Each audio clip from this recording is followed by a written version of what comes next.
First of all, let me start by congratulating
Yes. Yeah. Sure. So the rest of us waiting to present, psych yourselves up. Then just a few minutes or hours from taking the auto scan. Okay. So most of you have traveled far. We have students from Masinde Muliro University. Yeah, students from Masinde Muliro. Just raise your hands. Welcome. We have presenters from day one.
many of you have met a misleading article in the internet?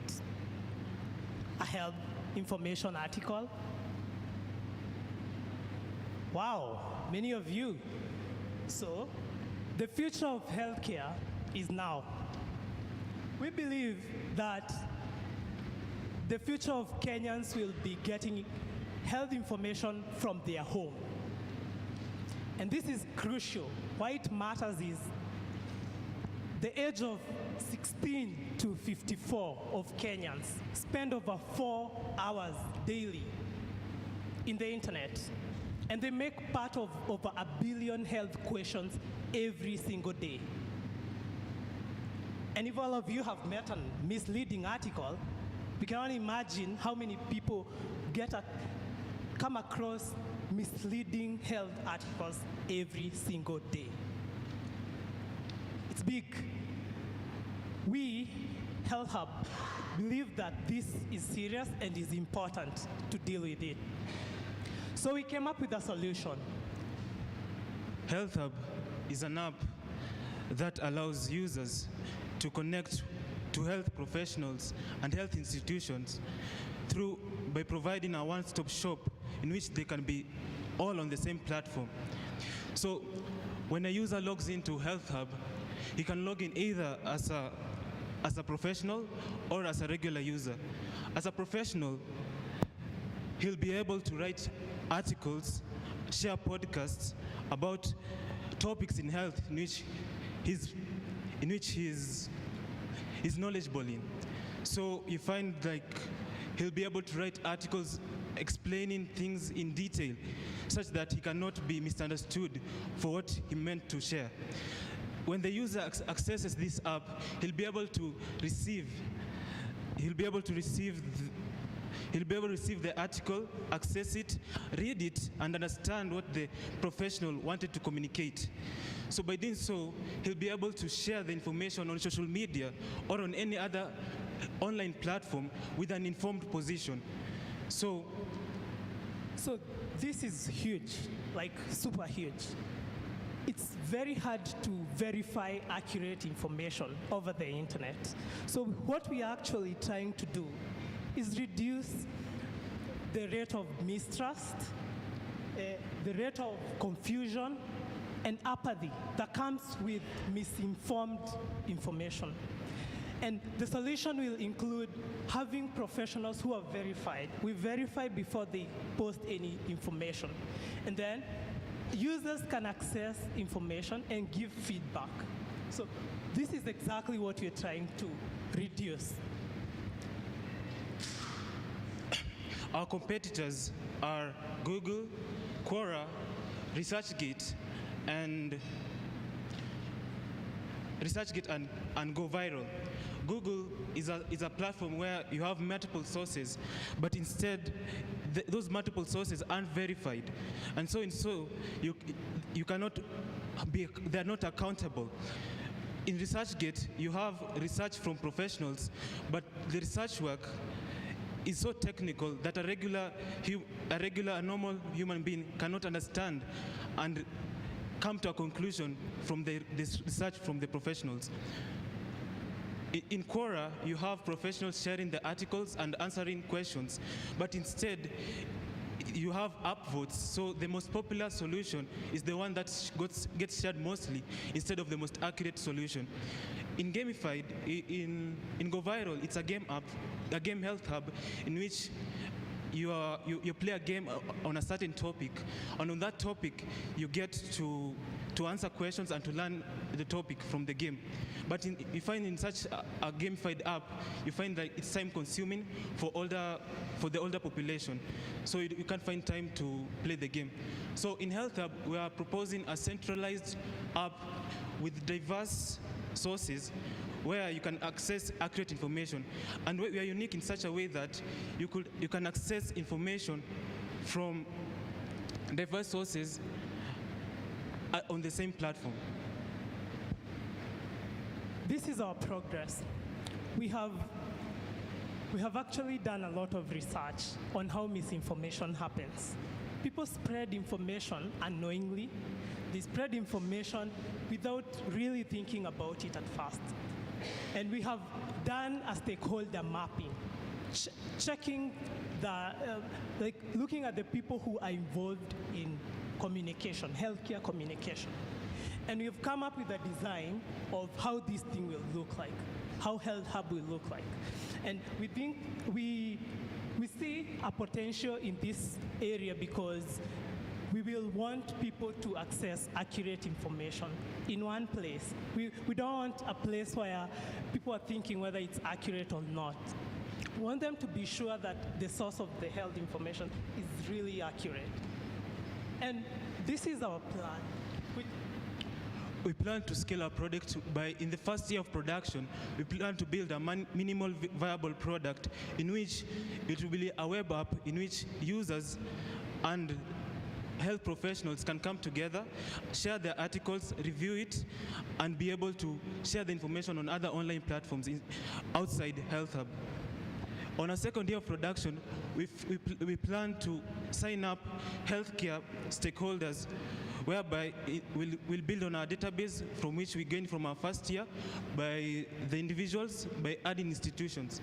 On our third year of production, we plan to introduce a machine learning model which will suggest topics and articles for our users so that they'll have customized articles they can read and have a better understandability of what from the articles they're reading. In our third year of production, we also plan, from the articles, we plan to use a natural language processing model to summarize the articles such that we can save time for our users and help them to understand within a shorter time so that we can because on the internet you find like people tend to, the concentration span is so low, so we tend to target that. On our fourth year of production, we plan to create a telemedicine web application whereby the users will be connected to medical practitioners and who will be able to diagnose them virtually. This is the team. It's me and Tom, and we shall do this. Now we need you to join. And this is how we plan to use the money. We want to make a product that helps people. Before we can even actually market the product, we want a product that we are sure people will be happy and satisfied with it. And the future of healthcare is now.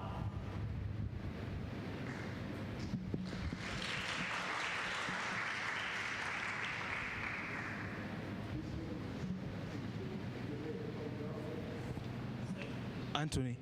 Is Anthony.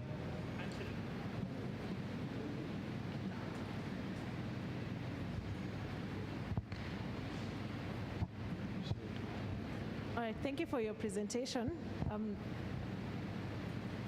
Can you hear me?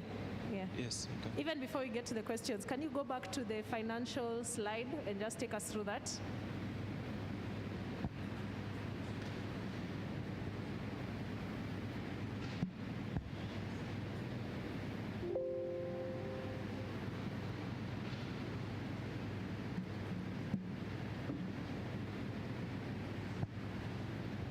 Walk us through how you plan to use the funds.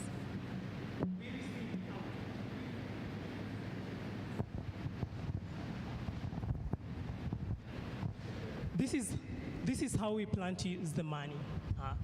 We first of all get a cloud service, and then we spend another percentage on domain hosting, and then on any other transport, especially we aim to have so many talks with people and other collaborators.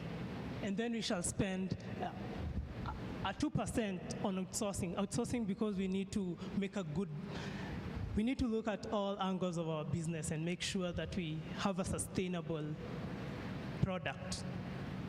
Yeah. All right, thank you for that. I can't see anywhere here your expenses on building the web app. You said it's a web app, so your expenses on the development cost, if you need to hire a developer, if you have the development skills, Yeah, that's correct. We want to start by building it ourselves, but on the outsourcing bit, we aim to spend a cost on either it will be a consultancy because he has an experience in web development and I have an experience in AI and data science. Yeah. All right. A couple of questions. So the first one is on your competitors. So you mentioned that the competitors you're looking into for your idea are Google, ResearchGate, Quora, but I tend to differ. I feel like these are such big platforms who've clearly established themselves. They've differentiated themselves in the market. So you can consider having them as your partners and not necessarily your competitors. So I don't know how that can happen, but you can think around it. Maybe having them verify some of the articles that they put up or introducing your verification mechanisms to them as opposed to having them as competitors because information will always be out in Google and Quora in these places. So try and think of how you can partner with these organizations and not necessarily build something to compete with them.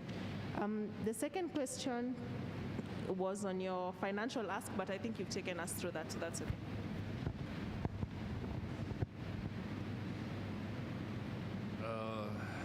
Well, first, I think it was really great. Thank you for taking us through your presentation.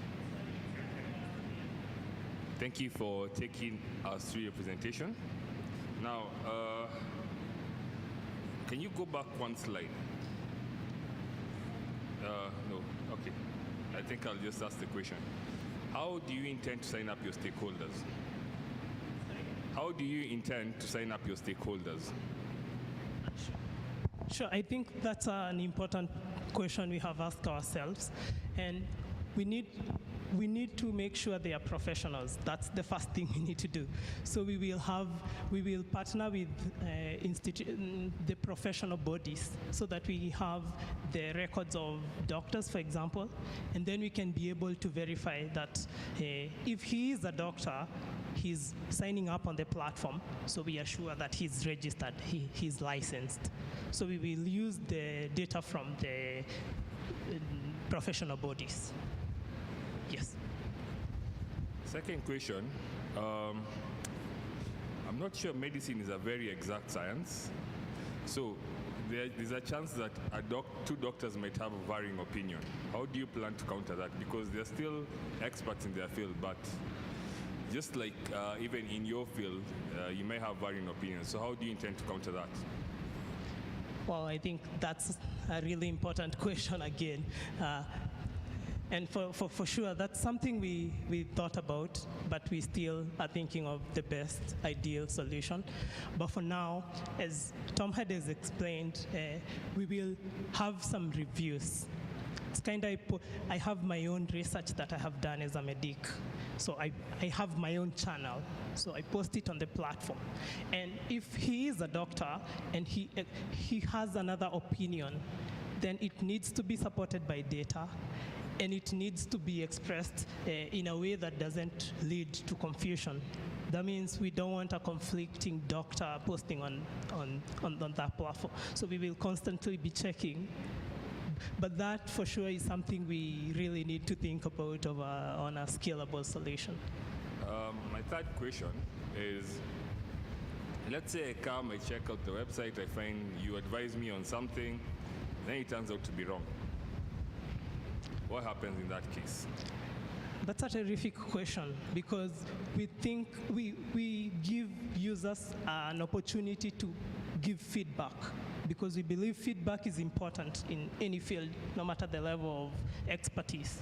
And that's why in the platform, users will be able to give feedback, but that will be their feedback. It won't be taken as a professional opinion. All right. Yeah. Just maybe some advice. You can take it or choose not to. I think you need to figure out, I'm not too sure that within the $1,000, you'd be able to sign up your stakeholders because these are doctors. Two, I think you also need to pay yourselves for the work done.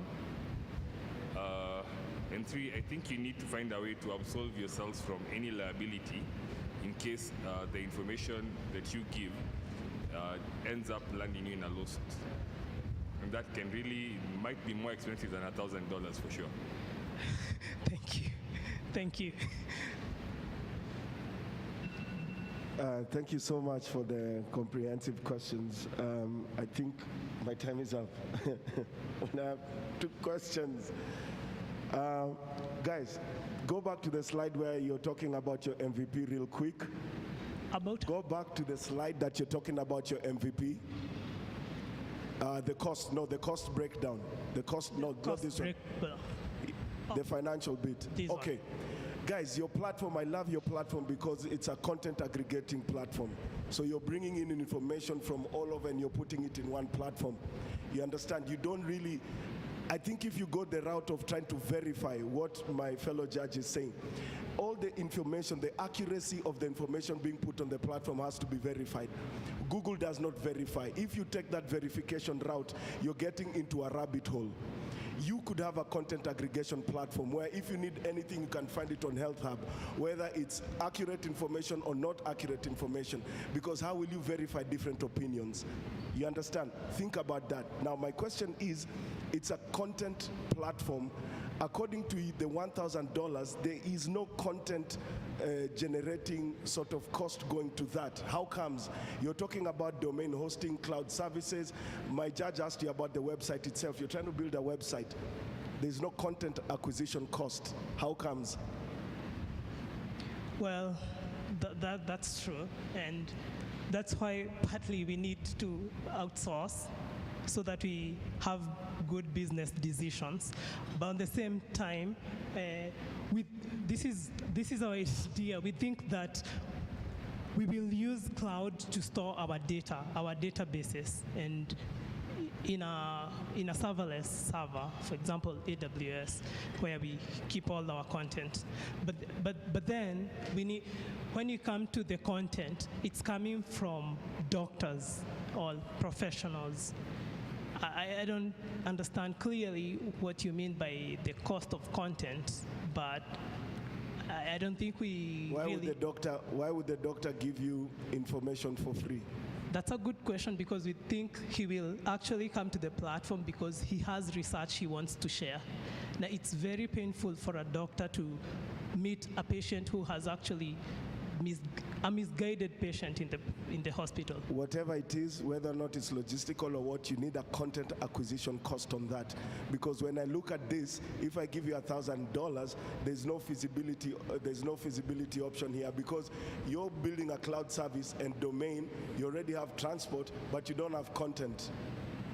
You understand? So think about that. The last thing is, how do you intend to make money apart from advertising on the website? This is obvious. Yes, this is a good question. One of the main ways we get money is by signing, research will be sold. Doctors spend a lot of time coming up with their research. So user will only get a section of what they are looking for, but not the whole research paper. So if someone else is making a research and they need to quote that research paper, they have to buy that research from the owner of the research. And again, we are giving a health institution a chance we are marketing health institutions. So we will get money from any transaction that happens between the client and the patient, and the client and the professional. So we act like that bridge. I don't know whether it's confusing. Thank you. So, I'm done. Thank you, guys. Thank you. Okay, thank you. Let's applaud Health Hub. Thank you. So next to present is Swahiba. Okay. So let's welcome Swahiba to the stage. Okay, just hold. Let me sanitize them. Let me just sanitize them. The mics. Okay.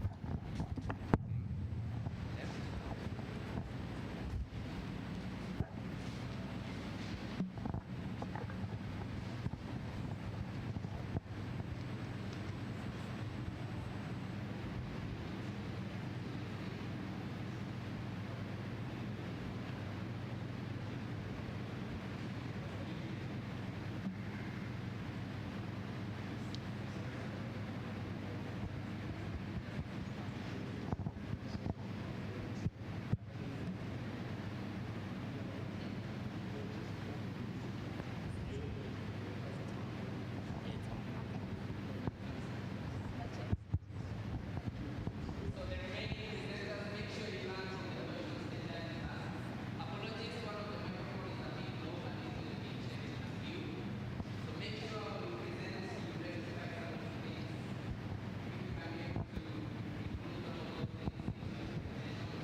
All Yes. night. Yeah.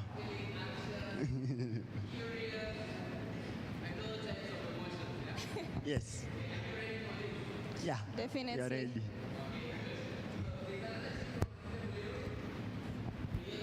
No, there are 3 teams. Yeah.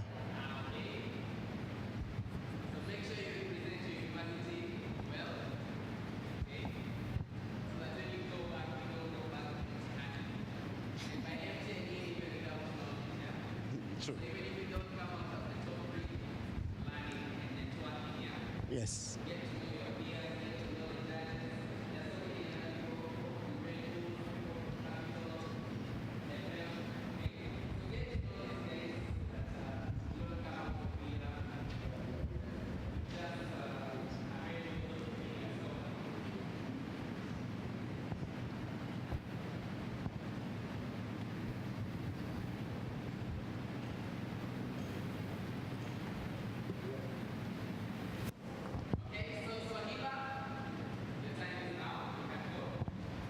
Swahiba.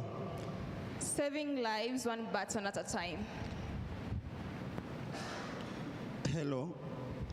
Could you come to the school right now? We need you urgently. Amy is a university student pursuing bachelor's in computer science. For a week now, Amy has been thinking about committing suicide. This is because of her poor academic performance and the fear that she may not be able to secure a job after campus. Amy feels lonely.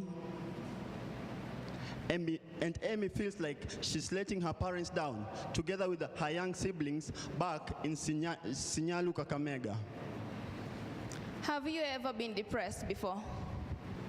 Anyone here ever faced depression? Well, I have been depressed for 8 good years.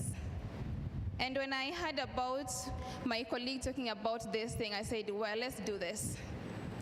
I've been depressed for 8 years, and it took me the 8th year to remember that I'm not the only one.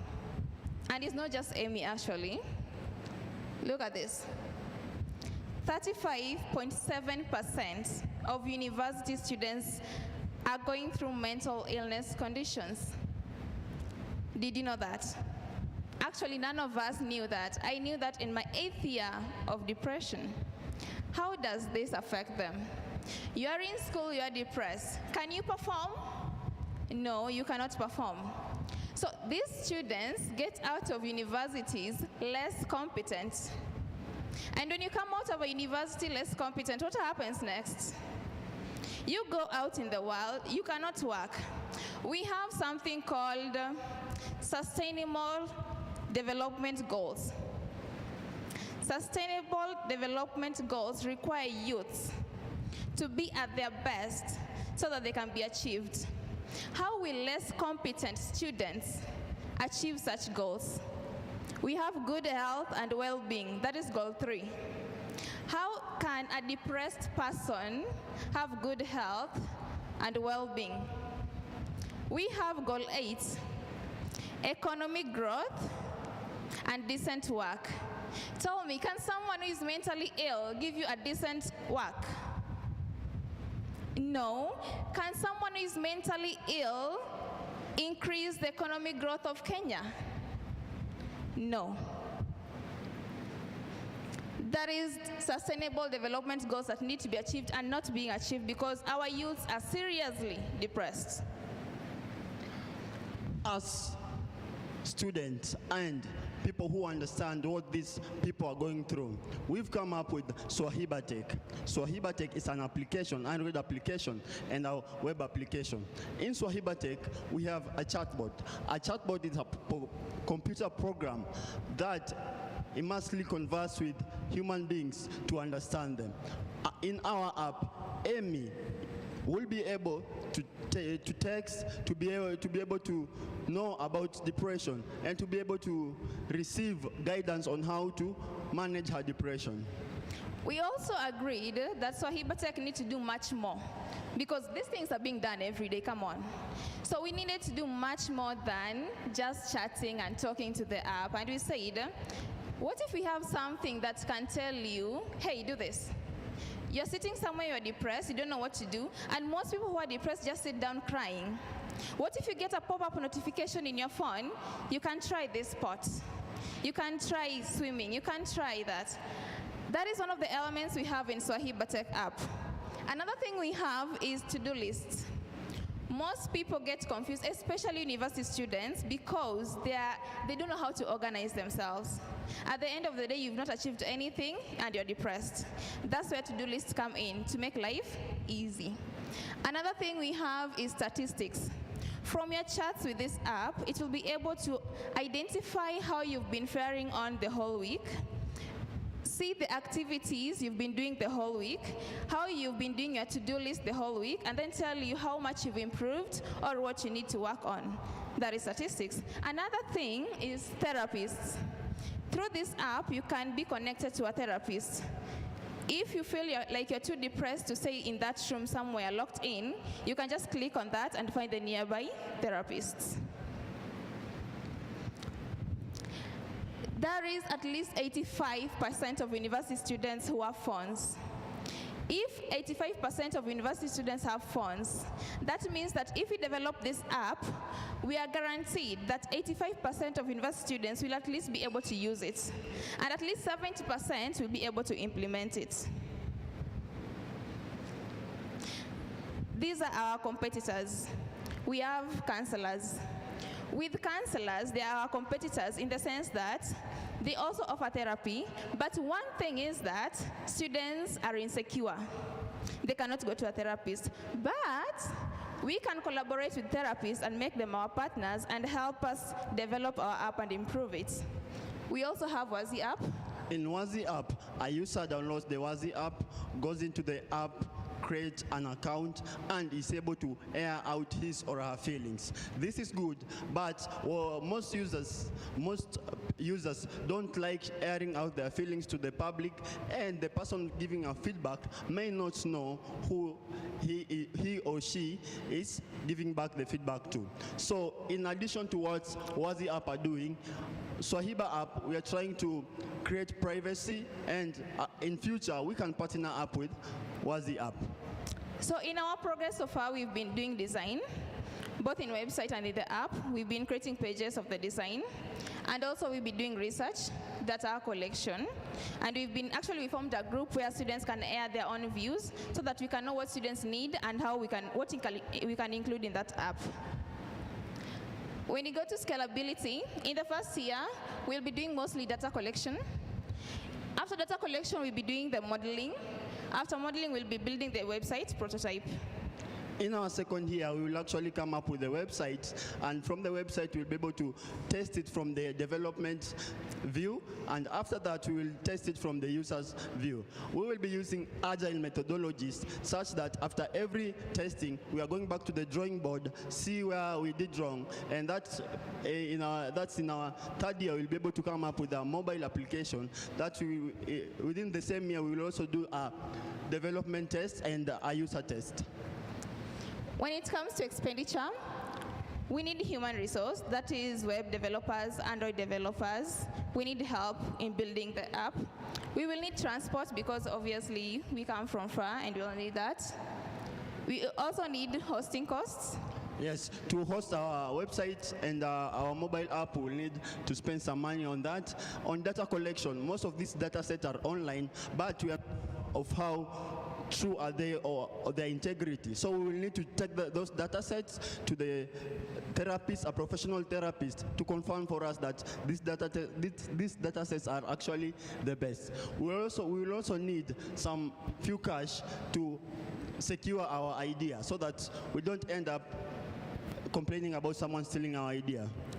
So in our team, we have Jafet Brandon, machine learning engineer with 1 year experience. We have Sherila Uma, machine learning engineer and designer with 1 year experience. Thank you.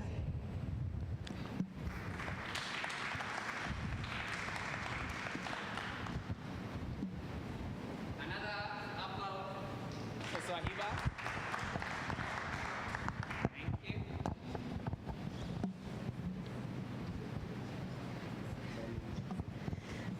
Thank you so much, Japhet and Cheryl, for that presentation. Just a couple of questions. The first one is just what you finished on your expenditure. So you've mentioned that you'll need most of it for registration. I don't know if this is like registering your idea. Okay. Yes, it will be for registering our idea. Okay, so patenting your Yes, idea. yes. Okay, you might want to think into how different or how unique your idea is, because I've heard of such a platform before, a chatbot or a mental health app. So you might need to think into that. The second one is on, you've mentioned that your app will include therapists. Yes. So I'm not sure, are you paying the therapists, or what kind of model do you have with them to get them? By having a therapist there, we are also advertising the therapist. So as a matter of fact, the therapist should be paying us for advertising them, not us paying them. Yes, but you also need to understand these are working professionals. They have other clients somewhere. So what incentive do they have to come and give their time to the application in exchange for? Actually, the reason why we included therapists is you saw in the part where we had competitors as therapists. Yeah. So we see that instead of just having them as our competitors, you can actually work with them. So in the app, you'll be seeing different kinds of therapists that are available. And if you need one, you can book an appointment with them, and then you'll talk about all other things with the therapists. Okay, all right. Next, you also mentioned that your app has statistics and it's able to tell how you've been doing during the week, like how you're faring on so far. But my question is, most of the data that you'll have in the chatbot and the data that people give you is more qualitative. So it'll tell you, I'm feeling better, I'm feeling good. How exactly will you measure such kind of data and translate that maybe into a metric? Through sentimental analysis, you can be able to analyze the charts and be able to explain different modes that the user has been using. For example, if you're feeling better today, you're feeling better tomorrow, then we categorize you as happy. But if you're sad, so we will use, technically we will use machine learning models to be able to categorize our users. Thank you. Hi, I think this is a really great idea. Thank you. Thank you. I think it does tick a box and solves a problem in this generation. Yes. Mental health is something that needs to be taken very seriously, and I think you guys, this is a step in the right direction. Now, someone who started with depression before, I actually do resonate with what you're trying to do. Now, my first question, are you planning to put school counselors out of business? Sorry? Are you planning to put school counselors out of business? Because I might be one. No. We are not planning to put school counselors out of business. School counselors actually remain in business. We want to take care of that student who is not comfortable enough to sit in front of a therapist and talk about what is affecting them. You know, as much as we have school counselors, not every student in the university actually goes to the counselor. Yeah. All right. Sorry, in addition to that, in Malindi Muliro, we have 18,000 students, and we have 4 school counselors. So you can imagine with such a number, balancing between the two is not easy. So Swahiba Hub is just an addition, but if you feel you're more comfortable to go to the counselor, then well and good. All right. My next question is, I understand why a student will sign up. I would like to understand why a therapist will sign up. Sorry? I understand why a student will sign up to your platform. I would like to understand why a therapist, or rather, let me ask it, what is in it, if I'm a therapist, what is in it for me? So, you just asked, why would a therapist sign up? Therapists are actually doing businesses, right? Yes. And one thing about businesses is that you want to have clients. What's a better way of having clients than this? I think what I'm trying to allude to is, how do you intend to pay them or incentivize them to actually be on the app? Sorry? How do you intend to pay them or incentivize them to be on the app? Because you could have 1,000 students but no therapists. So on the therapy session, if what you are doing Swahiba, we are not, if you need to see a therapist, you just click on the therapist, then there is the therapist detail. So you'll go to see him personally, then that will be between the user and the therapist. So you will charge him according to your standards, not, now that is out of Swahiba Tech. So we are just advertising and showing that if at all you need to see a therapist, then here is one, the contacts and the location. Right. Okay. Just to add to that, our main aim here is to take care of these university students. So actually the reason why we are putting therapists here is for the student and not for the therapist. But it will also help the therapist, because if a student is really depressed and they need help, we will have options of variety of therapists there. So you just see the therapist and the contact, and then you just take your pick. All right. So if I'm a student, Yes. who exactly am I interacting with behind the screen? So our bot is an intelligent bot, it's an AI bot. So you're not interacting with anyone, you're interacting with an AI, artificial intelligence. That will feel the way I'm feeling. So we are using sentiment analysis that will probably guide you and tell you it's going to, okay, many people who are depressed don't want to just hear you're going to be okay, because everyone will tell you you're going to be okay. They want to hear, I've been there, I know how it feels like. All right. That's what our AI is going to do. That's okay. Now, my last question Yes. and opinion is Yes. just go back to your financial model. Okay.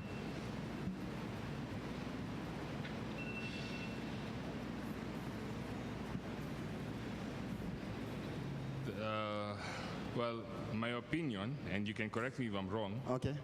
is that I'm not too sure your financial model does address what you're trying to achieve. Because telling me 5,000 shillings for data collection and some of the things that you've put out, I am not convinced that you need to let me know how would you convince me to, let's say, give you this money, which is about, give or take 100,000. How are you going to convince me that it will get off the ground? How will you convince me that this will actually get the application off the ground? Because it's a fantastic idea. I just feel the financial model is a bit small. So first, our idea, there have been ideas like this before, but one of the ideas is implementing an intelligent bot, but our idea involves more than that. So there is a need for us to register. Currently, we have done research, and the data set that we have found through the online platform. We need to take this data set to a therapist to confirm that its integrity. So that is for starters, we will use the 5,000 to pay for the therapist to confirm to us that the data set that you are going to use is actually true and valid. And then for the hosting, we'll first come up with our website. We need to manage it, and that's where the hosting cost will go. For transportation, we will be moving around. For example, to see the therapist. We also have a couple of students who we have taken as for trials, who they help us in collecting of data. For human resource, for us to create, she's a machine learning engineer, I'm a machine learning engineer, but we need to come up with a website, we need to have a design, we need someone who will advertise the product for us, so that's why we will spend the human resource money. Okay, it seems like, I'm always last and there's no time to ask questions, but this is just what I'm going to say. First, Cheryl, I just want to acknowledge the fact that you're super brave, disclosing the fact that you actually had, or still are going through, some difficulties. There's a certain stigma associated with that, and I just wanted to say thank you so much for being brave and sharing that with the rest of us. Mine is not more like a question, it's more of advice. Okay. First thing, I find it culturally a bit difficult for someone to be probably in a mental sort of state and having a conversation with an inanimate being like a chatbot. I like the fact that probably inadvertently or advertently, you guys have the option of, having physical, the students can have physical meetings with counselors and whatever. Maybe try to integrate a geolocation element into your platform that can actually tell you where these doctors are around you. If they're in a town next to you, they're 100 meters, 200 meters, or they're in town, try to incorporate that in your website. It'll really also help people to, get around. Anonymity is a huge thing, going back to why she was brave. Maybe a lot of people might not want to go on this platform. I don't know the social aspect of it. If it's like Facebook and I can see, hey, Joy is also here, she's depressed. Maybe we can start a conversation about it. So you understand? Yes, so yes, these yes. things are actually, there's a stigma surrounding it. So think about how you can create like an anonymous sort of way that people want to deal with these things personally. It's not a social sort of experience. So this is just my advice to you, but I think, yeah, man, good luck with everything. Thank you very much. We really appreciate it. Thank you.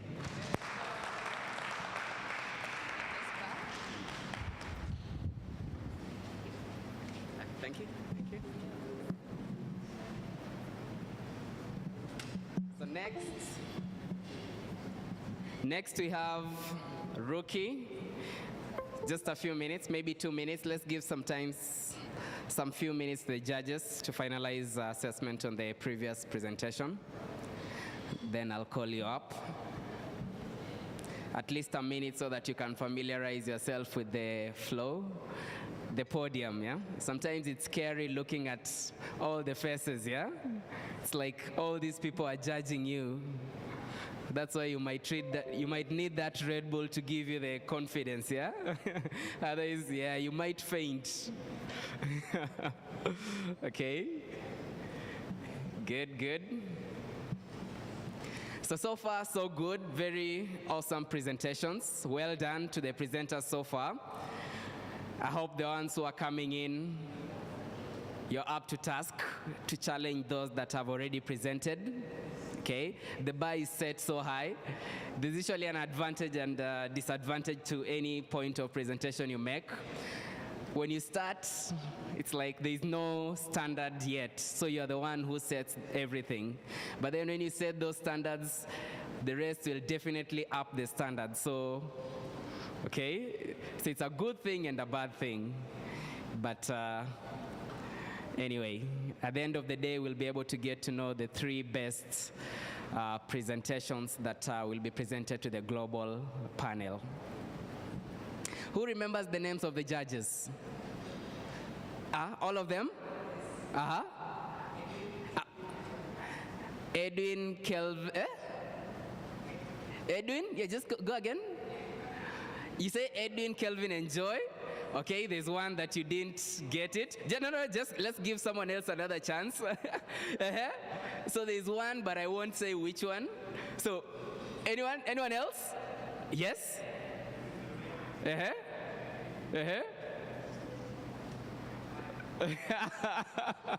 Okay. Again? Yes? Edwin? Let me just... Edwin, Joy. There's Edwin, Joy, and Brian Afande. Okay, well done. So the first 2 got Edwin and Joy, but then he got all 3 in addition to Brian. So, okay, good. These days you go to class and most of you don't even know your classmates. Do you guys know your classmates? Most of you don't know your classmates, right? You need to know your classmates, you need to know your lecturers, yeah? Because most of the applications you're actually talking about are really applicable in our day-to-day lives, okay? Those instances of depression, those instances of someone being discriminated against. If you don't start by knowing your classmates, how will you apply all those great stuff that you're presenting to us? So start with knowing your classmates, okay? Start with that. Start by knowing your neighbor. Start by even knowing your siblings. Some of you don't even know your siblings well. You just know he's called Kevin, that's it. Or she's called Ruth, yeah? But you don't even care how her well-being or his well-being is. So let's know each other. Even here, don't just leave knowing your partner and the judges, right? Network. There are like 4 or 5 universities here. We have JQuat, we have Multimedia, we have MOST, we have KU. We have winners from last year. Maybe if I could just call one of the representatives, Abdul. Maybe if you could just raise your hand, yeah. So Abdul and where is Rollins? Oh, he's at work, yeah? So Abdul and Rollins were the last year's editions local champions, and they went ahead to win a global award. They were top 10 among over 35 countries that participated last year, and they also won a global, yeah. It's okay. So, well done. Maybe later in the day you'll be able to tell us about the experience so far. So, Rookie, maybe you can come familiarize with the stage before present. You good?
Hey guys, my name is Tim, she is Mercy, and we are the rookie team. The first premise of us being here is that either we were or are currently in university. And we all know when a semester is going on, it gets significantly easier to organize your notes, assignments, handle deadlines, or even the submission of the assignments themselves. May the force be with you if you're a class rep. You might get like 5 calls a day to 20. I am a class rep, and that's where the issue came in of always getting calls, interruptions. It just became so inconvenient. So that's the first step in the problem. There are a lot of barriers to quality university education, and we shall talk about some of them right here. The first step of barriers are in the universities themselves. Students struggle to find a way to organize themselves in terms of notes, assignments, submissions, their deadlines, and also how to schedule themselves for online classes. And there's the second part of the problem. In the society, of the 50 million Kenyans who are in Kenya, only 3.5% have a university degree. We all know that being in university equips you with the critical thinking skills and the savvy to know how to tackle society's hardest problems. And only 3.5% of Kenyans have that skill. That's 3.5%. That's 1.7. Us being here, I feel like I'm in a room of geniuses. So our solution to these 2 problems is Rookie. So Rookie currently has a one comprehensive tool.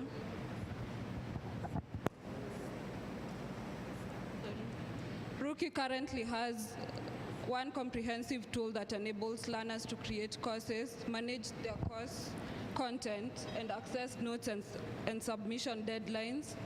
We also plan to bring the best educators in their fields and to enable them to engage learners in their fields of interest. We have a prototype on Rookie that is available on rookie.com. So let's talk about our target audience. As much as we have a solution, we need to target it to some certain amount of people, right? And she has mentioned we already have learners on the platform, and also we have educators on the platform.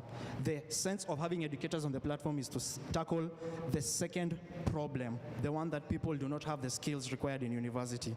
So the steps for the learners are simply, for the educators, is you create a course, you enroll users, and you engage them on the platform.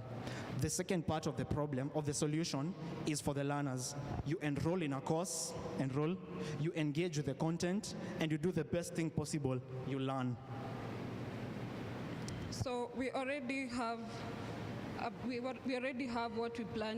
how we plan to impact the population with Rookie. We plan to increase the efficiency in coursework management. We also plan to enable our learners to get decent jobs and upskill the population, especially those who are unable to access higher education because of various barriers to higher education. On the same of upskilling the population, we know it's only 9 years to the expiry. I don't know if it's the expiry of SDG number 4.4, the one that 4.3 that wants people to have quality education.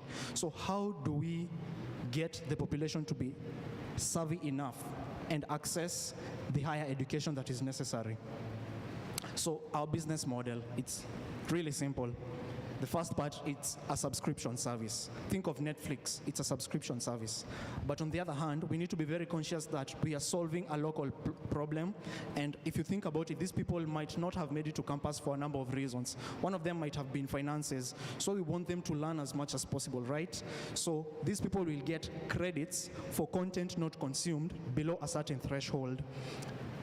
You can feel free to wonder. We will explain that if you have questions. So our competition is simple. Udemy, Coursera, YouTube. So for YouTube, it's free content. However, they do not have a single source, a single management platform for the content that we kind of feel students in local universities need. You cannot go and have notes on YouTube, assignment submissions. You just can't do that. And Coursera, it's a very closed ecosystem. I don't know how many of us have interacted with Coursera, but the fact that it's that closed, I mean, JQuat and JQuat students really cannot be on the platform. Like, JQuat lecturers cannot teach on the platform. It's a closed ecosystem. Udemy, anyone can go there, but they do not have the possibility of assignment submissions and the likes, the material, yeah? So, progress.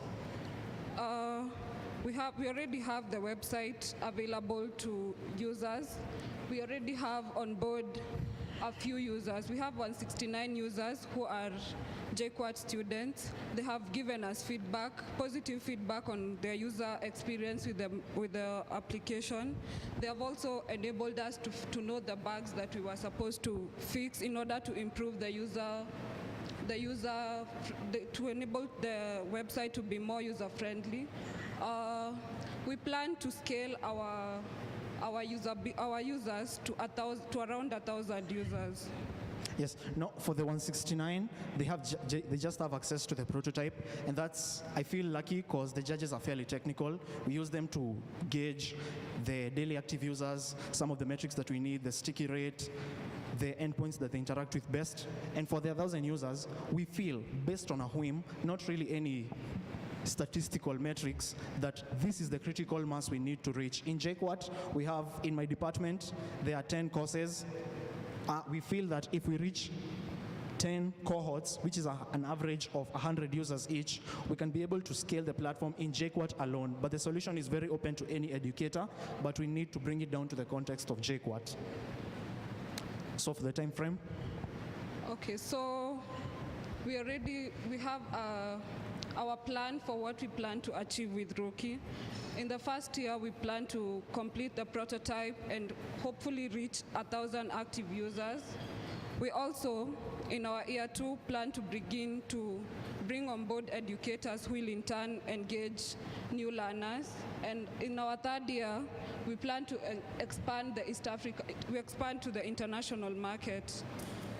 We also plan to pivot homeschooling to bring in the new. We think that homeschooling is the future to education. So feel free to ask any questions about homeschooling. Believe me, it's a good solution. So this is the team. I am Tim, she is Mercy, and we are the rookie team. Thank you. We are open to questions.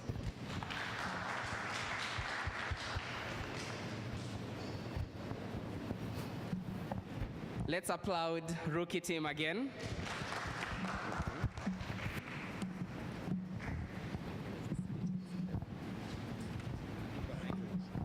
My judges, fellow judges, are being far too kind.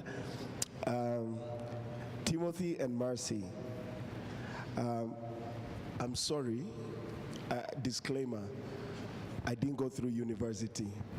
So when you talk about the 3.5%, I'm not in that bracket, even though I run my own business and I have people who've gone through university in my business. I want to ask a question. I didn't go to linear sort of institutions. What is your problem statement? What are you trying to solve? We are trying. So the first problem is simple. We first want to organize the users who are currently in university to get one platform. Now the second problem that applies to the 96.5% who are unable to go to university is simple. Bring the best educators and connect them with users who are interested. For example, I do not know why you did not go to university, but let's assume maybe it was because of finances. You had the desire, but you did not go. Why should you be cut off from the system that allows you to learn just because you do not have finances? And remember our business model. It's fairly affordable. We do not have a number, but it's fairly affordable for you. Let's assume if you really want to learn, to be able to engage with university content. So how do you go about the accreditation? Accreditation of courses. So the first part is, think about it. We already have a platform where educators can go, right, and create their courses. However, there will be rookie accredited courses that we feel these are very useful for anyone. Like, for example, we also have a free tier, and on it we will have a course, an example course that we already think about is financial literacy, taught by an accredited user, an accredited educator. So we don't really want to go the accreditation way because it's so much paperwork, and our goal is just to teach people useful skills. However, that does not bring in the recklessness of anyone can teach there. There are rookie accredited courses. We go through the content and we audit those users, the educators, sorry. So if someone goes through the rookie course, just go back to the slide where you have the impact. So let's assume I'm an employer. Sure. And I have students who've gone through ACCA at Strathmore University. Yes. And I have someone who's gone through Rookie. And I don't know if they've gone through any, accredited system, or how are they able to leverage the certification that Rookie will get to get them better paying jobs? And as an employer, I don't know what Rookie is. I mean, I'm doing IT, I'm in my 4th year, so let's use my context in particular, right? So think about it this way. Any employer who sees an IT student who has created a solution from Rookie, from the knowledge they have gotten from Rookie, and it's extremely good, they will consider that person. Like any employer who sees skill and values certifications of a skill might be left out in the near future. Companies are going the way of, as long as a person, in my field in particular, as long as a person has a skill, you don't really need to have the certification.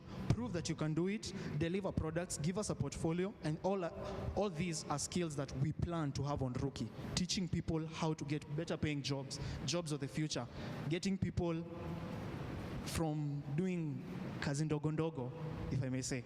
Yes. Okay, I was just trying to grapple with the fact that, it really doesn't, I feel like the platform itself is trying to do several things, while when you're looking at creating an MVP, listen, it's $1,000. Yes. There's a lot of stuff happening in this platform. I would suggest try to funnel down your thoughts, and your first initial sort of MVP could be based on A, B, and C. And then now make sure that at least once you've done that, then you can have a scalability plan saying that going forward, this is what you're going. Because I feel like the platform, there's too much stuff happening, and it really loses its value proposition. Because until now, it's not so clear for me as an individual where I should go there, and Udemy will cost me $20, and I can go there and everybody can get the certification out of Coursera. For $20, I can get that, and a lot of people know about those certifications. So try to funnel down. The problem statement isn't very clear, and your unique value proposition, you need to have that unique value proposition. For me, I don't know about my fellow judges, but it's not very clear. Thank you for the feedback. Thank you for the feedback. Thank you, Tim and Mercy, for your presentation. Just a couple of questions. The first is that most universities currently have a learning management system of sort, and there are even commercial ones like Blackboard and Moodle that some universities have employed. Yes. So since those ones are already existing, why not already on board with them and try and partner with them, or how do you differentiate yourself from those ones? From those ones. So the first system that's currently being used is open source. It's called Sakai. However, Sakai really needs a lot of configuration, right? We could onboard universities. For example, my own university, JKUAT, we could add, yeah? We are talking of hypotheticals, could, because it's an idea. We could add an admin panel where a JKUAT administrator can add the courses and the students can join. Zero configuration, absolutely zero configuration. Just create the university, create the course. That's how we could do. So we are open to partnerships, and that's why we've come to pitch, to hear your feedback, to hear insights from anyone in the panel. All right, you can take that into consideration. And Sure. then you mentioned that you want the educators to come on board and create the course and I guess grade assignments and all of that. So what is the incentive for them to come in and do this extra work? Because it is extra work, they're already teaching classes. Do you plan on paying them? How do you plan on compensating them? Why should they come in and do this extra work? So if we can go back to the business model. It's you get credits for content not consumed below a threshold. The threshold, first of all, I know it might be confusing, but it will be based on the data that we find. Now let's go back to paying the educators.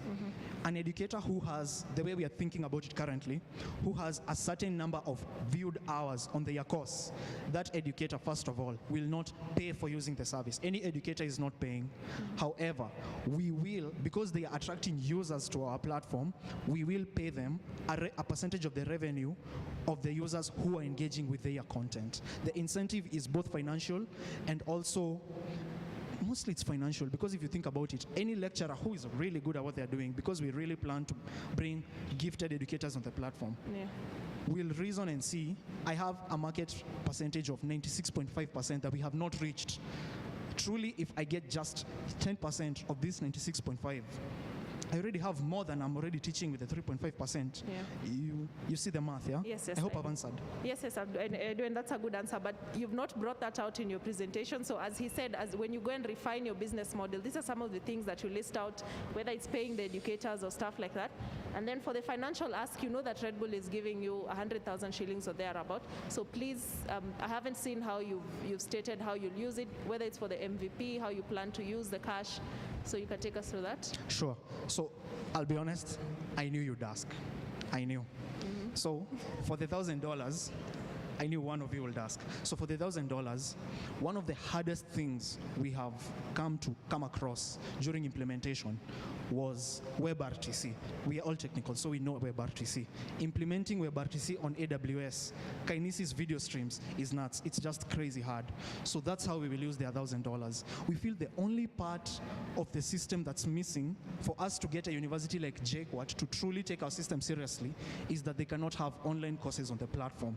Just imagine you're an educator, you can have online courses on the platform, you can send students notes on the platform, you can even collect assignment submissions. These assignment submissions are stored in AWS S3 as objects, just as the way they are, and that's how we will use the $1,000. We feel that's the best way we can do it. For marketing, I'm a part of startupschool.org, and they have a lot of a lot of offers. So customer.io will help us with the funneling. We have $4,000 in free credits for customer.io. For analytics on the platform, we already have included Amazon Pinpoint. That's how I can be able to know the daily active users, the most active endpoints, such stuff. So I really think the 1,000 can be best spent including web artists on the platform. On TopTal, there are developers there. Okay, thank you. So in future, have that on a slide. Thank you. Thank you so much for the feedback. I appreciate it. Great. I actually wanted to ask how you came up with the name Rookie, but that I think is a conversation for some other time. No, don't go there. I actually do share the same sentiments with the fellow judges on your financial model. I do like your answer though. It's very honest. So thank you for that. My main question is, how will you qualify your content? Because will I? Qualify the content because, well, what will make a lecturer decide to put out premium content, and how do you address that while keeping your platform open? So, how do we address, first the question is, how do we get premium? Let me put it this way. Let me give you some backdrop to my story. Okay. You said it's open, unlike your Coursera and other competitors in the market, right? Yes. However, what stops me and my backyard street college from putting a course up on Rookie and offering accreditation? Okay. And why would I as a lecturer, I get that part of the incentivization. So how will you make sure that the content I'm giving you is premium content and it's from a source that can be trusted while keeping the platform open to everyone? So this is our solution statement. This is simply what we want to do in future. At the moment, we already are doing something, the notes and the submissions, yes, but this is what we want to do. Connecting the best educators with gifted learners. So the first part is, I mentioned Rookie accredited courses, right? We already know some of the courses that are critical for any user to survive in the job market today. If you're in IT, you need some programming skills, you need some system design skills, right? So we will get the best educators in that field. I don't know if you've used frontendmasters.com. It's pretty much the same model. The best engineers, the best educators in a particular field, experts in a field to get accredited. Any user on the platform will see this course is accredited by Rookie. Any other person can have content there. But for the best content, the one we know you will truly get the best time and value for your money, they will be Rookie accredited. We're thinking of, I want to put a picture in your mind of maybe a big badge on the card of the course, Rookie accredited. You just know it's fire. Okay. Can I answer about the name? Yeah. About the name? The name Rookie? No. Sure, thank you. Just a final comment. We were just discussing with my fellow judge here. Sure. We feel like we've gotten more information about your project from the questions we've asked and not from the pitch that you've given us. Okay. So that's something to consider. When you have the 8 or 10 minutes, give us the information, and this is to the rest of the teams as well. Give us the critical information. Don't wait for us to try and elicit that through our questions. Thank you so much for your feedback. Thank you for your time, guys. All the best.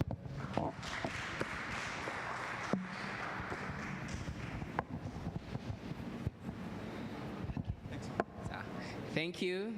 Let's give Rookie another applause. Okay, thank you. So next on queue is sensor systems. So sensor systems, presenter, just get ready. Just get ready there. So, okay, so we give the judges around 3 minutes to consolidate their judgment before we proceed. So far, 4 projects have been done,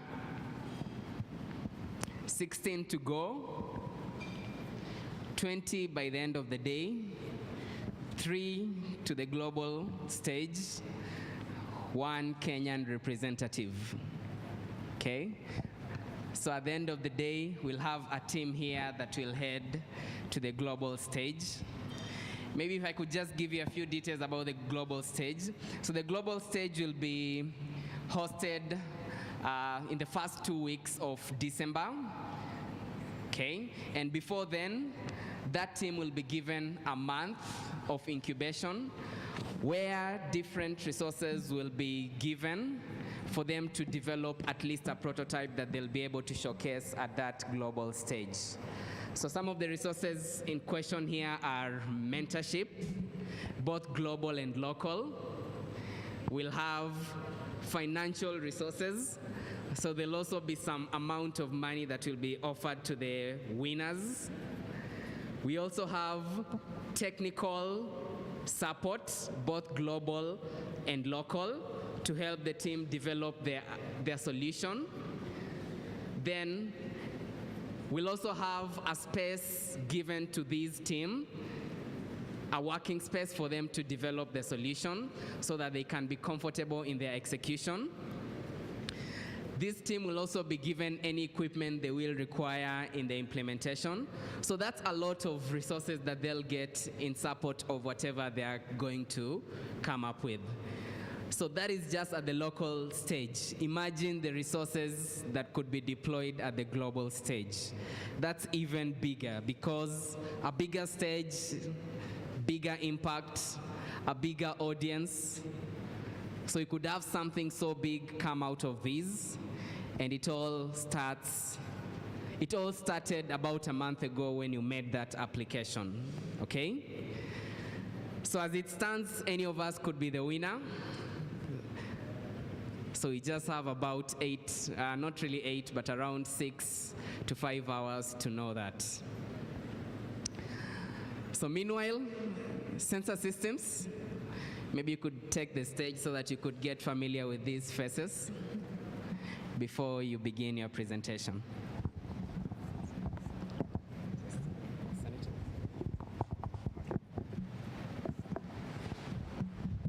So just give the judges a few minutes and then they'll give you a go-ahead. Just a minute. Okay.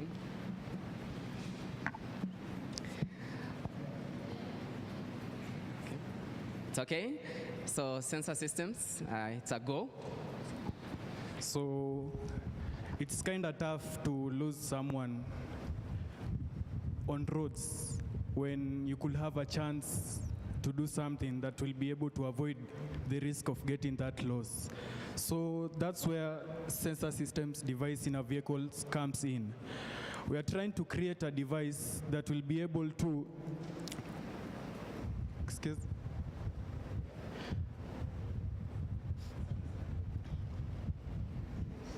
So we are trying to create a device that will be able to curb as much as possible causes of road accidents. So among them, of the road causes of major road accidents are, we have overtaking, the normal overtaking that you know. Then we have overloading, and then we have drinking and driving. So these sensor device systems comes in. We are integrating, those are 3 sensor systems. Normally we have the alcohol blow that has already been created, which it's kind of tiresome for you to be directed by a traffic police to come at the side, let me measure, it's tiresome. But for now, for the first one, for the alcohol blow system, for drinking and driving, the alcohol blow system will be an integrated device that will be around the driver's section in a car.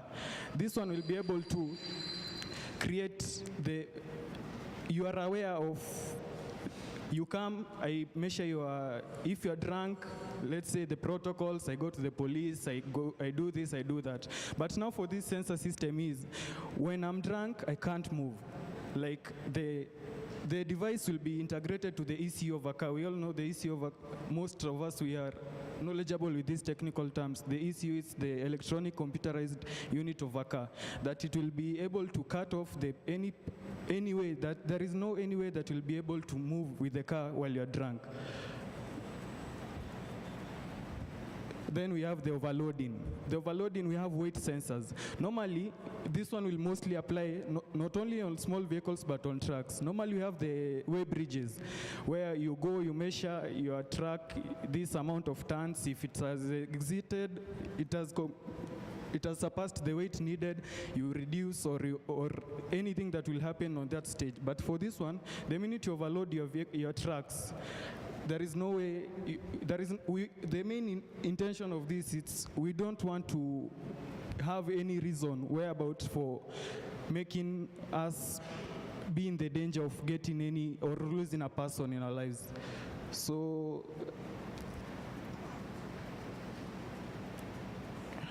how do we solve it? The first one, we have for overtaking, there is already the technology of tickers in aviation industry, whereby an aeroplane can communicate with another one and they can be able to see each other from a radar on the dashboard, on the cockpit of the car. But for now, we'll be able to have a display system on the dashboard of a car, whereby when I want to overtake, I can know the distance of the other car coming and if I will be able to overtake it. The other one is installing the weight sensors. These sensors are already things that have been created, but now the project comes in where we want now to integrate those sensors into our cars. Then installing the alcohol sensors, the device that will be programmed at a specific area of the passenger side, so that when I have a drunk passenger that I'll carry at the back left or the back right of the car, it won't disrupt anything. Then we have the components of the solution. We'll need sensors, we'll need circuit boards, display screens for the dashboard, software programs to be able to control these devices, and we also need skills personnel for mechanics and also programmers and, let's say, a mechatronic engineer for integrating the devices. Then the target audience. Most probably, majority of us for coming here today, we have either boarded a vehicle or we have driven ourselves to come here. So it's the higher percentage of people in our country and in the world use vehicles on a daily basis. Then the potential impact. We have technical personnel needed. We also have shops that will be open for selling these devices, so it will create opportunities and also employment. Then it will increase the country's economy by selling the device. It will be our owned countries, as in our device will be owned by our country, so we can also try to start to create a marketplace for selling the devices to other countries that have not yet developed it. Then it will assure our loved ones using vehicles transport are guaranteed their safety. There is nothing nice as being called by a kid or a family friend or a parent that telling you have arrived safely home, knowing that there is something that was created that it guarantees me my safety. Not 100% guaranteed, since there are also other reasons for road accidents, but the majority of them and the main ones will be able to be prevented. So the anticipated impact, passenger safety, the job opportunities creating them, and also increasing the economy of the country by selling these devices, creating jobs which will increase the country's economy. Then we have the key differentiators, the normal police. When I am found drunk, and let's say the normal criteria is I give him something, I'm being told to go. So by this, it will reduce that stress of, I know I did, the traffic police will be the one who, at the end of the day, will have caused that person's loss of life, since it will be so hard of him to let go that there is an accident that has happened and I could be able to let it, I had an opportunity to reduce the risk of that person getting an accident. The normal alcohol devices that have been created, it's a key differentiator by I'm competing with something that has already been created, but the difference is I'm not going to step out of the car and go and get tested and get back in the car. Then weight bridges for the truck. This is a key differentiator in the part of weight sensors that will be used in the project, since there is already weight bridges, some on the Gilgit Road, others in Thika Road, so it's something that has already been created and it's a key differentiator. So the scaling. First, we'll need to have these devices. We'll need to buy the devices, try to know which device will be used where and what other devices we need to be created. Then creating the softwares to control the devices and the modules. Then the second year, we'll try to create and try to assemble the device with the ECU of the car. It's not something that can be done, let's say, with a small period of time, but it's something that it needs to be set down by people who are technically,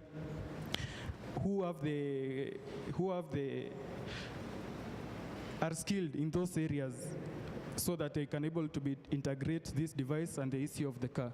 Then the third year will maybe take a car and install the device and see how it will work, if it's efficient and if it will work as properly. Then the other one, we'll start with the small vehicles. Then as we continue, we will install them now in the large trucks and the heavy vehicles. So the amount that will be handed over by the Red Bull, it will be used for buying the equipment, paying for labor for skilled personnel, and also to buy softwares or to pay software developers to create the softwares enabled to control the devices. So I'm a one-man team. I'm a vehicle modification enthusiast and a computer technology student.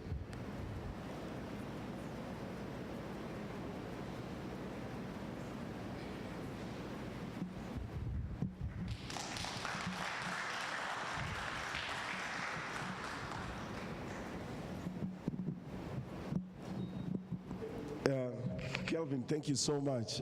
I was actually wondering why you're solo.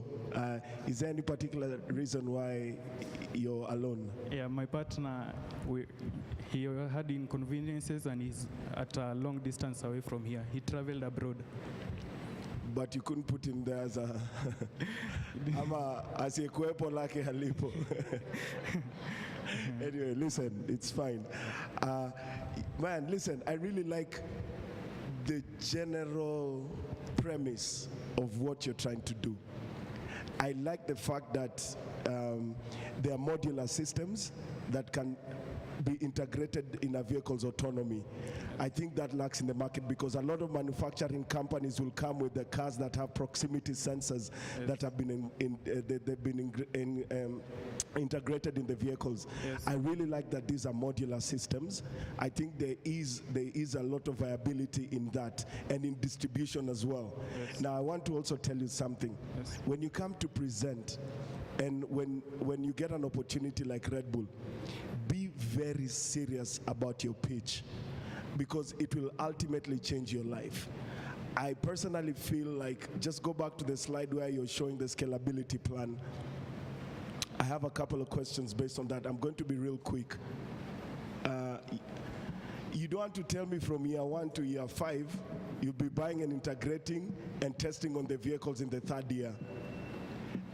If you need to, this is why you have people like Abdul from, Kamilimu who can be able to help you with mentorship. It's very clear you didn't have a mentor when you're coming up with this presentation, because when you look at building a solution or a device, I suggest number 1, are you buying the devices or are you manufacturing them? Do the devices exist?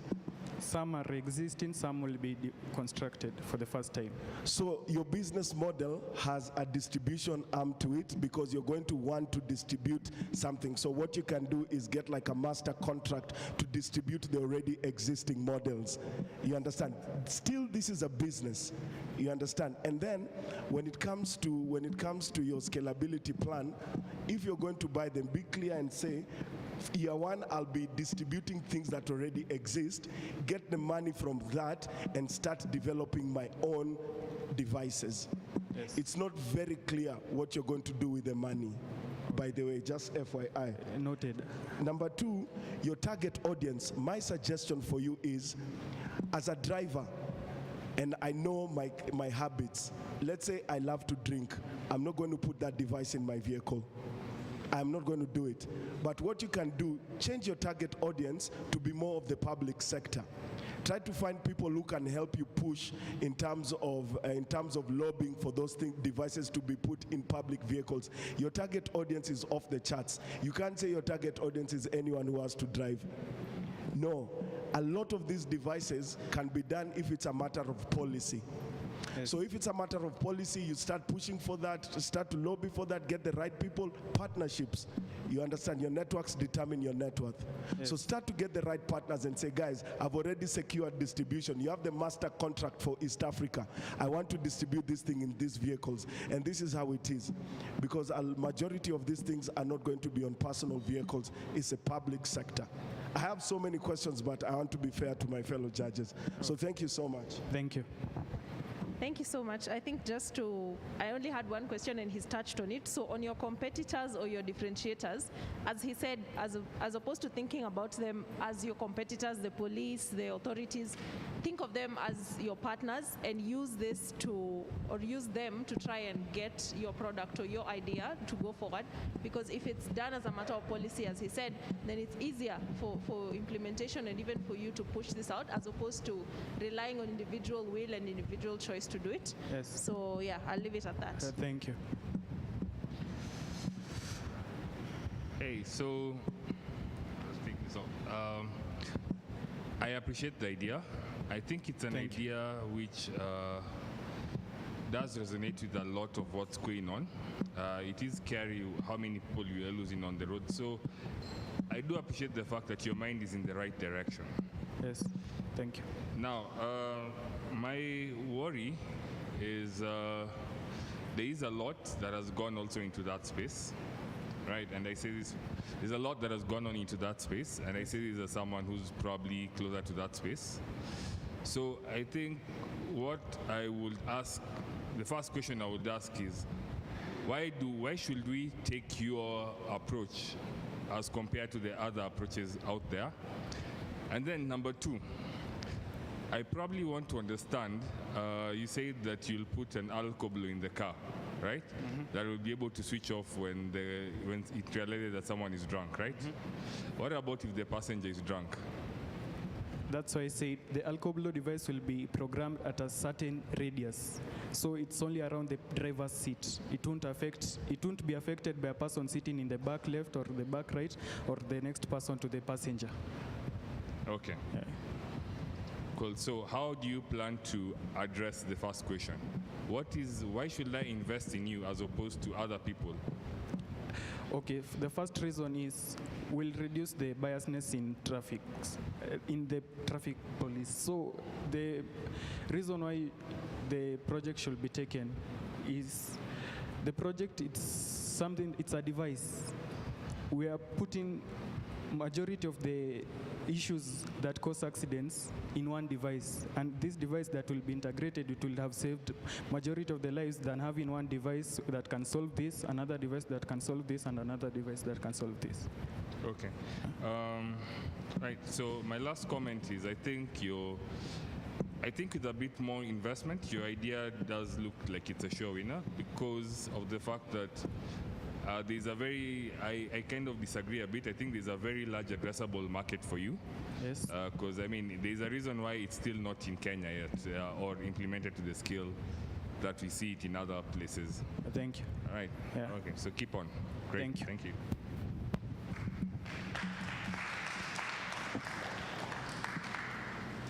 Okay, thank you. Another applause for Science Connect. Thank you. So that was sensor systems with a presentation. So next will be authentic. So authentic warm-up. Okay, they've sent me with some bottles to the front. I hope it's nothing bad. You know, I'm the one who's been seen putting them there, so hope you're not setting me up. Okay, fine, good. So hope they have something good to show us. Okay. So far we have around 15 presenters in here, already submitted PowerPoint presentation. If you are here and you haven't handed in your registration form and your presentation slides, kindly notify me so that I can collect the same to ensure we have a seamless presentation period. So far, so good, no interferences, awesome presentation, great feedback from the panelists. So far, so good. Okay, I also see the number of cans in the fridges have reduced, so that means people are getting energized. That's good. If you just came in, feel free to reach out to any of the fridges around and grab a Red Bull can. Feel free to reach out, grab a Red Bull can. You can see more cans are coming in, so it's an endless supply of Red Bull. By the end of the day, we'll have some DNA of Red Bull. It's okay. So we've been sat around 2 hours now. I don't know, maybe you can just stretch a bit.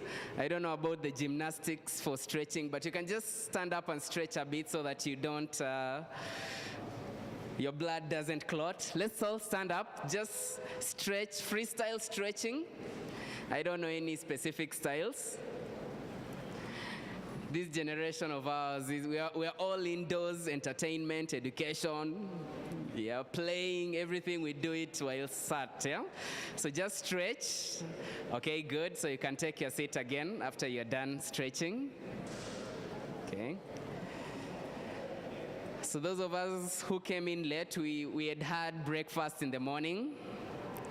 So those who are here early enough, I'm sure you're still good. We shall be having another meal in the next 1.5 hours. So if you're starting to feel hungry, you'll have to be patient for a little bit longer. Okay. Okay. So Authentic have taken the stage. Will you face all these faces? You're ready for all these faces? Okay, there's no choice. Okay, good.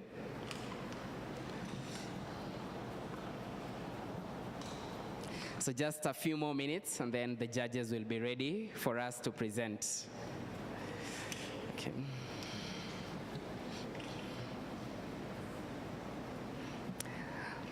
So those who are shy of taking their Red Bull drinks, we have some help from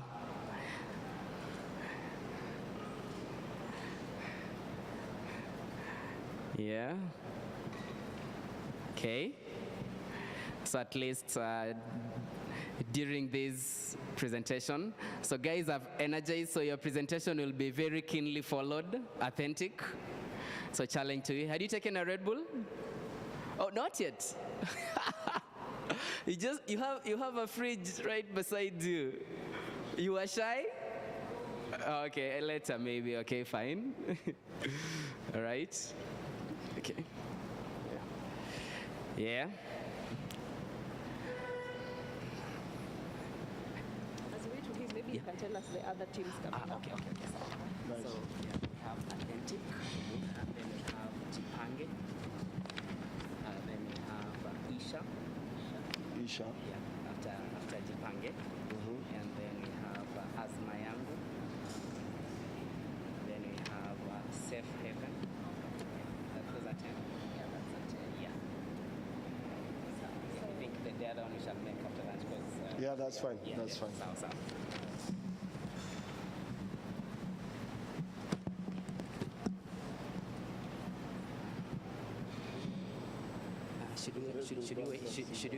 Should we wait for Edwin? Yes. So Authentic, maybe you want a sip of Red Bull as we wait for the other judge? You want a sip?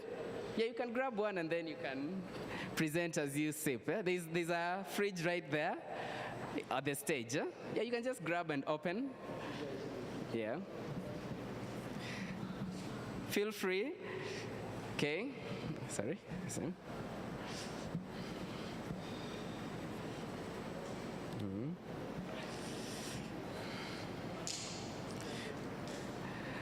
So I had previously asked you the names of the judges. Who can name which organizations the judges represent? Maybe before we start. Anyone who remembers the organizations the judges represent before we can go on? Anyone? A lady this time, a lady. Men really tried last time. A lady? Okay, yes.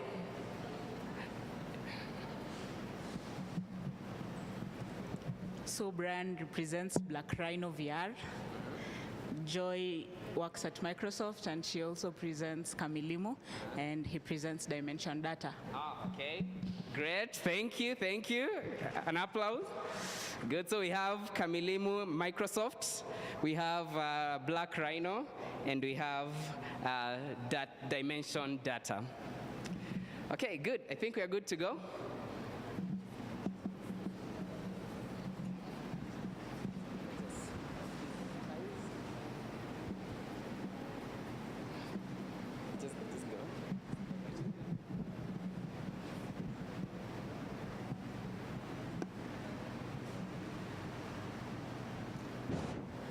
Working. Hello. I can't hear you. Can you hear me? Yes.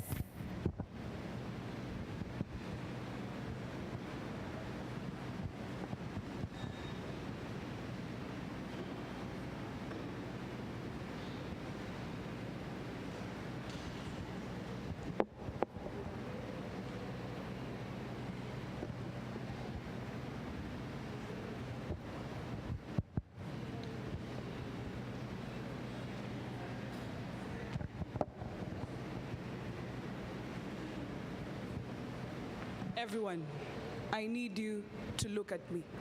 Listen to what I'm going to tell you. All around the world, in each passing minute, 1 million plastic bottles are bought. By the time Miss Ivy and I are done with this presentation, 10 million plastic bottles will be bought. Now, out of the 7 types of plastics used by bottle manufacturers, only 2 types can be recycled. And the 2 types amount to the 9% of the 6.3 billion metric tons of plastic around us. Have you ever thought of what happens to the 91% of plastic that remains unrecycled? I need you to think. Just think. Think. I was so thirsty, I don't think a Red Bull drink would help me there.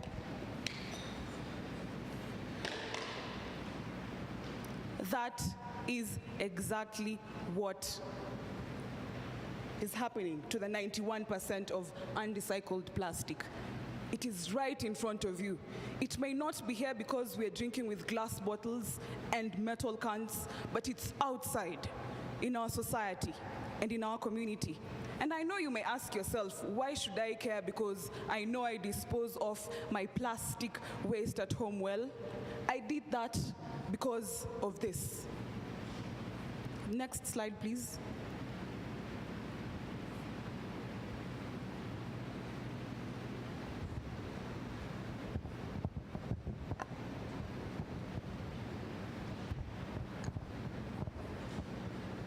So much for the drama.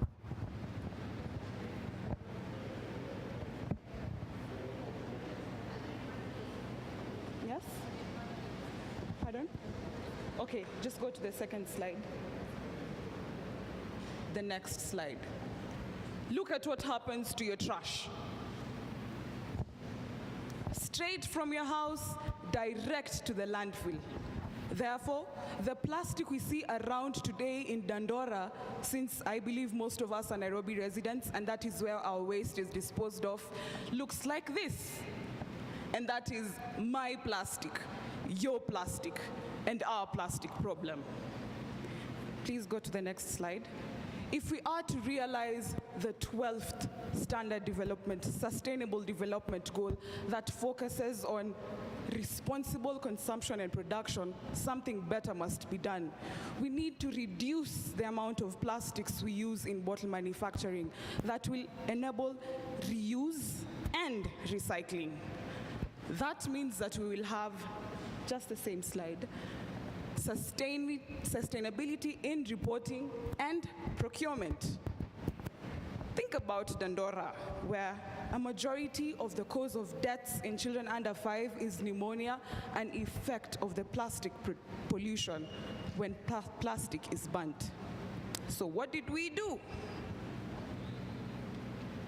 Introducing Authentic. Introducing Authentic. Can you please go to the next slide? Introducing Authentic, an authentic web application that uses artificial intelligence to reduce the amount of plastic that is being produced per unit product and at scale. So here's our solution. We gather this data from manufacturing devices or machines, and then we pass it through our machine learning model. And then through the machine learning model, we'll get two outputs. The first output will predict the amount of plastic that the bottle has. The machine learning model is able to analyze variables in the data such as the liquid density, the malleability, and the material design of the plastic. So when it passes through the model, the first output is the amount of plastic that it predicts the amount of plastic that is produced by that bottle. The second output is an efficient design of the water bottle. So I'll give an example. So for example, company X gives us their manufacturing data. We take this data, we push it into a machine learning pipeline or algorithm, and through that, we'll be able to predict, like, for example, this bottle is going to produce 80% of plastic. So that's the prediction from our model. The second thing that it's going to do through the web application, because we'll deploy it on our web application to our user interface, is that it's going to create an efficient bottle design. So for example, it will say you can use 50% of plastic in the bottle design as opposed to the 80% that was initially there. That means that we've reduced the amount of plastic that is being produced by 30%. So that is what our solution is doing. It's reducing the amount of plastic that is being produced at every product and at scale for different manufacturing companies. And so we believe that with our solution, we will be able to recycle better, because it means that there's now less plastic around in the world, which means that now recycling will be easier. Next slide. At Authentic, we believe that to deal with the plastic catastrophe, we have to start from the root of the problem. Our current target audience is WBAC, Water Bottlers Association of Kenya. With an outreach of 47 counties, servicing more than 30,000 beneficiaries and 700 bottlers, if we can get them to change their model, use our model, our new model, then we can have an outreach all around Kenya that will be easy to recycle and beneficial to the company in terms of averting litigation, saving costs, and definitely boosting their brand. Create themselves with a brand that is all about environmental friendly practices. We recognize and acknowledge Nzambi Mate. She is one of the people who use plastics to manufacture bricks. And even though this is a nice initiative, she says that plastic is disastrous. Remember when I said that only 2 types of plastic can be recycled? What if our model brings more types of plastic to be recycled? Will it be disastrous, as she says? No, we don't think so. So for our business model, we'll be using a subscription service whereby our company will be offering our product as a SaaS, our software as a service, and our target audience, which is bottling manufacturers, are going to pay for our service every month at a particular fee. And we believe that this subscription business model is effective because popular companies like Netflix and Spotify are using these models to generate revenue for themselves. For our indirect competitors and collaborators, our future partners, we have Coca-Cola, which is the #1 beverage producing company in the world, and we have Petco Kenya, which is the #1 local bottling company in the country. Next slide. So the key differentiators between our solution and their solution is that we are using artificial intelligence to help in the design of the bottle, and also we are more inclusive. This means that we are going to be able to use our solution to cater for all types of plastic bottles, unlike Coca-Cola and Petco, who say that they only do their solutions to Coca-Cola or PET bottles exclusively. Our progress is there. We have started the process. Clean Air, a company just like us, works to focus on reducing the effects of environmental pollution. Though our products are different, our goals are the same, and we have already started talking to them about is a prototype of our UI that will be used by the bottling companies. So for scaling, we have activities or objectives for the first year, which include system, data collection and pre-processing, creating our machine learning model, which will essentially be an artificial neural network, testing and validation, UI UX design, and creating a functional web application MVP. For our second year, we will do a lot of user testing and public rollouts. And for our third year, we want to get an acquisition of paid customers for our subscription model. Winning their 1,000 shillings will enable us to get technical implementation. It's AI, we need the GPUs. Bottle manufacturing companies will need to use a web application software, which means we need hosting. We need human resources like a graphic designer, UI UX designer, and a business partnership. We need to patent our idea and transport to and fro the work process. So our lovely team is made up of Rose Kaleno, who is an Android developer and an AI enthusiast, and myself, I am a programmer and a machine learning junkie. Right now, 10 million bottles have been purchased. What will you do about it? Remember, plastic not so fantastic.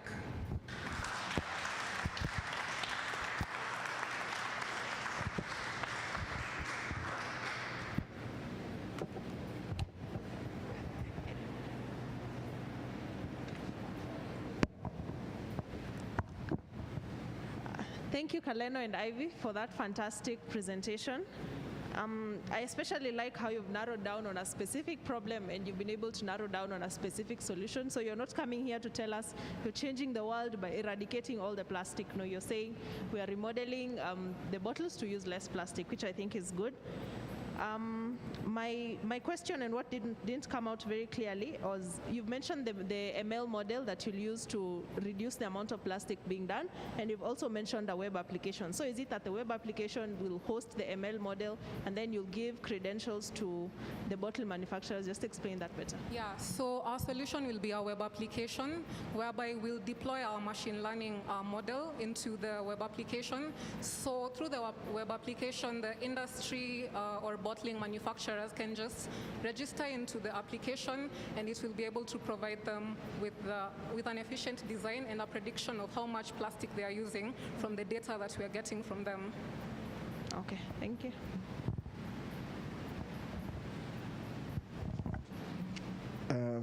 Ladies, I must say I love the confidence. Like, when I think it's Ivy, right? When you said listen, I was like, okay, yes, boss. I love it. First, I love your name. IP should not just go on the platform itself, but also on the name itself. You know, copyright, I think authentic is so original. It's amazing. I love it. Thank you. I'm just curious, product design requires a multidisciplinary approach. And that's why most of the time, product design is not an automated process. You understand? Yeah. I'm curious to find out two things. One, how you envision the AI, how you envision, yeah, I know you're struggling, sorry. So how do you envision the AI working in regard whole new different product. Because before you come up with a suggestion of that product, there are a lot of nuances that go into it and information and insight. Be able to populate all that information, number one.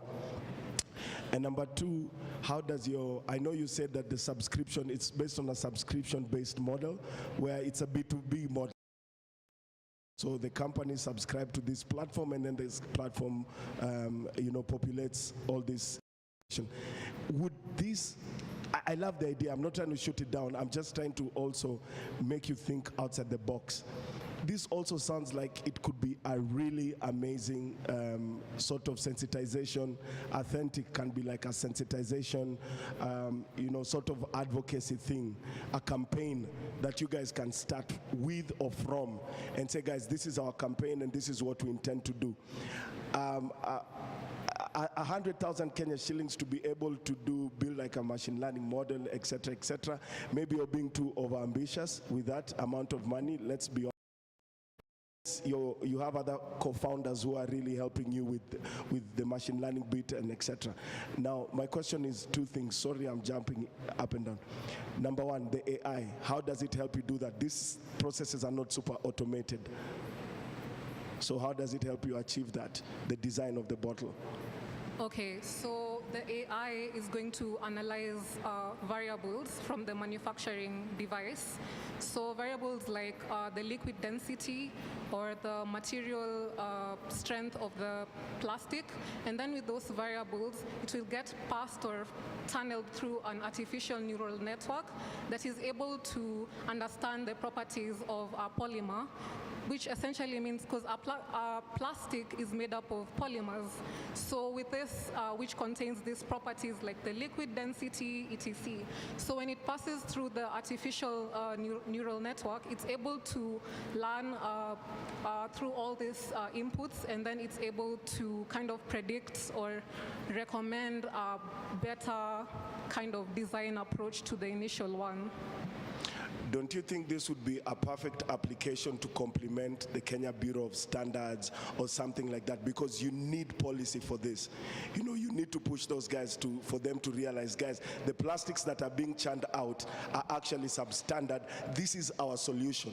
So my challenge to you is rethink your business model, because me as Coca-Cola or as a plastic manufacturer, I will find it hard to go to a third-party platform to tell me that my plastic is not worth it. And I've already invested production pipelines to create that plastic. So I think when you look at it, you will be going against the grain doing something like that. But if you look at it from a policy level where you're talking to the Kenya Bureau of Standards and you're telling them, guys, this is authentic, this is our platform that does A, B, and C, get into a revenue share model with KBS. You tell them, our platform, we are not charging you guys as KBS, but the companies will probably be jumping on it. So I think you need probably to go back, think about many more possibilities. I don't know about mentorship, but you do need to get someone who can point you in the right direction, because I don't think it's an idea that you'll just end here. I really do like it, and yeah, I think you people must have had some Red Bull. Thank you. Let me leave my plastic bottle.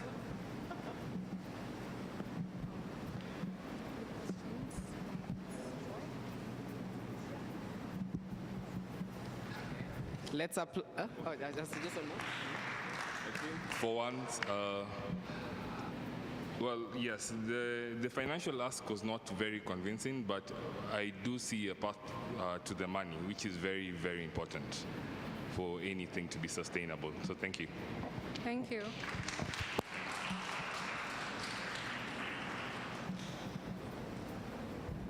Thank you. So let's applaud Authentic again. Okay, thank you, thank you. So next is Jipange. So Jipange, just a few more minutes and then you'll be there. You're good? Just a minute, I'll call you on stage. Okay, thank you. So as we wait for the judges to be ready for these next presentations, I'd like to acknowledge two people who've worked extra hard to make all this happen. One is Jacqueline from Capital FM. So let's just applaud her. She's worked tirelessly to make this. So Jacqueline is with her team. There's also Ashuka at the back. So thank you. Well done. The other one is, I hope I'm allowed to mention her, Vienna. Yeah. So Vienna, thank you. So Vienna works with Red Bull. So Vienna, she's also here with her team. So thank you, Vienna and Jacqueline. You've made this work for 3 years in a row. So we don't take it for granted. Well done, and thank you. Okay, good. So those are the guys who are behind all this, yeah? Yeah. The rest of us are just fronting, but then those are the real faces behind all this. So as we prepare, the bar is being set higher and higher. So next we have Jipange. So Jipange is going to make the presentation in 2 or 3 minutes. So we'll just wait on for Joy, the other judge, before we can proceed. Meanwhile, mingle, interact with other people, network, okay? I see people are just seated, not trying to know each other. Come on, guys. In my age, in my days, in our days, we wouldn't let such opportunities pass. So get to know each other, network. You guys, some of you are 4th years, some of you are 3rd years, some of you want internship. Peers, you never know the connection they might give you. You never know where that friendship will take you to. Okay? So who knows the number of submissions that were made globally? How many submissions were made globally? Who bothered to check? Yeah? Anyone who has an approximate number? Over 4,000, right? Over 4,000 submissions. And yours was among those submissions, yeah? You know those moments when they say we had 2 million KCSE students and you're like, I was on radio today. So yes, you are on that global map. Those 4,000 plus submissions that were made, you're one of them. And yours could be among the 44 that will be presented at the global stage. So keep psyched up. Hope that yours is the one that will be selected at the end of the day. Jipange, kindly take the stage.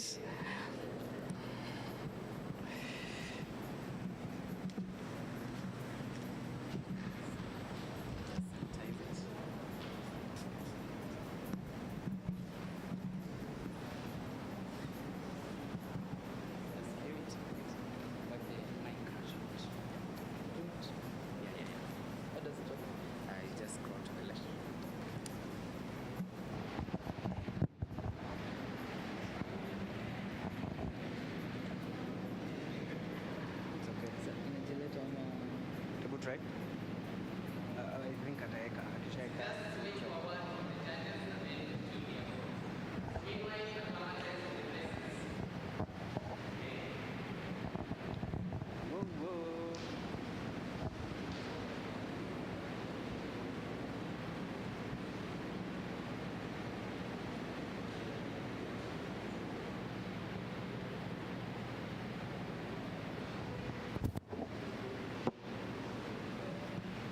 Yeah, so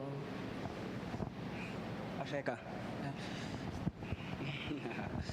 Good afternoon. My name is Mark Tanui. And I'm Alan Gitao. And together we are team Jipange. So imagine a situation where you are a university student. You've just woken up randomly during the day. You find that you're confused. You don't even know what class you have. You don't know what you're supposed to do during that day. So you end up being confused, and you find that you become frustrated. You don't know what you'll do because you hadn't planned yourself. So we came to find out, so by not planning yourself, you find that that frustration makes you miss classes and such. So we came to find out that we found, yes, like, yeah, so research showed that an important predictor to academic performance is class attendance. This class attendance, especially among university students, highly influences how they'll perform at the end, their end grades and their final results. We conducted research in 16 different universities and colleges in Kenya, and we found out that 55% of them miss classes due to poor planning, and close to 60% of them do not have personalized schedulers. From this data, we deduced that most Kenyan university and college students lack an effective tool to help them plan and manage all their class activities. In turn, this leads to gaps in their skills and knowledge of their curriculum. In the long term, students with gaps in the skills and in their curriculum knowledge are deemed uncompetitive for employment. We also found out that not planning for their classes, especially university and college students, creates a habit of not instinctively planning all their other activities, which we think is a very good habit created, and that will increase their competitiveness in employment. Thus, we introduce Jipange. Jipange is an offline mobile scheduling app that seeks to help students to have all their class-related activities in one app. Yes, in one app. From all their classes, to assignments, to cuts, and to even group discussions in one place. So Jipange works by notifying you a day before, especially in the evening. It notifies you of all the activities that will take place. That is if you have a cut, if you have assignments to be submitted, if you have such and such, even the classes. It also gives you a reminder 30 minutes before the session that you have such and such. For example, maybe you have a class, so it gives you that reminder after 30 minutes. Furthermore, you receive an alert in case of any rescheduling, that maybe the class has been postponed or it has been cancelled. These alerts are sent by the lecturers. This is done through an SMS that you receive on your phone, in case of the alert.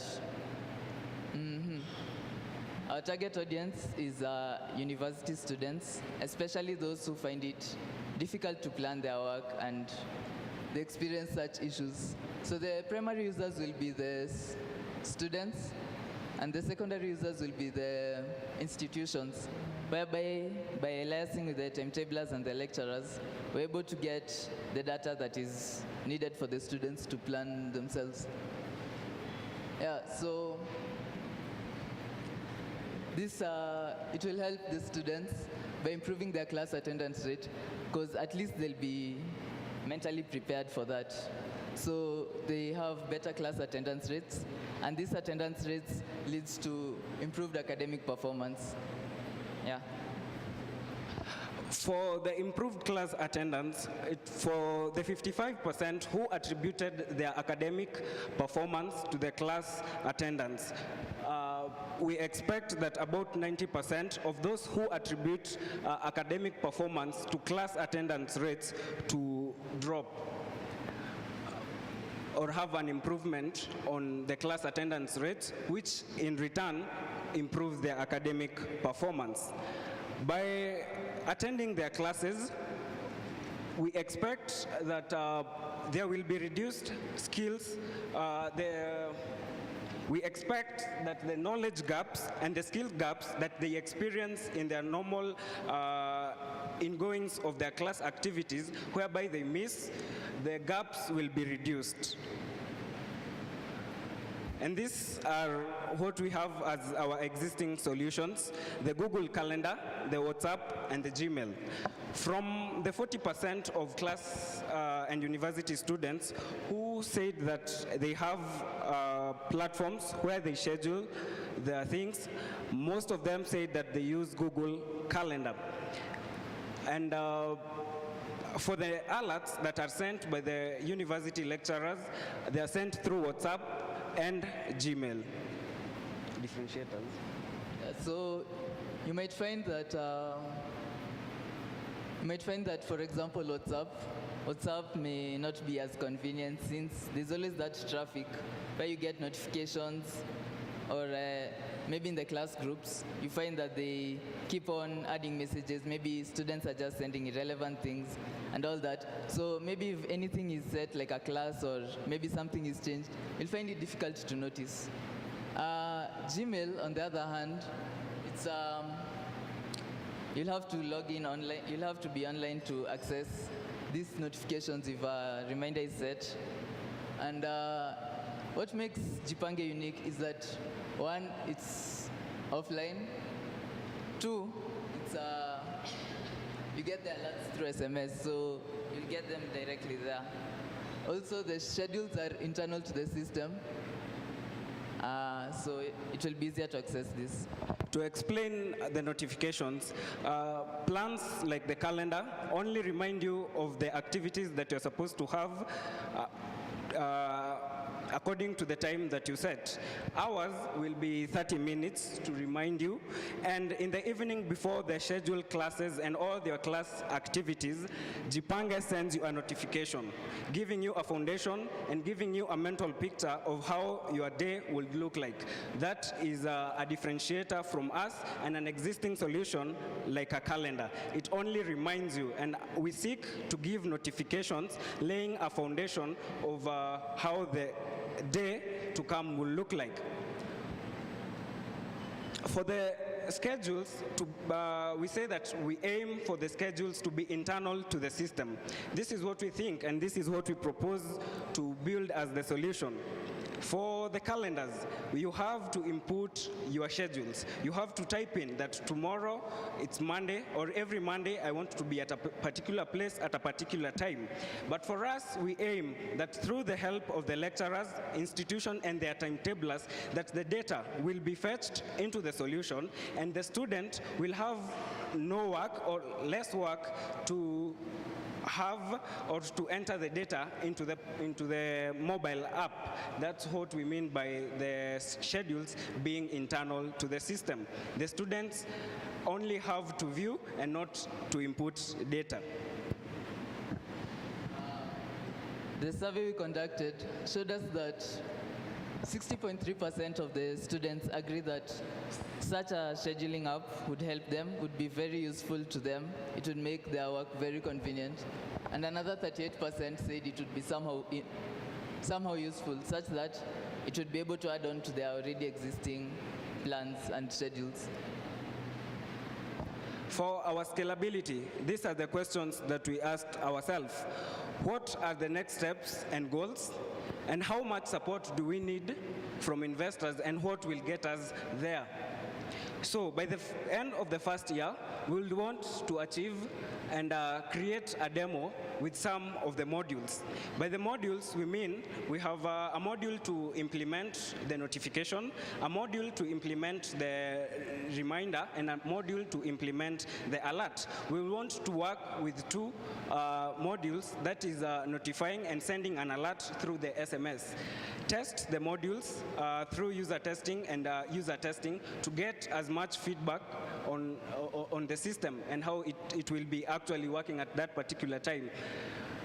Then we'll be able to analyze the system using agile methods and now come up with a more concrete, solve the problems that would have existed and add one module.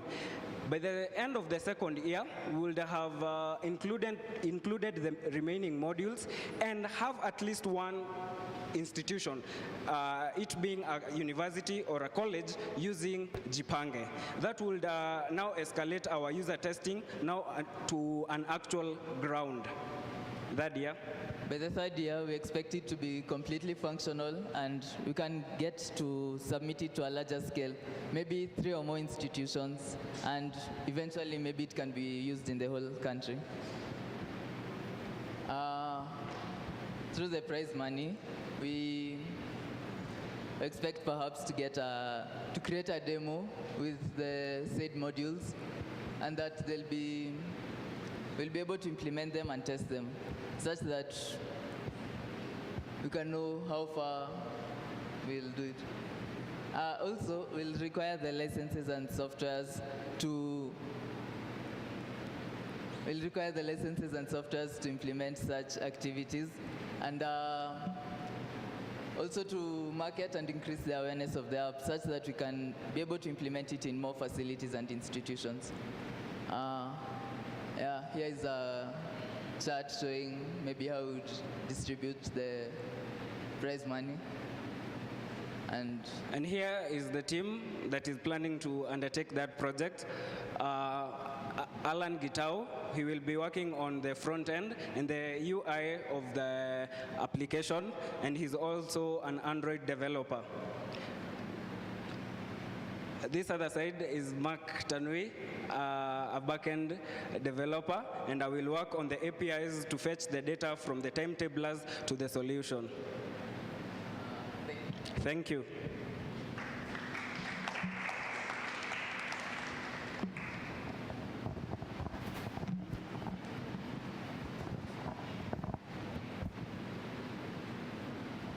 Thank you guys for the presentation. Now, what I want to ask is, what is your financial model looking like? 1. 2, I would like to also understand, your app to me makes sense if it goes viral. So I don't know if you agree with that, but probably could tell me how your strategy is to drive up adoption. And 3, and just this is feedback. Well, if you're going to wait 3 years to get to 3 institutions, there is a chance that other people might come into that space and leapfrog you. So probably my advice will be try and be a bit more agile and put it out there faster. Because again, I say at times this market is taken by the person who comes first and does it well. Okay, so those are my 2 questions. So to answer your question on business model, we had thought and agreed that we'll have the solution not 100% of open source, but what we'll want from the universities is they will contribute in the developing and in the hosting of the solution. For sustainability, we had thought that the SMS used to drive the alerts, we were the ones to, let's say, sell the service of the bulk messaging to the institutions. What do you want to add on that? All right, thank you, Mark and Alan. I have 2 questions. The first one is, you've not really made it clear who will upload these schedules or where you'll get that data from and the process of getting that data into your platform. That's the first one. The second one, you started by saying that the app will be offline. It will be an offline mobile application. So how will you achieve that offline capability and especially still keep it offline and retain the integrity of the data? Let's say if a class changes 30 minutes ago and I'm still offline, how do you manage that? Yes. You'll answer. Okay, so to answer on how we are going to fetch the data, we have said that we're going to work on an API to fetch the data from the institution to the solution. Now, once the application has the timetable in maybe the JSON format fetched through the JSON, now to the application, it will be cached into the solution. For the existing solutions like the calendar, they also use the same model to cache the schedule into the mobile app, and then it will automatically send a reminder without getting online. The next question was, please. The offline, I think offline and who to upload the schedules. I think and how to upload the, yeah, okay. So from what we came to conclude is that the app will not be 100% offline, because now fetching the data and having it to be cached in the system will require an internet connection. Yeah, so that is the only time, and any time that the timetable is changed or adjusted, an alert is sent for one to access the internet, and now the new schedule is cached into the system.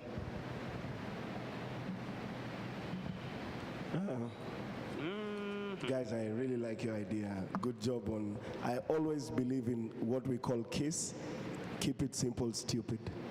I like the fact that it's a very simple idea. The problem statement is very clear, and your target audience seems to be very clear. I want to probably give you feedback on what I think was the biggest part of this platform that you didn't mention: analytical data. There is no place you guys mentioned analytical data.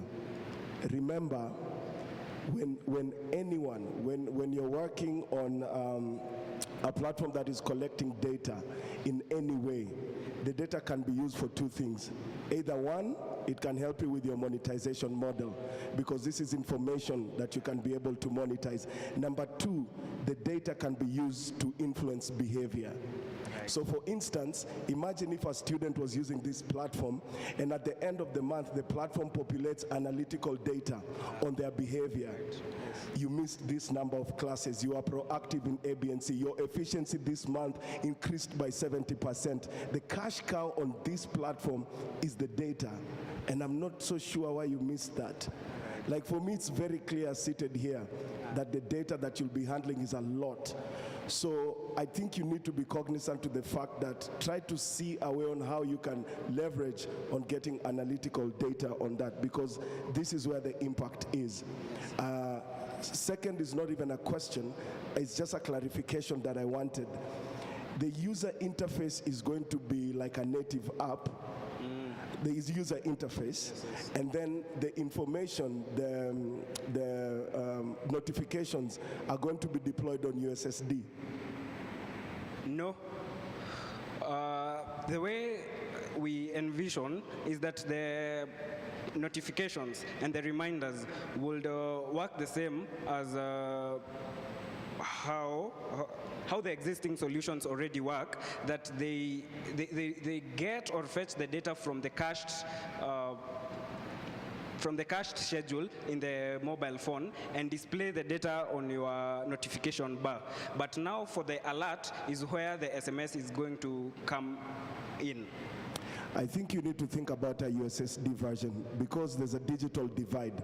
Don't assume each and every person who is in your schools and institutions have mobile phones that can download apps, because I just feel like for it to be a more inclusive platform, you need to think about a USSD version. You know, when I heard you guys saying the SMS functionality, I was really excited that, you know, the UI is a native app, but then the distribution is in USSD. Think about that, because I think this will be more inclusive. So, thanks, guys. Thank you very much.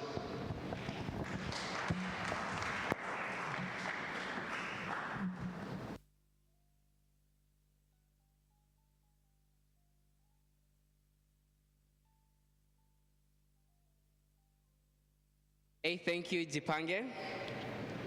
So next on queue is Isha, who are already here. Just give the judges a few minutes, then we shall be on. So we have 3 more presentations before lunch. So I encourage all those who've presented to still remain in the hall so that you can be able to hear out the remaining presentations, because we were all here in your presentation, so it's only fair that you're also here for the other presentations, yeah? So don't get tired. Don't get tired of the presentations. So far, so good. The diversity is awesome. The presenters are good. The feedback is also great. You don't need to only hear for the feedback that you receive on your presentation. You can also hear on feedback from other presenters. Remember, we are all here to learn. If you leave this place in the evening without learning any single thing, then that would be a big loss for you. So remember to learn, remember to network, remember to have a Red Bull, and all will be well by the end of the day. So just before lunch, we shall have presentations from Isha.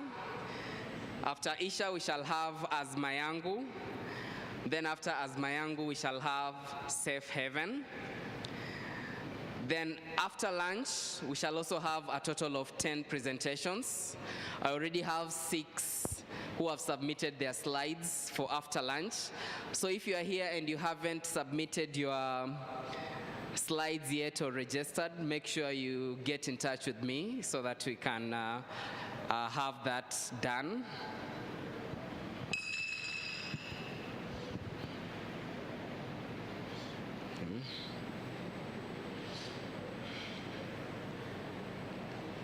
Okay. So remember also to have your masks on at all time. We are in very tricky times. Ensure you have your masks on at all time to protect yourself and the other person so that none of us is exposed, yeah? We are almost 50 of us here, each of us from different places, yeah? So you never know who might expose you to the dangerous virus. So ensure that you mask up, ensure you sanitize, ensure you wash your hands. And I'm sure all of us will leave this place as healthy as we came.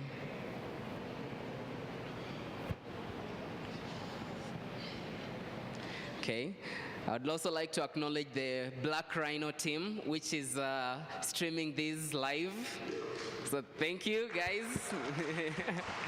Okay. The team is led by Brian Afande. You had a big,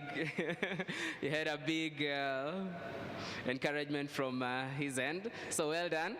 Where can we access this from? So that we can also share out there. We want to be on TV today. Capital FM YouTube page. Yes, to access that, go to Capital FM YouTube page. Then we can see ourselves live on TV. It's a 360 coverage, 360 degrees coverage. So you can see everything. You can actually have like a street view, right? So share that out there so that people can witness your presentations and potentially witness a great journey to the global stage.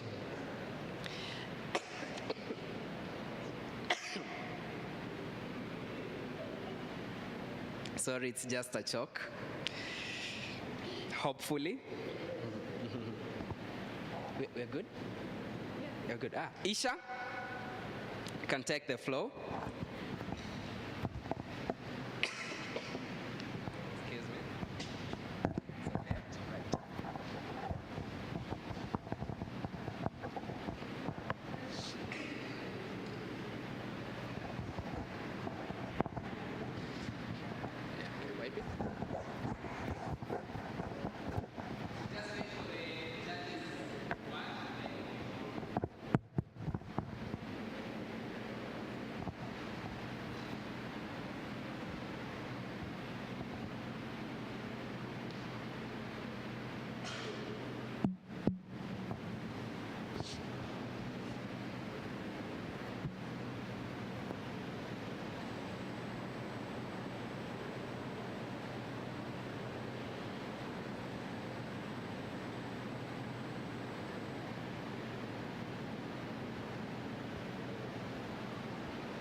Good afternoon, ladies and gentlemen. You all look lovely this afternoon. You too. So judges, from a recent study done by John Hopkins University, it suggests that, sorry, my bad. I was tensed. Okay. From a recent study done by Johns Hopkins University, it suggests that the third leading cause of death as of now is due to medical error. First, it has surpassed strokes, Alzheimer's, and also diabetes. This is due to misinformation and insufficient information passed by the patient to the doctor. And to make it worse, only 24% of patients are able to provide information about previous medical conditions and also prescription prescribed by the doctor. So, ladies and gentlemen, with all these random figures, are they random really? Not really. Let's bring it back home, Africa. 80% of all Africans depend on public hospitals. With this high number, leading to over-congestions in public hospitals with a lesser number of medical staff to deal with this situation. This leads to patients dying while waiting in line. As an example, we have had cases of people staying in the line for up to 3 to 5 days, waiting to be served by only one doctor with a disease that could be prevented. To make matters worse, 50% of all African children die below 5 years, die due to preventive illnesses such as tuberculosis. Ladies and gentlemen, this could be your sibling, this could be your parent, this could be your child. And this is where Isha comes in. So tell me, Joel, what is Isha? Ladies and gentlemen, Isha is a revolutionary technology. It's a medical technology unlike ever seen before. Upon the screen, it's a combination of a smartwatch and an Android application combined together. First and foremost, let's tackle with the smartwatch. Our smartwatch is of a special design.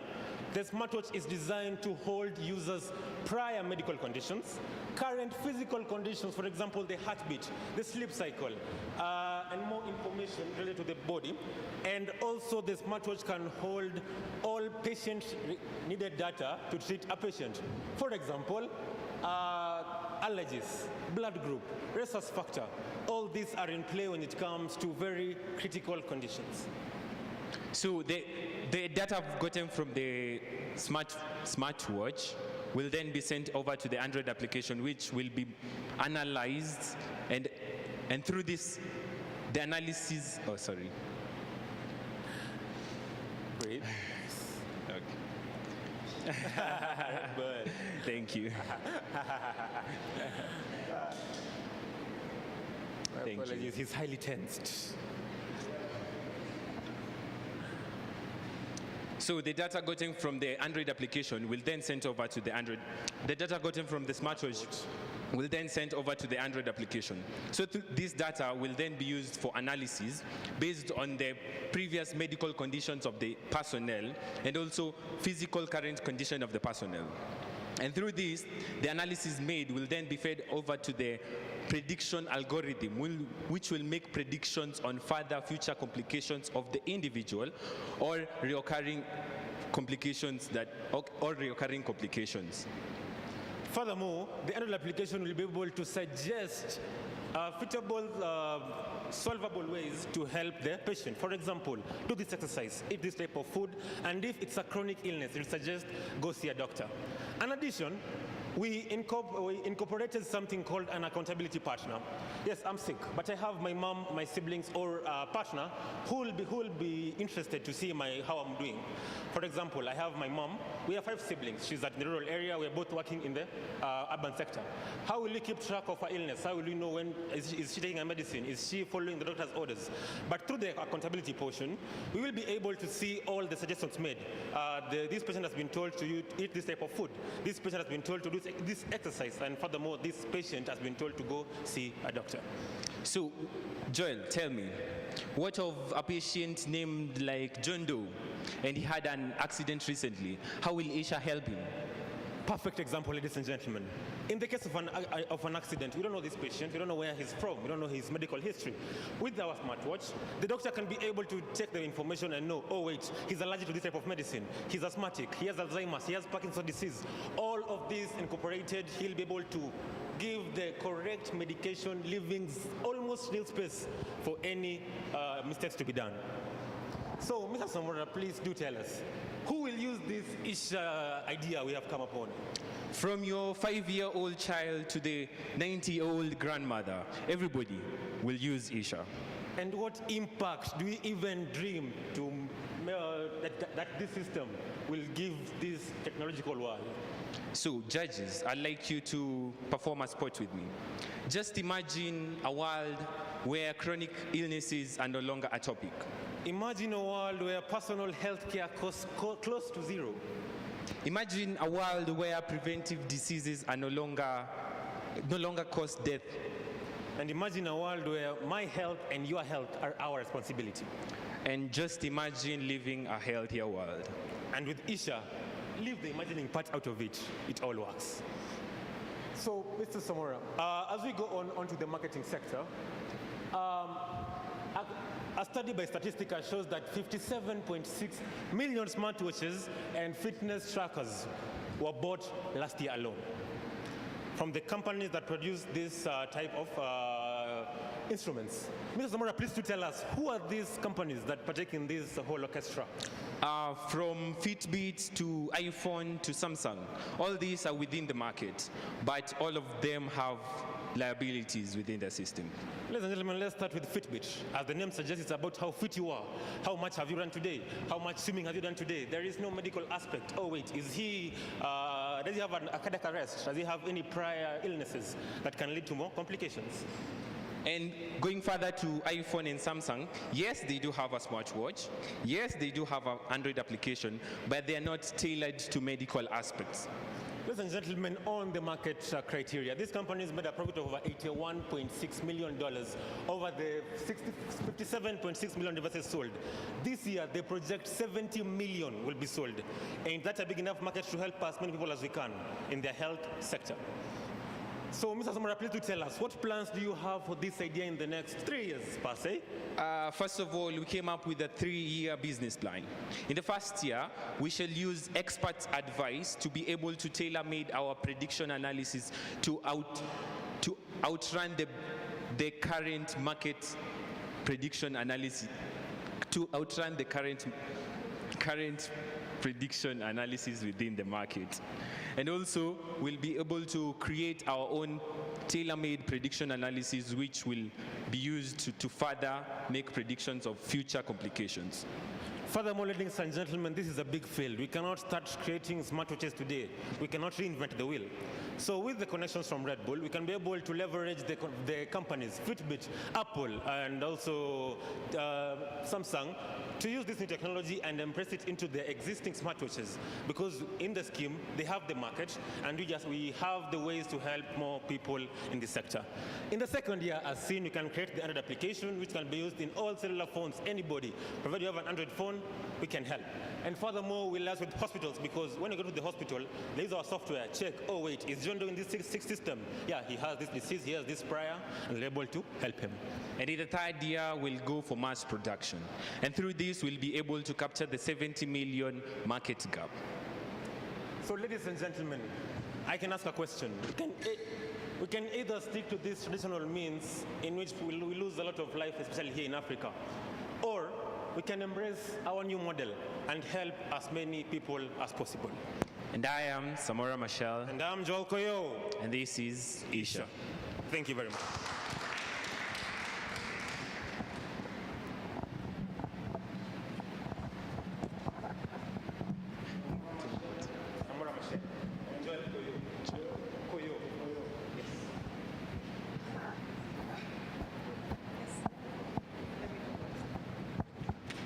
All right, thank you, Samora and Joel. You've done a great job with your idea. A couple of questions and comments from me. So the first is, towards the end, you mentioned partnering with Apple and some of these organizations. So my question or my advice on that is, it's not very clear whether you want to specialize and sell this as a service where you're bringing out the medical aspect of these smartwatches, or you want to build your own product, get your own hardware, create your own mobile application. So you really need to refine your idea and the product that you want to do, whether you want to go as a service or do it as a product. The second one is, you've mentioned a bit on doctors being able to access the information from the smartwatch. So how are you going to onboard these specialists, and especially the medical aspect of the Fitbit that you mentioned, of the smartwatches that you mentioned? How are you going to get this expertise on board? First of all, for the first, was that the first question where you wanted to know if it's a service or a product? So first of all, if we were able to create a product, then we would. But already, the experts have already created very good products within the market. And probably it will take us a very long time to create our own product. So we can leverage the products made within the market and also offer services, let's say like, we can offer services like subscriptions for consultations through the doctors within the application. And also for the Thank you. Okay, so for getting the experts on board upon this entire mission, technically this is through collaboration, as we have partnered with some of the doctors in some hospitals to create this idea, and they are very susceptible to it because it eases their work and they're able to save as many lives as possible.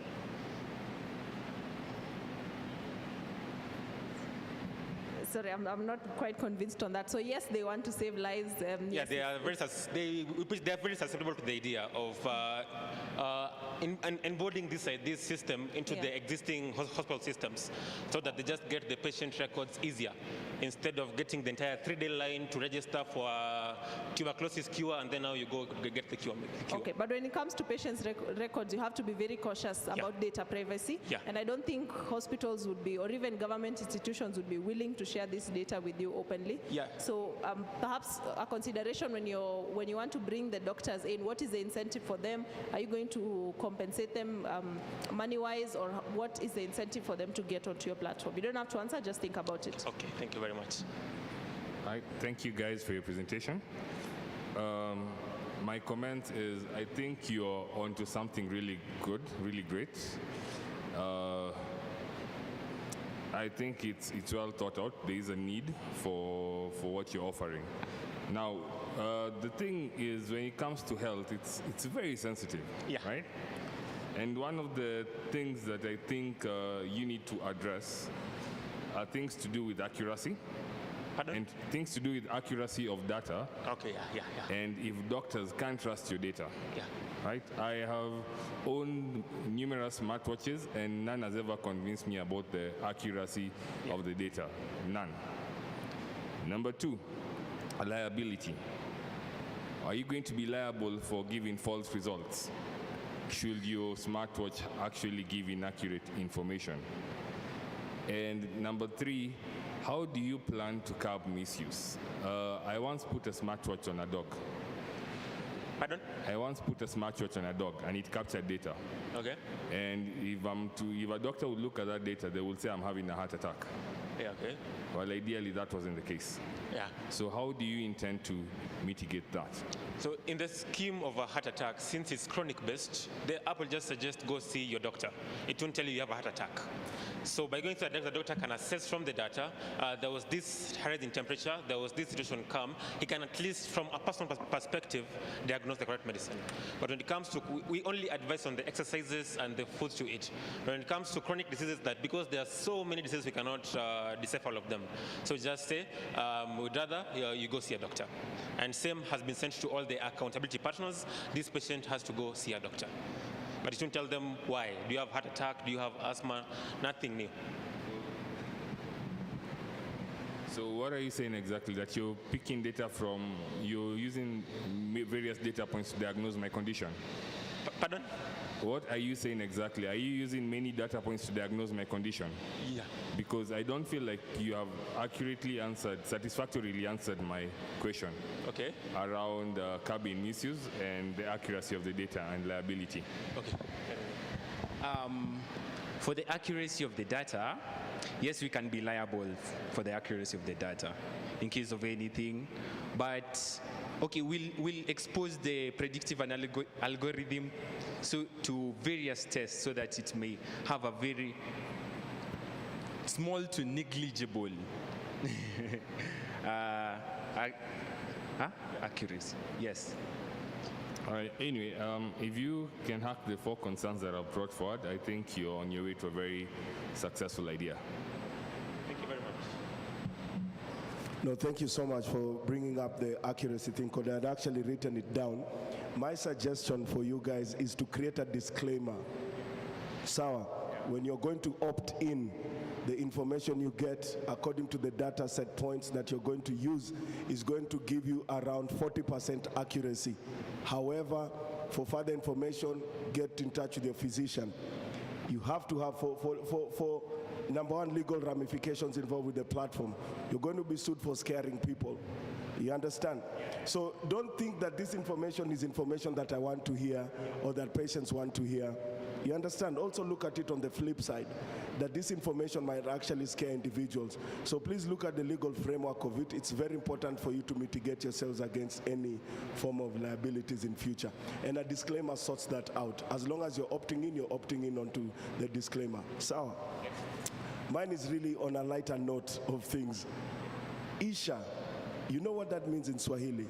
Yes. Yes. Is it an acronym, or why is your name so morbid? Okay, the name was derived from Japanese. From Germans? Yes, Japanese? Yes, yes. So a doctor in Japanese uses the pronunciation of Isha. So we used Isha. Cultural relevance is something, no, I'm very serious. Cultural relevance is something you need to think about. Your product target audience is not in Japan, it's in Kenya. If you tell me to download a watch called Isha, and it's going to be giving me information that is telling me I'll die next week, I'm not going to opt in on that service. Change your name. Thank you. Thank you. One more thing. I think your scaling plan is actually quite realistic, in my opinion. Yes? Your scaling plan is quite realistic, in my opinion. So thank you. Thank you. Thank you very much. Okay, thank you, Isha. Let's applaud Isha once more. Okay, thank you. So next will be Azmayangu. So we give the judges a few minutes, and then we'll be good to go. So we have 2 more presentations just before lunch. So when you go for lunch, take note that we shall try take as little time as possible so that we're able to transition to the afternoon session in a timely manner, okay? So with the time as it is right now, we shall be going for lunch at around 1:15, latest 1:20. Yeah, so when you go for lunch, let's make sure we take roughly 30 minutes so that by 1:50, we are back here to continue with the sessions by 2. So when you go take your lunch, kindly do it quickly so that you can come back here. Networking, we can do that in the evening. So when you go for lunch, let's be objective. Let's eat that lunch and come back quickly. Okay? Good. So when we come back after lunch, we have a number of exciting projects that will also be presented. We have Science Connect. We have Pedal Power. We have Find My ID. We have Siren. We have Speak Up. We have Lab Trace.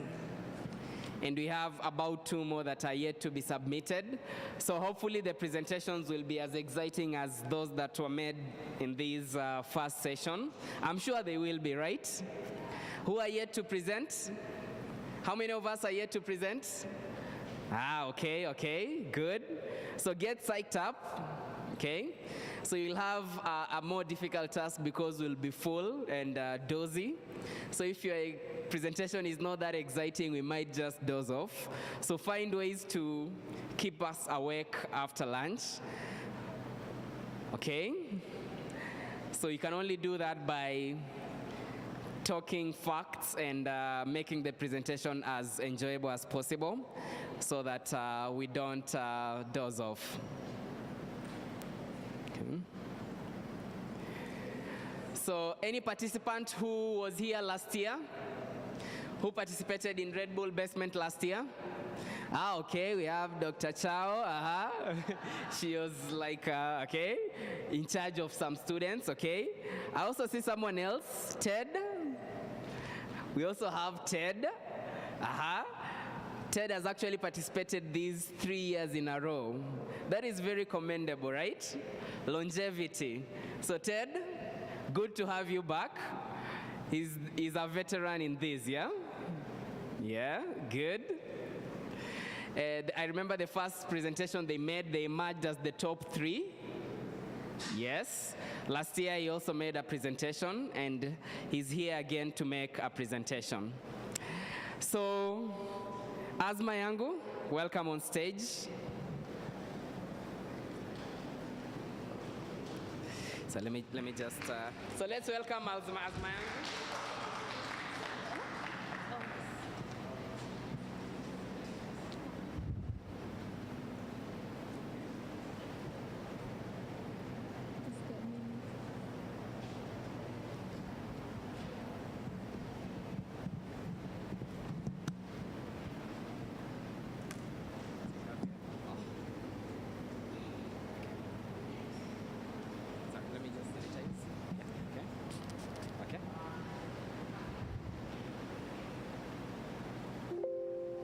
It's always so difficult to speak just before lunch. We are fighting with hunger.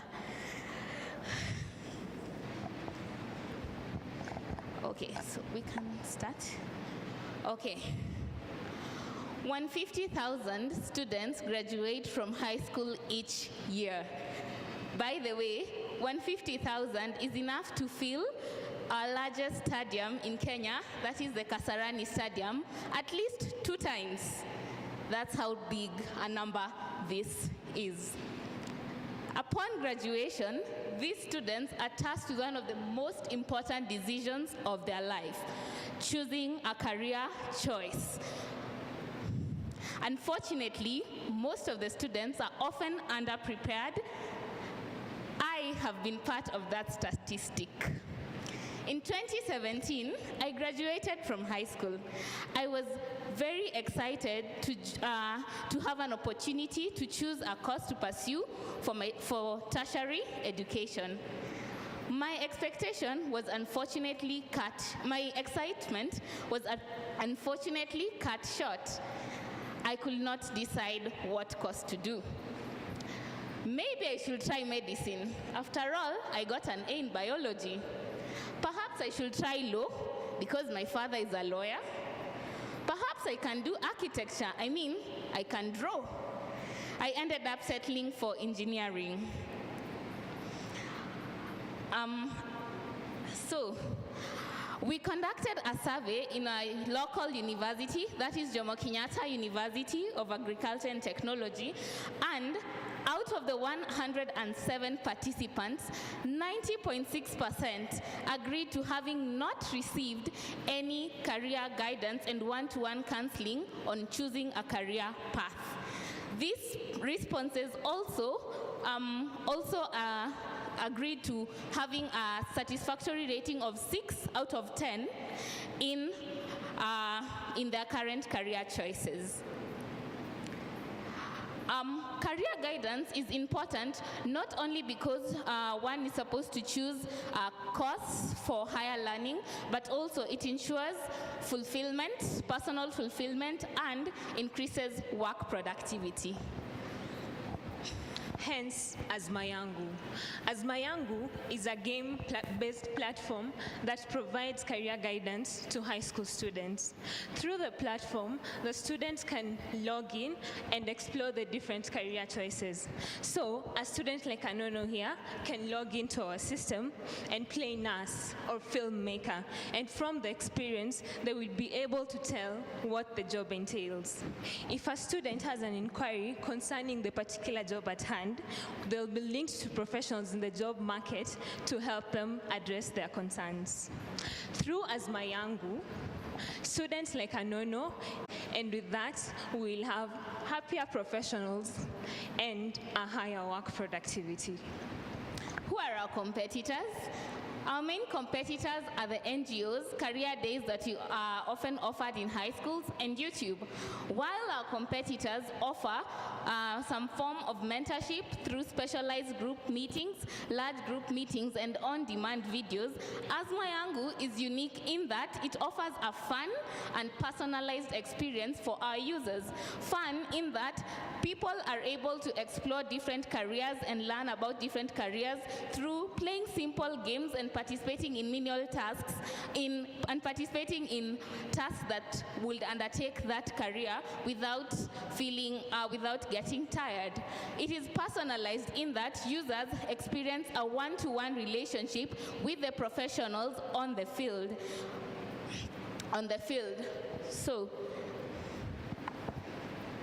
So what is our progress so far? So far, we've been able to design our product logo. And also, we conducted a research in our local university. I'd like to take you back to that period when all of you completed high school. I'm sure you're very much excited. Well, if at least you passed your exams. At that particular moment, how do you choose the career that you're going to pursue? From our study, we found out that most students choose their career options based on preconceived notions and advice from other people, instead of having an in-depth research of what to pursue in campus. So how are we going to scale Azma Yangu? On our first year, we plan to go on to high school tours in order to get a feel of what is the current state of career counseling in high schools. High schools will also be a major player in our company because we would want to partner with the high schools so as to also tap our professional network from the high schools. Alumni from high schools are normally open to offer career guidance to students in that particular high schools. So Azma Yangu would provide a platform where alumni can interact with high school students in that high school in order to take them through different careers. It would be different from career days because career days are one-off events and the effect of career days is often not felt. According to the American Standard Counseling Association, we found out that the recommended ratio for counseling is 1:250. So in Kenya, the current ratio stands at 1:1000, which is quite low, which is not right. So we also hope to partner with professionals within the same year through partnering with organizations that are offering professional mentorship and to tap into their professionals.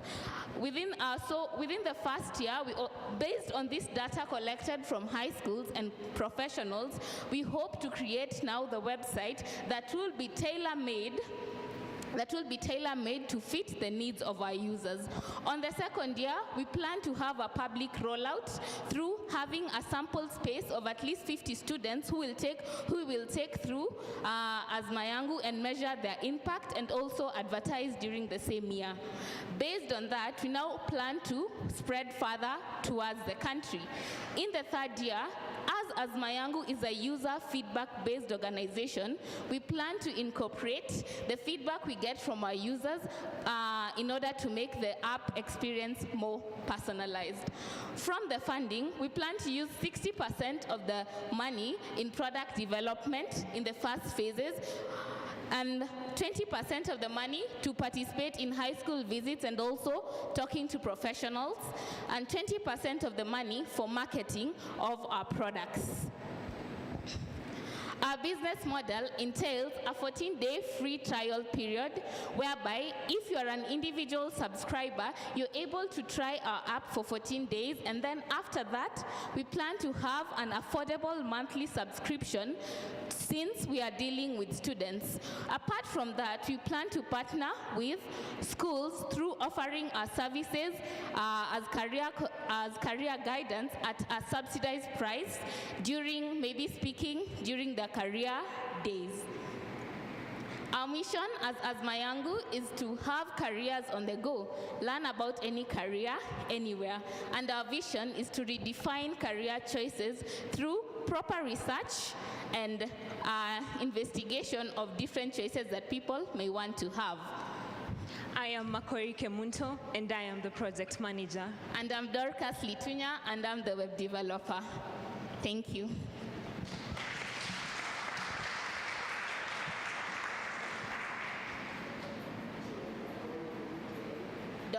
Dorcas Litunya. Yeah, here.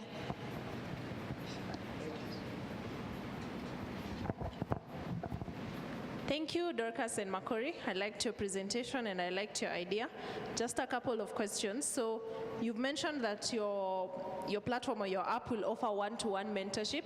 Who will be offering this mentorship? Is it that you will onboard maybe professionals to come in and offer the mentorship? Who will do it? Okay, thank you for the question. I'll take that question. So we'll onboard professionals, first of all, through tapping into the high schools that we will go to and getting into the alumni network, because it's an easier catch for them, because most of the alumni are often available to offer mentorship. So through that is for our first year plan. Then after that, we plan to market around in order to have other professionals join our platform to provide the mentorship to the students. Also to add, the mentorship, the one-to-one professional mentorship is when the student has an inquiry or maybe they've not understood quite clearly what the task they are doing is about or what skill it will develop in them.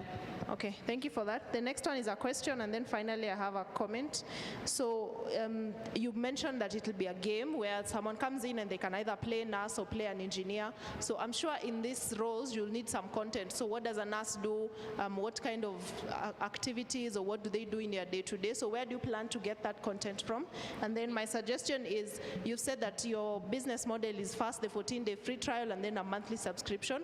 So if you're targeting high school students and majority of them are either in boarding school or they don't have regular access to a smartphone, how do you expect them to be using your services regularly, your platform, and to be paying for the monthly subscription? Okay, as we said, for our pilot program, our main partners will be high schools. So from the high schools, we will be able to roll out our program to the students at a subsidized subscription fee. That way, the students will be able to access our web application from the comfort of their schools, the computer labs. And if a student is in, let's say, a day school, we have cybers. That is why we specified we want a web application, not a mobile application, to have access to all the students. We are also finding that another part of our market is high school students who have also graduated from high school, meaning that period in Form 4 that you're at home and you're asking everyone, what course should I pursue? We can use that period for you to investigate through Azmayangu. All right. Thank you, ladies, for the presentation. I quite enjoyed it. Now, I think it's a really good idea because actually what came to mind is what kind of world will we live in if we matched everyone with what they were supposed to do? Where would we be today? You know, so it's a really powerful idea, and it's really impressive that you came up with it.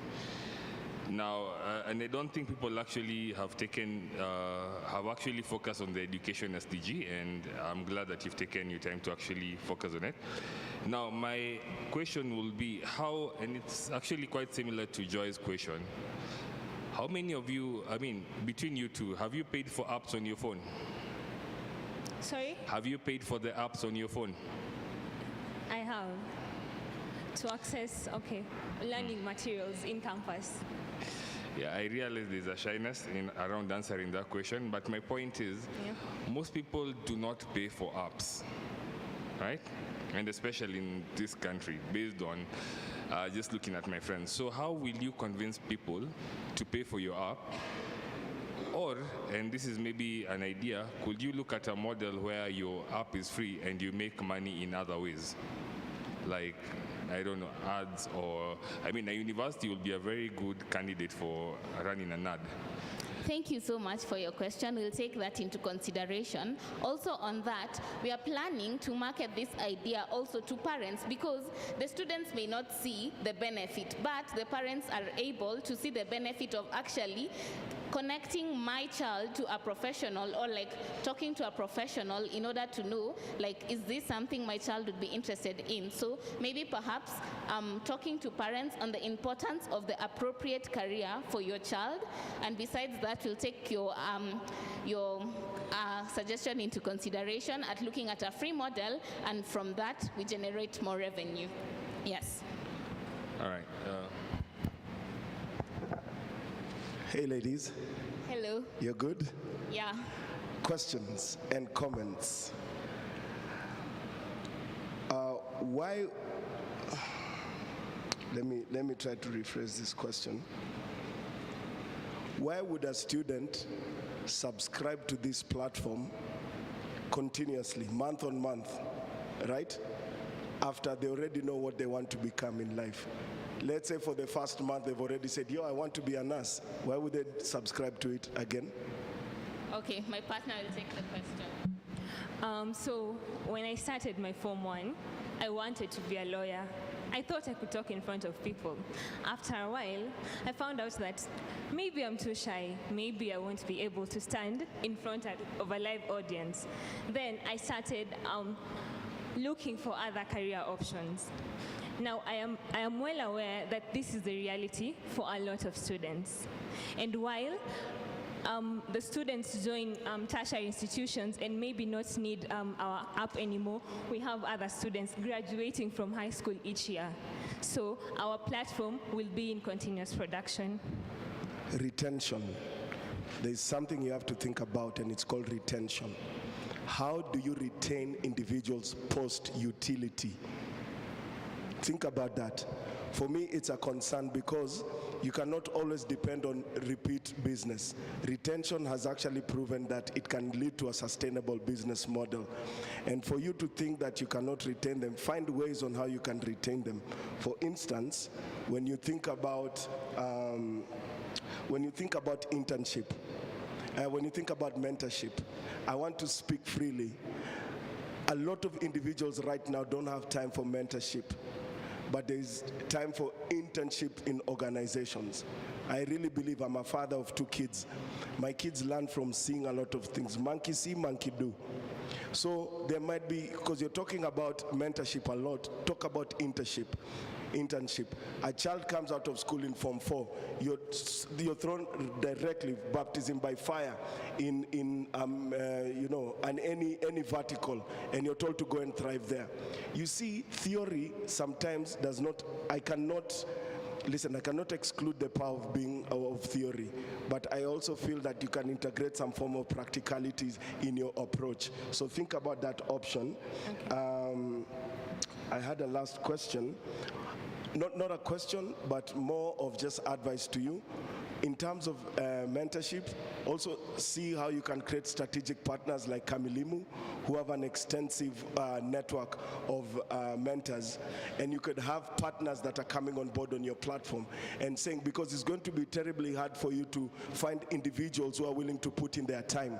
I'll tell you, people have approached me to be a mentor, and sometimes I tell them, as much as I want to do that, right now my plate is actually full, from being a parent to running a business, etc. So work with partners like Kamilimu, whose their core business function is to actually make sure that these networks are built. Thank you for your feedback.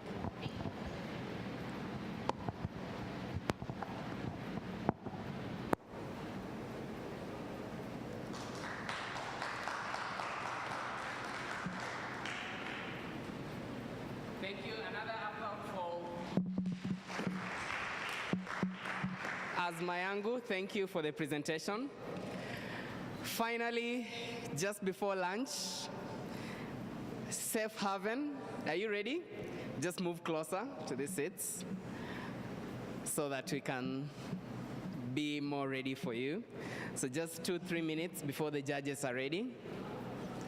Okay, so we are going to have the final presentation just before lunch. Kindly remember, when you go for lunch, take just about 30 minutes to finish your lunch so that we are all back here before 2 to continue with our presentations, okay?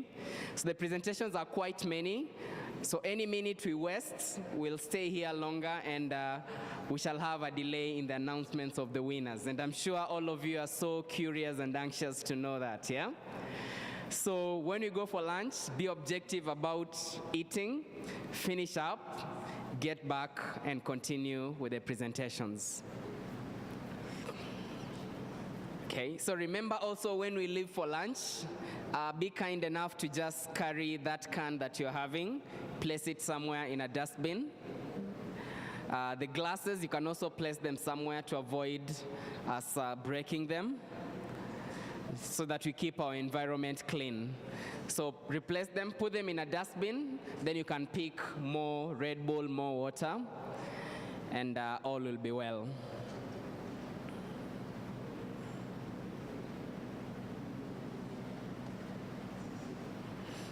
Okay. I'm trying to build tension. Silence brings some tension, yeah? Okay, so safe haven, are you ready? Maybe you can go acclimatize to the stage and look at us so that, yeah, you can just take the stage. I'm sure the judges are almost done so that we can prepare for the presentations. I'll bring the tools. So I've logged into Capital FM. A few people are watching live. Have you guys shared the link? Have you shared? Have you had a chance to look at how it's being projected? It's quite fancy, right? Yeah, it's quite fancy. So be sure to share the link to many groups, and let's have more people witness this great event that we are having today. Okay, share it among your family members, those guys who voted for you, those guys who made sure they gave you a shout out before came here. So make sure you share it to them so that they're able to witness this.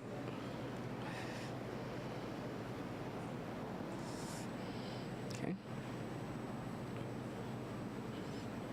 If you're able to share the most links, there'll be an extra plate for you at lunch. Yeah, so, but you need to prove that, yeah? So the more the links, an extra plate will be waiting for you.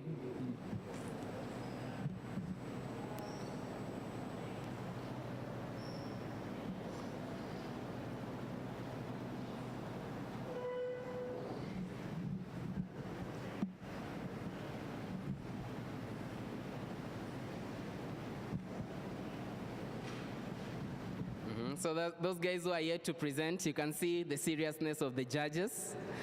You can see the kind of feedback they are putting down, yeah? It's no joke. So you better satisfy them, yeah? Impress them and also impress us, and you might just make it to the podium finish, yeah? Otherwise, if you don't, you're still a winner. That idea, don't let it die at this level. Red Bull Basement was just a platform to wake you up, yeah? Most of us present our projects at that degree level and we just forget about them after graduating. So if you're passionate about your idea, make sure you go further than just this stage. Make sure you go further than just that final presentation for here. Most of these judges who are here, all of them actually, if you ask them, and you'll get a chance to network with them after the event, they'll tell you that some of them were able to go very far with some of the ideas that they conceived at the same level you are right now. So make sure that that idea doesn't just die down at this level. Make sure you're able to pursue it further so that you can achieve great things with it. So Safe Haven, it's your chance.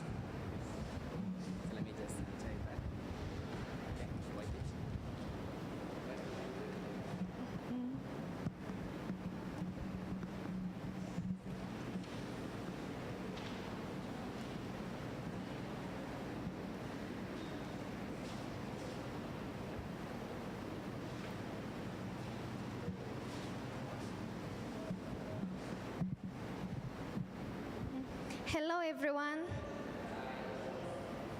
My name is Esther Njehia. and we are from Masinde Muliro University of Science and Technology. Safe haven, a place you can call home. Okay, this is a topic that hits close to home because it involves the girl child. In 2019, the statistics done by the Global Childhood showed that Kenya had the third highest rate of teenage pregnancies, 82 births per 1,000. That's a lot. If you don't think that's enough, wait and hear about the COVID-19 pandemic. It escalated the numbers to 328,000 in 2020 only. And if you're asking yourself, that's not, even it doesn't hit for you, but for me, a friend of mine, early this year, late last year, she got pregnant. And with the cultural African parents, they arranged a marriage for her. And she got married while she's at Form 3. Even after giving birth, she's still at the guy's house.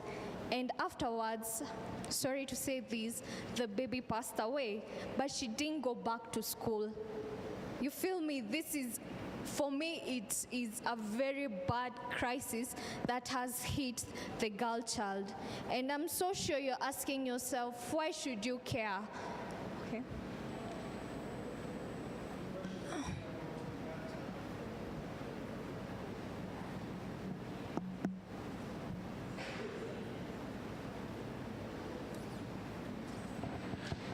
Okay, I know you're asking yourself, why should you care? As you can see, the statistics numbers are very high, that you get a lot of girls drop out of school so that they can be able to take care of their children, and after they give birth, many of them don't go back to school to complete their studies. So this brings about a huge social gap in that the girls who leave school do not finish their education, and they don't get the necessary skills to apply for high-paying jobs. This, as in a country that wants to grow more, we need to have a higher number of middle-class people and a less number of poor people. So when the huge number of girls are not able to get the education and bridge that gap, there's a huge gap between the high class and the middle. And this, as a nation, brings about a huge gap which affects the economy of the country. Next, we'll have a lot of unskilled labor. Yes, the girls have dropped out of schools. Yes, they can do work, but what type of work can they do? That's where you find many of them are going to jobs that require a lot of labor, but have a meager pay, like washing clothes, such and such.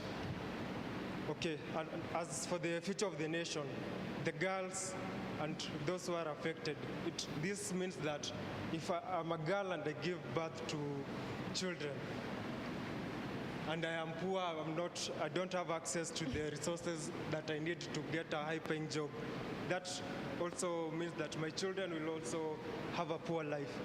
Yes? This is clear. Okay. This means that my children will also experience a higher quality of life. And this, for a nation, it's not appropriate. Okay. We have cared enough. What solutions do we have? Our solution, we are building a web platform, a progressive web app, whereby we have different sectors where when a girl reaches out, can be able to get help. We have different sections. Also, for those girls who are not well privileged, that they cannot have access to our web platform, we are planning to integrate a USSD code so that if they even have a Kaduda phone, they can be able to enter USSD and get tips on how to tackle certain situations that they have. Okay, for our solution, the first platform, we have a learning platform. This one, On learning, we plan to educate the girls about more on sex education, so that we will liaise with professional help, teach them on sex education. We'll offer them some training on vocational training, so that they'll have the skills.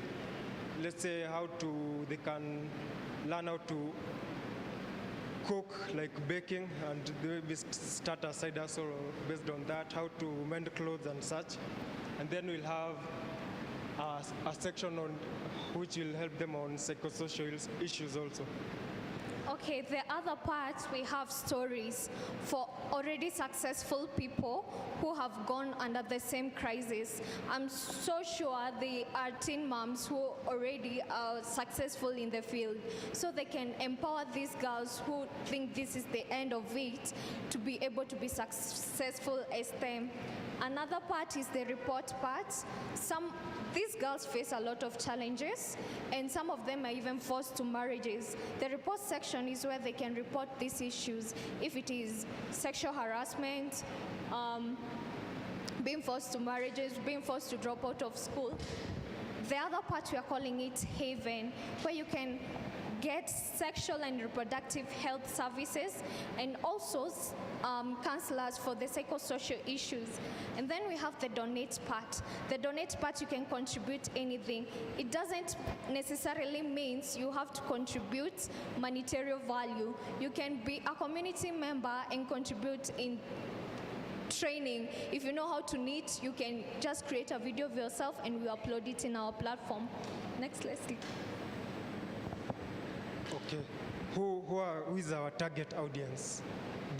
Our platform targets teen pregnant moms who are already pregnant, and teen moms who have recently given birth.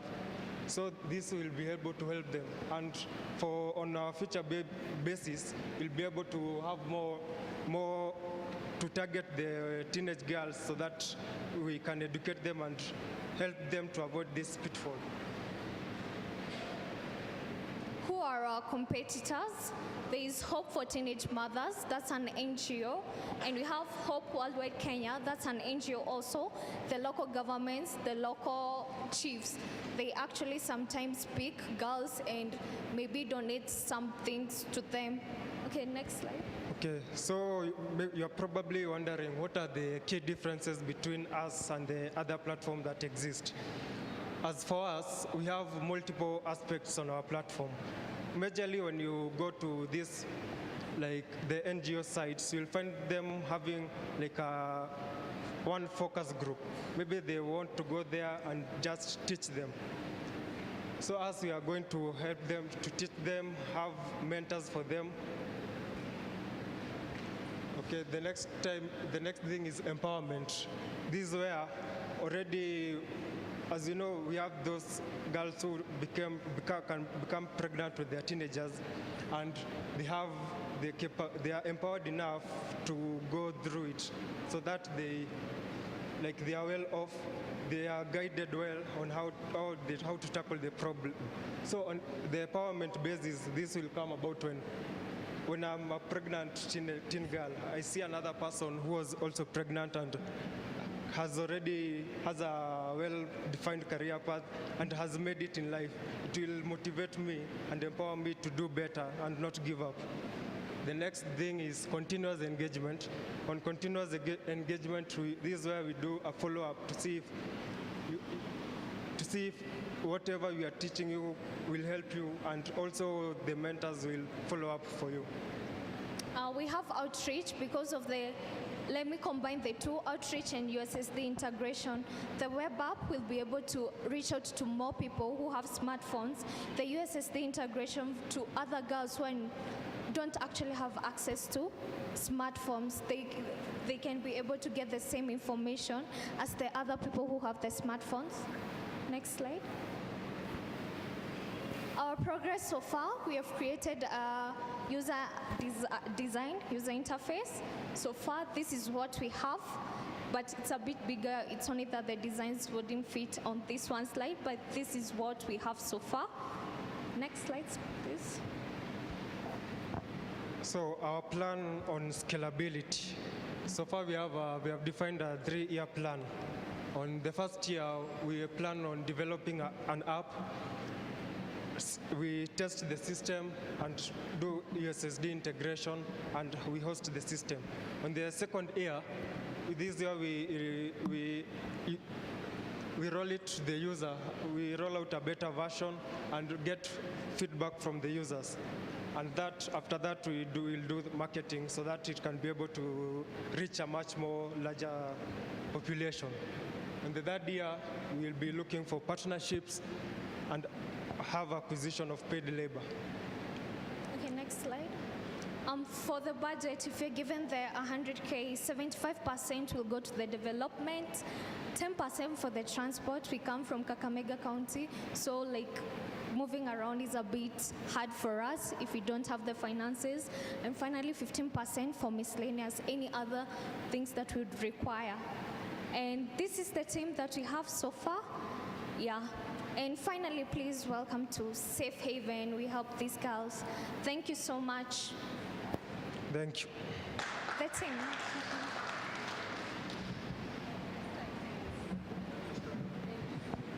Dennis Monania.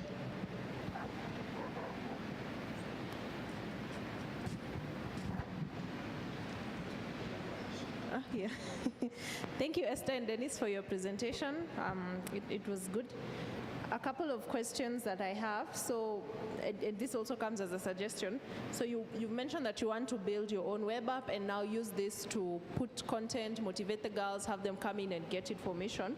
So you mentioned your competitors are the Hope NGOs and local governments. My advice would be to consider having the NGOs and the local government to be your partners, and possibly what I see for you guys, you can be able to sell your platform or bring them in so that they're the ones bringing in the content. They most likely already have a network. Probably they even have access to the counselors that you guys want. So you're selling the platform and that service, and they are coming on board to bring in the content and the expertise. Otherwise, it might be an uphill battle for you guys to both build the platform, get the networks, get the counselors, and do all of that.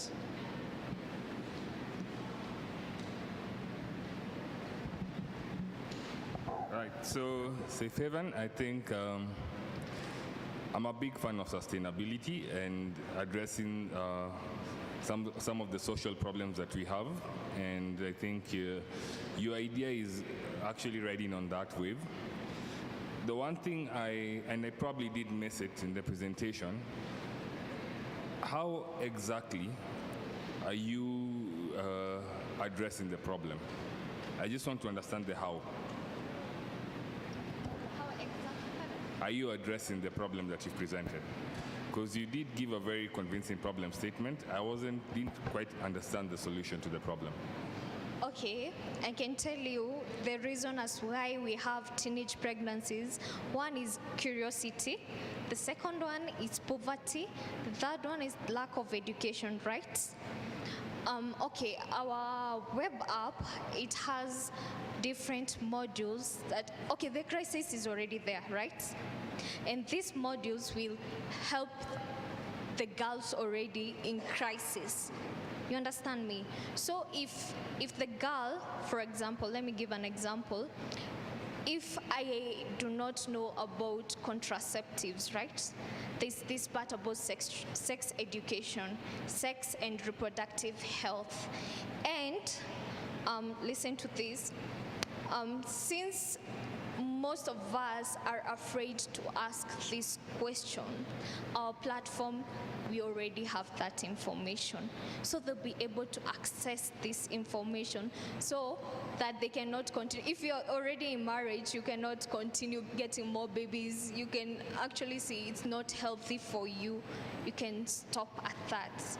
And in education, we all like learning new things every now and then, right? Are we together so far? Yeah, I think that did not exactly come out during the presentation, but now that it's come out, it's quite appreciated. Yeah. My other comment is around your presentation. You need to be a bit more sensitive with what you put out there as pictures. Pardon? You need to be sensitive about what you use as pictures. And I know you've tried to block them out, but it might rub a different audience the wrong way. Okay. Okay. I think that's it for me. Thank you, guys. Esther and Dennis. Yes. Hi. Hi. We are together, by the way. We are together. Now, I want to ask you a question. Please go back to your slide where you're showing the vocational training. Vocational training land. Maybe I'm missing something, but just go back to that slide.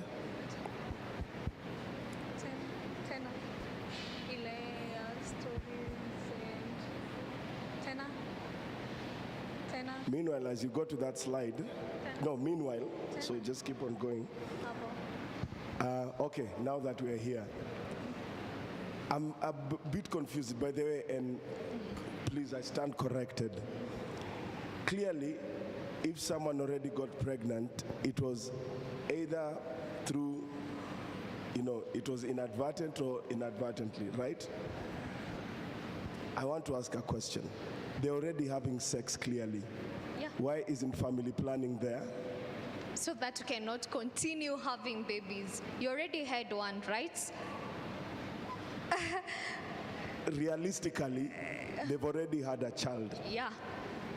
Sex education would be a bit, they could learn a bit of sex education. That's what I'm saying. It would be consensual or non-consensual. However, family planning needs to be there. Yeah. It needs to be one of the things that these people are actually taught.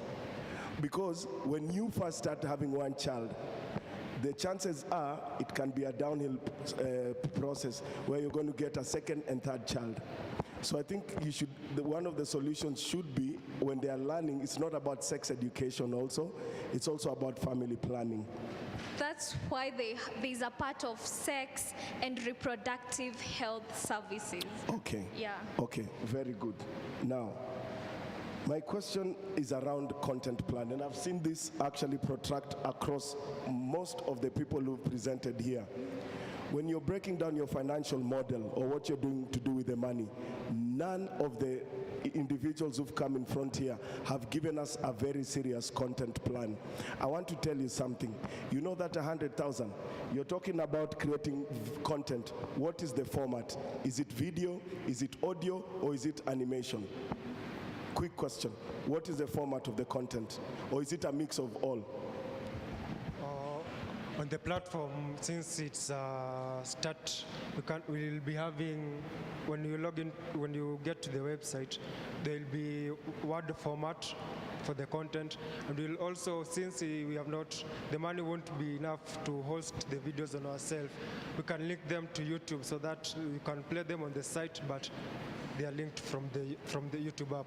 So on YouTube, that format is going to be video. Video format. Do you know today, I'm in the content and solutions business. Yeah. Today you ask me to come with a tri-camera, with sound and everything. Your 100,000 is gone on content production only. So I haven't seen anyone, and this is a challenge to each and every person listening, and I hope the guys we are going to have in the afternoon, think about content. It's a huge cost. Yeah. Content could be 40% of that 100,000 or 50% of that 100,000. You cannot build a platform that does not have content. Either there's a cost of content acquisition, which means you're going to commission someone to create that content, or even if it's going to be written content, you have to get an editorial sort of team to be able to write that content. It is a cost that you need to think about. Third thing is, you're thinking of creating a digital community.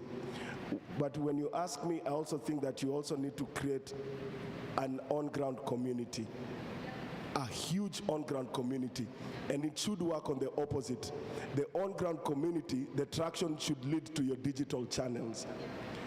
You didn't mention that here. She has requested, our judge here, it's only that we didn't have the time, but in our minds we had the same idea. We partner with our competitors per se, partners, the ones who already have an established, like say, platform like Hope for Teenage Mothers. They're already creating their own content, so they can actually use our app, sort of a teamwork thing.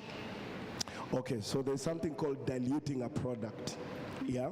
So you have to make sure that from the get-go, you're creating a brand which is safe haven, right? Yeah. So even if you're going to get community-based organizations, you're going to get schools or NGOs working for you, do not dilute your brand from the get-go. Create that brand as a platform for them to come over.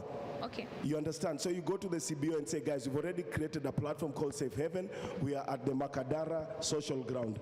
This is our platform because you're bringing all the elements together. And then the digital platform needs to bring that engagement that you had on ground into more social engagement online. So you should look at it on the opposite side of things. Okay. You understand? This way it's easier for you to build that sort of interaction with your people on ground.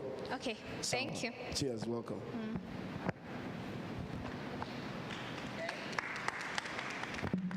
Okay, let's give them an applause. Okay. So thank you. That marks the end of the first session. So thank you for being an attentive audience. Thank you, judges, for the great feedback. And thank you, everyone, for being just there to listen on their presentation. It's now lunchtime. So without further ado, kindly let's head back to the room we were in the morning for breakfast. Let's take as little time as possible to have lunch so that we can be back here by exactly 2 to continue with the rest of our presentations. So enjoy your lunch. Kindly let's head there. I think we can leave our stuff here. If you, if you can carry, well and good, but I think if you leave them here, they'll still be safe. But I think it's just safe to carry it, just backpacks, right? So yes, let's head to the room on second floor for lunch. There's nothing else for now. So kindly let's start so that we save time. It's already 1:35.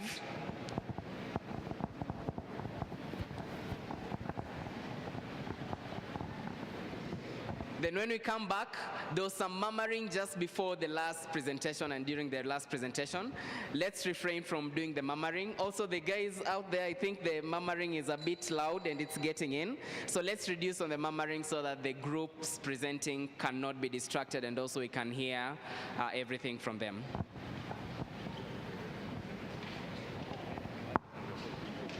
Yeah. So you can carry a Red Bull on your way to lunch to chase down your food. Okay, so carry one and enjoy your lunch. So let's go. There's nothing else we're waiting for. Let's go.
So I hope you've eaten to your fill, and that will take you till evening. So welcome back, welcome back. So we have 10 more presentations to go. So as you come to present, make sure you keep time so that we are able to stick to the schedule. So to start us off is Science Connect. So kindly take the stage. Science Connect. This will be followed by Pedal Power, Find My ID, Siren, Speak Up, then Lap Trace. So if you are in any of those groups that I've mentioned, kindly take your seat to the right. No. The sixth one, sorry.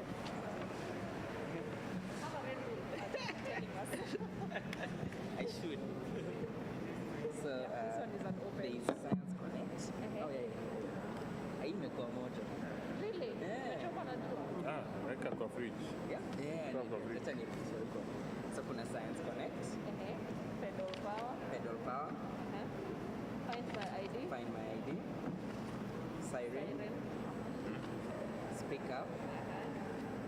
Lap Trace. Then there are 2 more we need to collect. How many are we? How many more left? 8.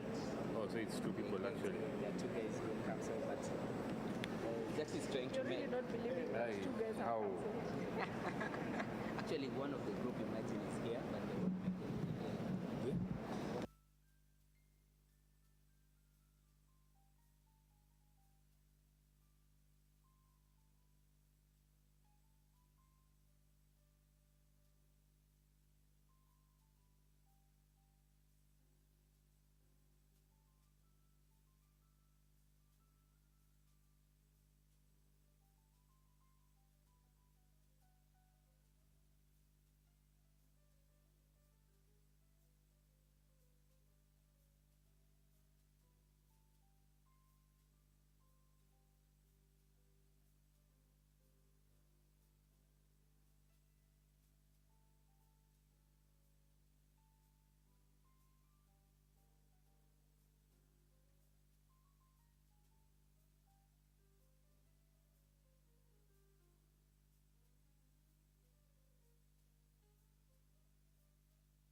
Good afternoon, everyone. I am Joy.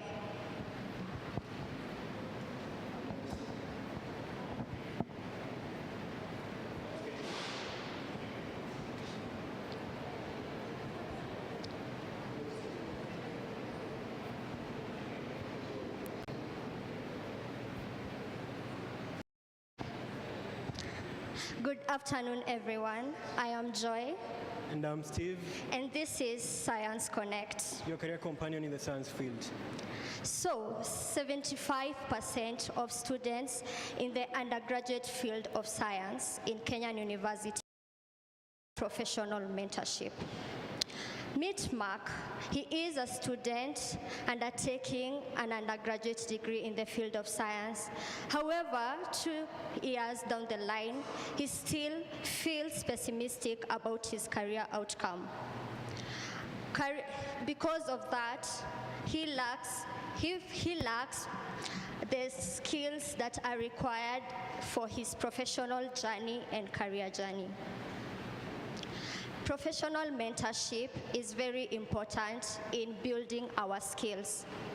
This can be confidence skills, interview skills, and even the skills that will guide them in their professional path. Our ideal solution on the problem statement after groundbreaking research we did. We decided on creating a website. We're going to be naming the website Science Connect. Science Connect will focus on linking, serving as an interface between mentors and the vast majority of students in the science field. Science Connect will help mentees find, book, and meet mentors in the science field. Science Connect will also schedule meetings for these mentors and mentees, organize timely webinars, and also advertise open workspace and nearby workshops for students to join and learn.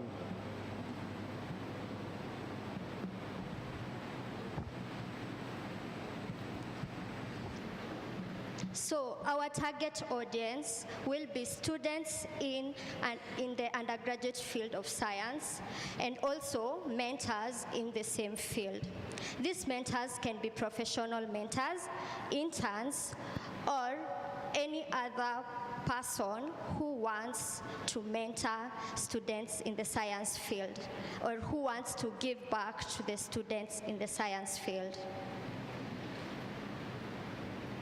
Currently, there are organizations and programs serving the mentorship problem, but since ours is on website and usage of website to help students link up, our main competitors would be ADP List.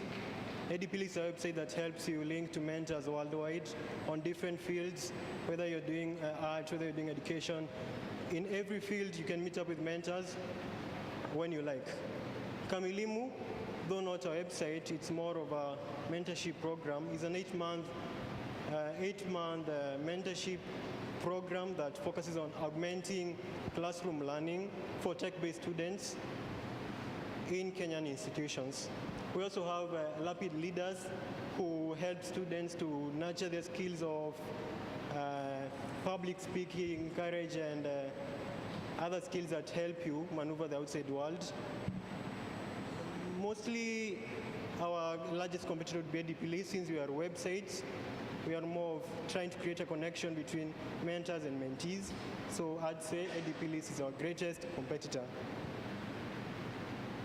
So our key differentiators, it is that we are going to be easily accessible because we are going to create a website which you can access in any device. So it is easily accessible. You just need to have internet connection and access the website. Also, we are going to be cost effective because we are going to organize webinars, and these webinars reduce transport costs. You don't have to go to where the mentor is, so it reduces transport costs. We are going to be personalized, whereby the mentors and the mentees will have one-to-one interaction, and also the mentees can give their issues, and the mentors will help them. We are going to have continuous engagement, whereby it is our website, it's not like periodic.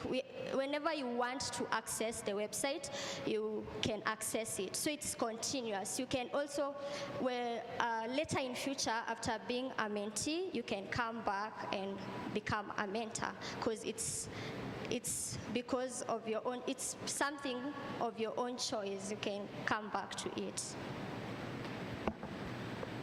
So our progress so far, we have branded our name, Science Connect. We have also done research. We did a survey among students in our local university, that is Kenyatta University. We have also done research on how we are going to create this website. We plan on using the first year to register our domain name, find a website hosting company, prepare the content for the website, and build and test the website. All that in the first year. After that, in the second year, we'll focus on recruiting mentors and outreaching for students to join the platform and earn from it. After that, it's all about expansion countrywide and to all other institutions.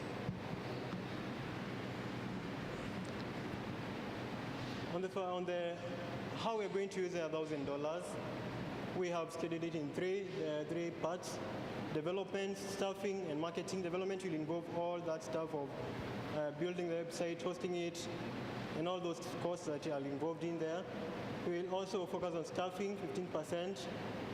That will include all the workers, managers to manage the website, the people to outreach, to reach out to, and doing the marketing. All that will be in staffing, and also the marketing, where we'll have to use this money to advertise and reach out to as many people as possible.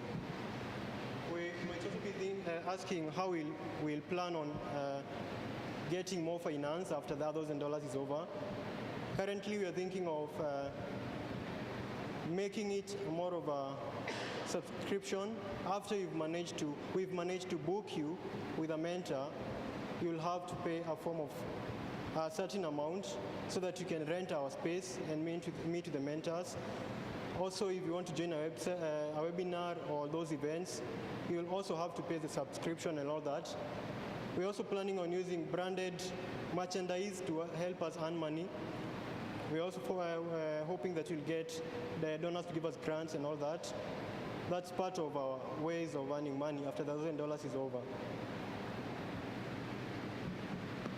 So the core team, I am Joy Wambui Nyuguto, a developer. And I've been yours, Steven Kuria, the researcher and designer. Thank you.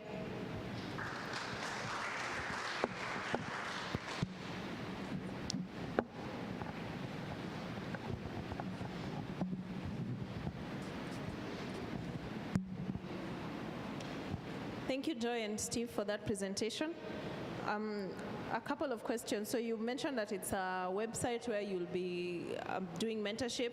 So how will you be onboarding the mentors that you'll require for that? How will you do matching between the mentors and the mentees? And then what incentive will you give to the mentors, or how will you get them to join your platform?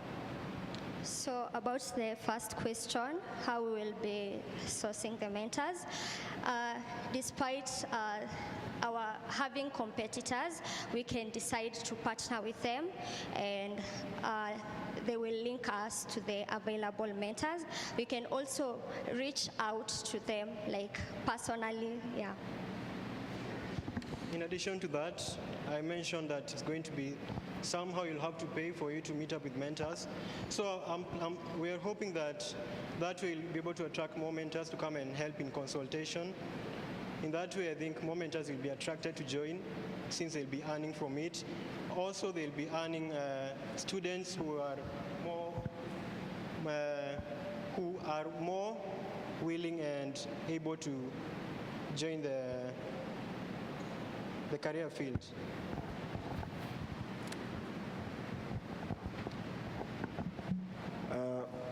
This is so weird. My question is actually to Joy. In Kamilimu, do you have like how a mentor is chosen? Is there like a system that they go through for training? Okay, so for the professional mentors, they usually volunteer, and then we take them through training. The peer mentors are people who have been Kamilimu mentees before, so we still do training, but mostly they rely on the knowledge that they got when they were mentees. So isn't it easier for you guys to tap into their pool, and instead of them being like competitors, being partners? Yeah, we are thinking of that. We are supposed to join hands with them, so that you can find. They are here. mentors. Yeah.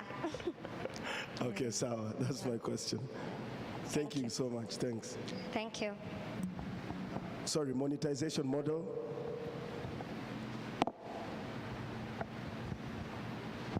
Not how you're going to use this.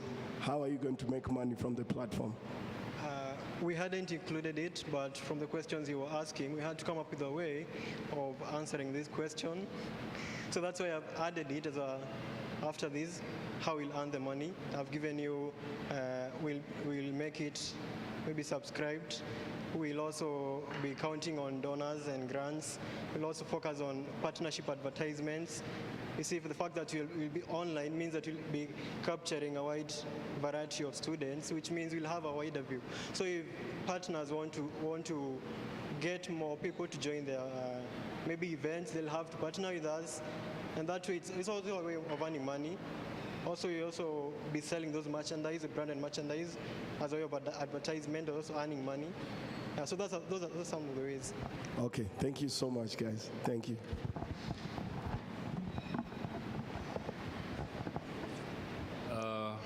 Great presentation. Could you go back to the slide where you're saying your differentiator?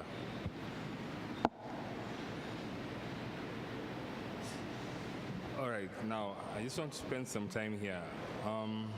I see what you've put across, but what I don't get is how differentiating is that? Because easily accessible, nothing stops another platform from being easily accessible, like your competitor over here, Kamilimu. So just take me through this again. Okay, so for easily accessible, for this, it is because you can, okay, let me just. In terms of accessibility, to emphasize more, this means that since it's going to be a website, it's going to be a one-on-one platform where you can link up with mentors whenever you want, anytime you want, in the comfort of your phone. So it's going to be easily accessible whenever you want it. It's not a matter of, I need to go somewhere, do something, and all that. You just have to download, join the website and do all that, and you'll have the mentors coming in. On cost effective, besides transport and all that, there are other expenses that are involved when mentorship comes along. You have to maybe attend those boot camps. There are other costs that come in there. All those other expenses are reduced since we'll be doing these things virtually. You get it? On personalization, it's that fact that it's going to be a one-on-one thing. No, I think the rest I actually get. Thank you very much. Could you go back to the slide where you talk about your competition?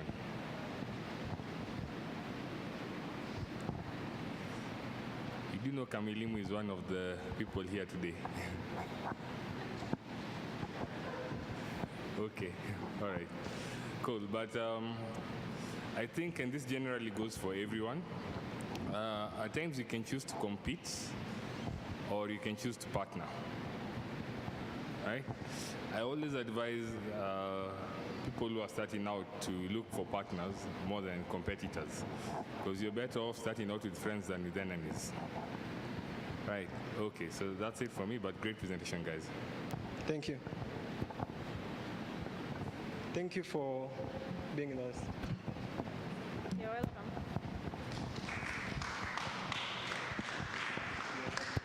Okay, thank you, Science Connect. Another clap for them. Okay, thank you. So next we have pedal power. So just give the judges maybe 2 minutes and then we'll be up.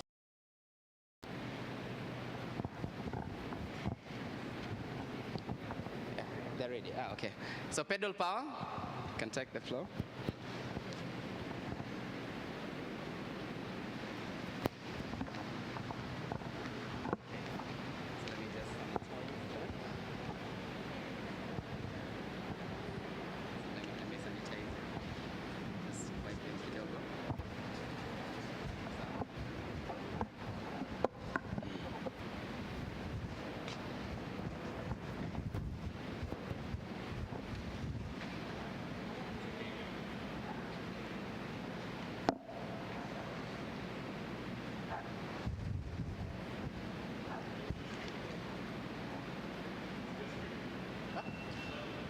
Sorry? Yeah.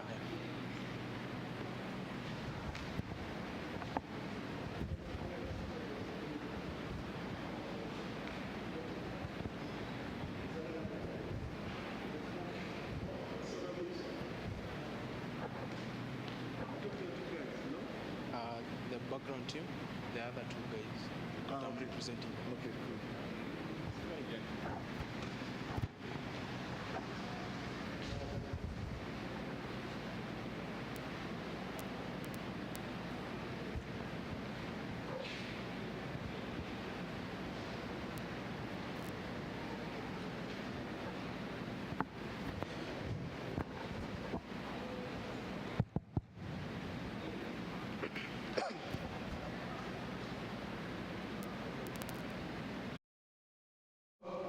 is power blackout. Who among you has never experienced power blackout? Who among you? Imagine your phone is dead and there's no power. How would you feel? It's quite disheartening. So I'm going to give you a solution shortly. Apart from that, most people currently are living a sedentary lifestyle and they end up becoming very unfit. Who wouldn't want the best shape of their life? Who wouldn't want to become strong? Who wouldn't want to become healthy? I've come to solve all those problems. So, with my engineering team, we came up with this device. When you pedal it, you can convert that pedaling motion into energy, and that energy can be used to power your devices and can be also used for lighting. So we came up with two models. One model is stationary. You can put in a very compact place in your home. So it's like an exercise bike. Anyone who went to the gym here knows an exercise bike, but this is not ordinary exercise bike. This exercise bike is capable of generating electricity. So an average person can be able to generate around 200 watts. If the person pedals for around an hour, that's 200 watt hours, and that's enough to power a 20-watt bulb for 10 hours. That's enough to light your home for the all night. If you have a presentation, if you have you are a student, you want to learn, that's power that is capable to make a difference in your life. So this, we came with another model. This model is for people who have bicycles. So you just attach the model to our system. This system is quite compact. This is just an illustration of how it would appear. So you just attach your bicycle to the device, and the device is able to convert that rotary motion into electricity. So that electricity is capable enough to charge all your devices, including laptops and cell phones, and it's also powerful to light your homes. So who are we targeting here? We are targeting people in marginalized places, places which are remote, which are off-grid. They have no access to power at all. So these are students. These are people who want to live a good life. So especially in Africa, this is a huge number, around 600 million. It's quite a huge number. So another people we want to target is people in urban areas. So in most cases, you are on grid, but sometimes there's power failure. You get like the all night, you don't have power. So if you have this kind of device, you just have to exercise for maybe an hour or 30 minutes, and that's enough to charge your cell phone and your laptop. That can make you, make a presentation like this. All right? So our competitors are, let's say, other renewable energies, like wind and solar. So these kind of farms, they tend to power people in rural areas. But we can also partner with them and also work towards electrifying the rural areas. So our key differentiators to these other farms is because our product is quite cost effective. We are going to use quite cheap materials. We are going to use materials that are locally available so that we make the device quite cost efficient. So this device can be affordable to anyone maybe in the rural areas and can compete effectively with other sources of energy. So apart from that, this is a device that will also improve your well-being.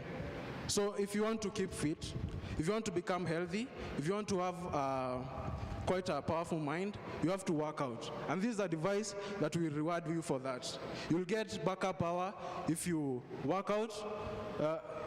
It will reward you with that. So another thing, it's quite reliable, unlike other sources of energy.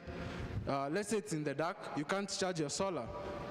Let's say there's no wind, you can't have power from the wind energy. So you just have to go to a room, work out, and you get rewarded with that power.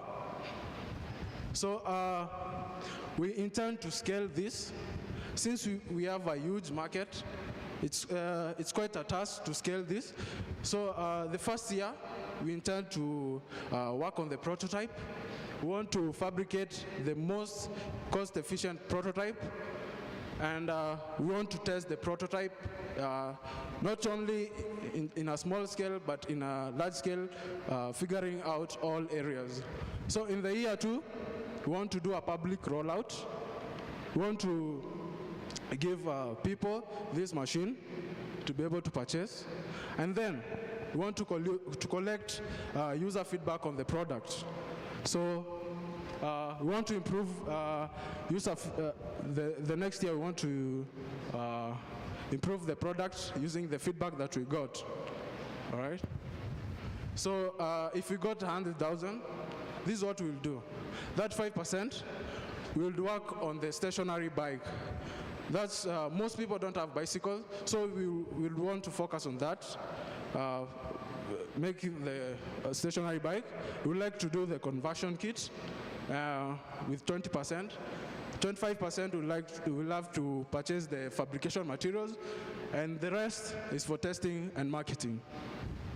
So my team, I have 2 powerful gentlemen, one is my partner in school. We are doing mechanical engineering, and we intend to do this as our final year project in our 5th year. So another person is a computer scientist. He's doing computer science. And we intend to also make this project technological. So in the next few years, it's going to compete with the world, the devices in the world, the machines in the world. It's going to compete so that when let's say you pedal, you can see how much watts you have generated, you can see how much calories, and you can track your fitness progress, and as well as how much power you are continuing to increase. So, and me, Kenneth Mugambi, mechanical engineering 4th-year student. So this is pedal power, power for the powerless. Thank you.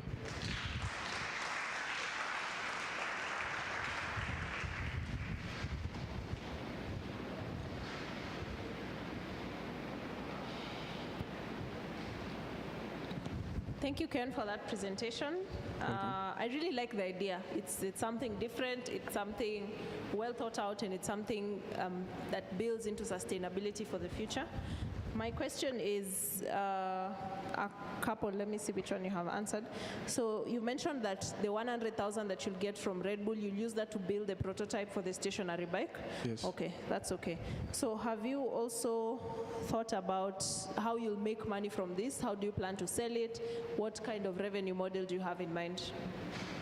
Okay, so if you make a good prototype and we get to build a good product, we can use that product. You can sell that product at a good cost, which will not cost us any. Will make us get profit from that.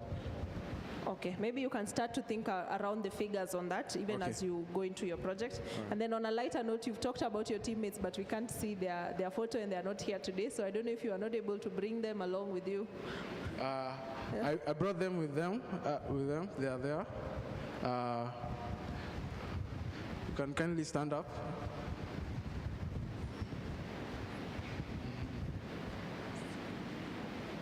Yes, they chose me as their representative. Okay.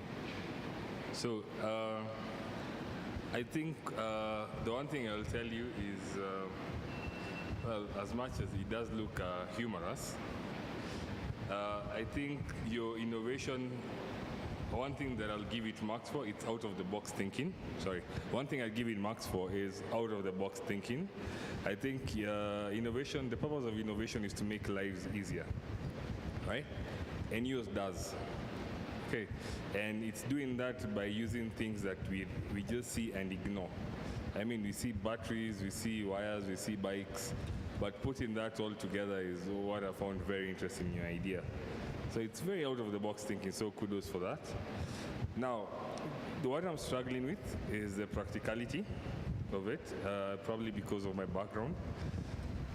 Because I'm not too sure you're going to, I know back in the day we used to have dynamos that used to power up when you cycle.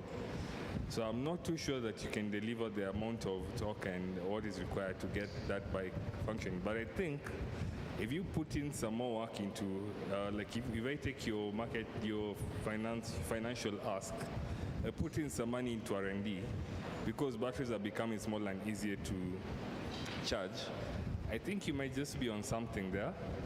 And then my other suggestion would be, because there's a very high chance that I will not buy a bike to do it, but there's a chance I can buy that unit, so that just like I can buy a charger, for example, and charge my electronics. So maybe you can look at offering the product as it is, but offering the charging part of it by itself. Because I do see a lot of takers for that. I do see people who would be like, yeah, this works for me, I can power something, so as I'm exercising, I'm probably charging my phone or charging my laptop, and even when I'm traveling, maybe I've gone for a bike trip. I do like cycling, so I do resonate with the idea. I think it's very well done. And I think your presentation on stage was quite good.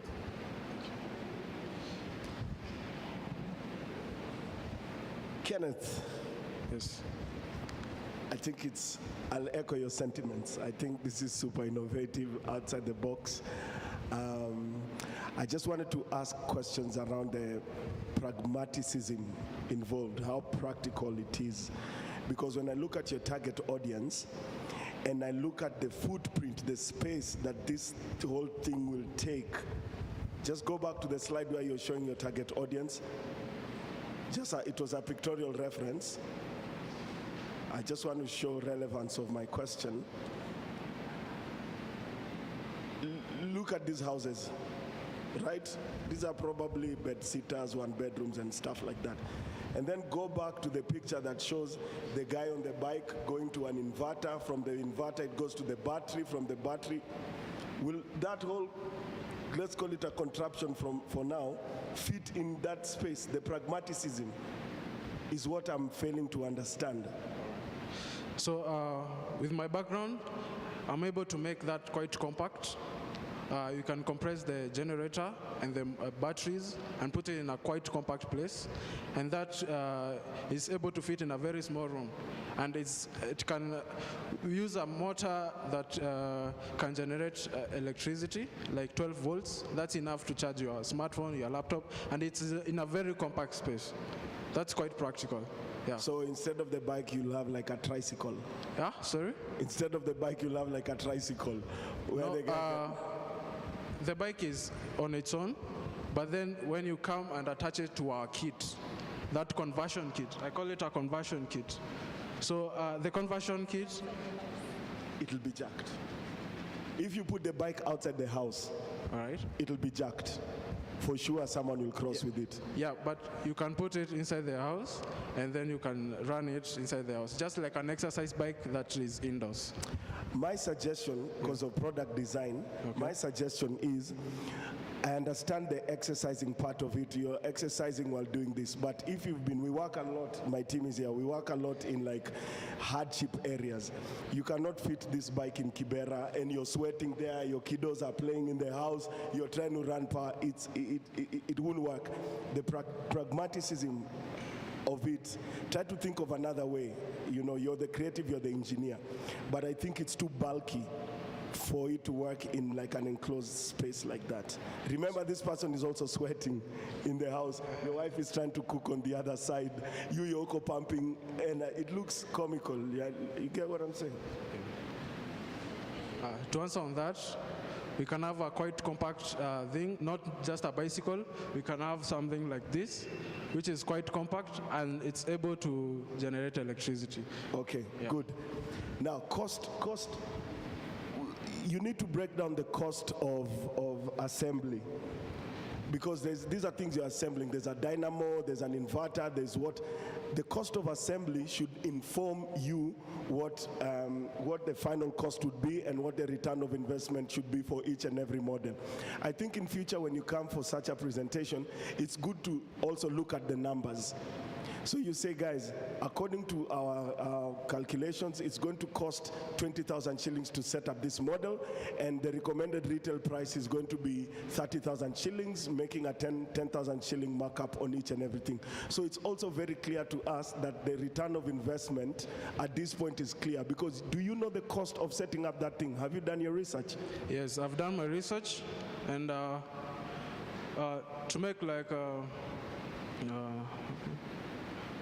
make like a full kit, like an exercise bike, it will cost us around maybe 30,000. And to make like the conversion kit that can convert a bicycle that already has a pedal and somewhere to sit is around 20,000. So I've made my estimates. So now you want the guy in Kibera to purchase this thing for what? If it's costing you 30,000, you're probably going to make what? 15,000 shillings on each and everything. So you want this guy to spend 50 Gs on this system, and the competition you've highlighted is not really clear. It's not segmented. The competition is like renewable energy companies. But are there any products that are actually competing with you on a price point, on even the ergonomics of the kit itself? Have you done research to see who are your direct competitors? Yes, so according to this model, this is quite a powerful model that I looked at. So comparing with an equivalent solar panel that can do that, ours is quite cheaper. How much is a solar panel? A solar panel that has the whole like battery and all that will cost around 50,000 to 65,000. To set it up? Yeah. And then they put it in the roof of the house? Yes. So it's quite competitive. And if the guy wants to jog, he can go and jog and not smell in the house? Yeah. Yeah, just think about it. Listen, I love the idea, but the only reason why I'm asking you these questions is I want you to take back information and see how best you can create a product that will resonate with your target audience. So go back to the slide where you have your user acceptability tests, then the public rollout, where you have the milestones. Yeah, here. So I think what should happen here is once you've done the fabrication and you've built the prototype, you go into testing the prototype. Now, instead of going out for a public rollout, usually the user acceptability tests happens to collect the user feedback. So please interchange that, because once you've gotten the feedback from the user acceptability test, then you go and informs your public rollout, because at that time you'd have already tested it with a couple of people as your MVP. They've already given you feedback, and then you roll out. So make sure you don't roll out before you test to your guys, because you'll spend money on building something, and then the feedback you'll be getting in the market is going to be counterproductive. So, okay. But I love your idea, man. It's pretty cool. Thank you. Thanks. Sorry, I just have one thing.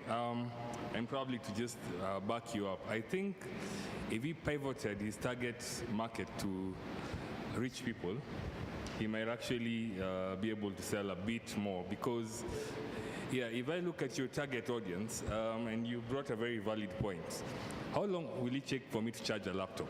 It already takes 2 hours to charge my phone. How long will it take to charge a laptop that you put there on the picture? To charge a laptop, maybe that 5 watts, you'll take like maybe 1 hour or 2 hours. Yeah. All right, fine, 1 hour, 2 hours. I'm not too sure about the math there, but 1 hour, 2 hours. In 1 hour, 2 hours, aren't there other economic activities I can pursue that are probably going to give me more money than riding a bicycle? This is the time you could use to work out when you are free. Again, so your target market is that those people you showed. Those people really do not care about working out. Them, the work they do is a workout. Yeah, I think people actually see working out as something for the rich. Yeah, and it's not wrong, by the way, to focus on that market because people have iPhones, people have smartwatches. They're not basic necessity goods, and that market will be able to afford this. They will take it out as a hobby. They will be like, hey, today I've gone home. I'm all sustainable. I'm going to charge my phone by cycling, and that will resonate with them.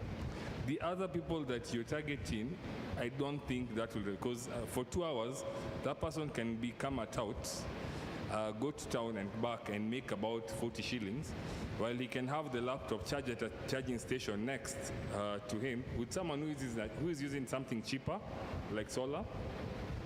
And for that 2 hours, he's paying 20 shillings to charge the laptop, and he's already gone to town and back and made 40 shillings. So to him, it's a net positive not to use it. And then also the cost of your product is a bit high. I'm not too sure about the 50,000 mark that you've put, but you do remember you have a competition like M-Copper, right? Who offer everything that you're talking about, and it's sustainable because they're using solar, and they don't have to do anything. And if someone can catch a break, they will. So I think you just need to look at your product development and try and focus it. I mean, even the people we are talking, the luxury market, will have space for this. The other market might not. As you said, you can put it outside the house and you won't find your bike tomorrow, or maybe more hilarious, you won't find the tires. So just go rethink about it. I think you're on to something really great. I think you just need to tweak around the dynamics of how you're going to take it to market, and yeah, you'll succeed. Right. Thank you. Reminded me of something. There's something that we use. It's called human-centered design. And anyone who's trying to develop a product, I would request you to look at design thinking and human-centered design, because what you do is, his mind is in the right place, but he's developing a product for a target audience that he's never interacted with. So what you should be doing is, with human-centered design approach, you really design for a community. You spend time with the community, and they give you feedback before you even go to prototyping or anything like that. You tell them, guys, you create a focus group around it and say, this is what you want to build. What are the problems you're experiencing? Maybe you'll find, like what my fellow colleague is saying here, maybe you'll find that these guys actually don't need to exercise. So what I suggest in terms of the methodology of your approach when you're building the platform, before you invest any resources to it, think of a target audience, segment it very clearly, go down to them wherever they are, talk to them to understand what their intricate problems are, and then design for them. So when you design for them, you'll find that at the end of the day, it's not going to be a bike that has a footprint. Maybe the guy can have a pedal, something that is just pumping in his house, on the side of the house, or maybe they are crushing ground nuts or something, whereby that exercise itself is producing power. That's why I think your idea is amazing, but I think the application of it needs to be backward engineered from the audience itself. So anyone in the crowd, please check out human-centered design, or they call it design thinking. It's really informed some of the design processes that we've gone through. Okay, so I would like to tackle the issue about the market, like the rural areas. So an example, in Rwanda, there is such a person who came up with such a system where you just sit down, you pedal it, and then you charge several rechargeable batteries. So people in the community used to come and hire the batteries and use them in their maybe lighting, and maybe after a week they return the battery, and the person used to pedal, and then they pay the person. So for people in rural areas who cannot afford it, maybe someone could start a small business where he cycles and then he charges the batteries and people hire from him. So it could also create employment and be used in the rural areas in an innovative way. Thank you.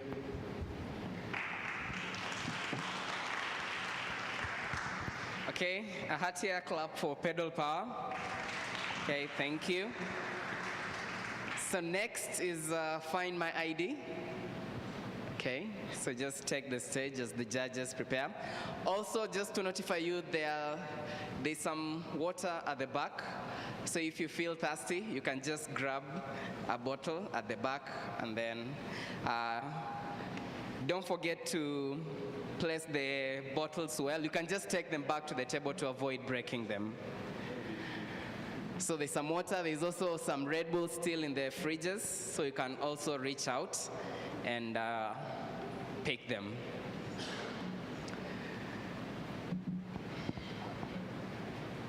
Okay. So after Find My ID, we shall have Siren, followed by Speak Up, followed by Lap Trace, MySpace. Then we shall have Pillow do their presentations. So in about 2 hours or so, we shall be knowing who are the finalists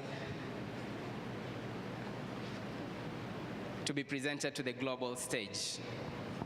So just a little bit more time and we shall be in the know about that.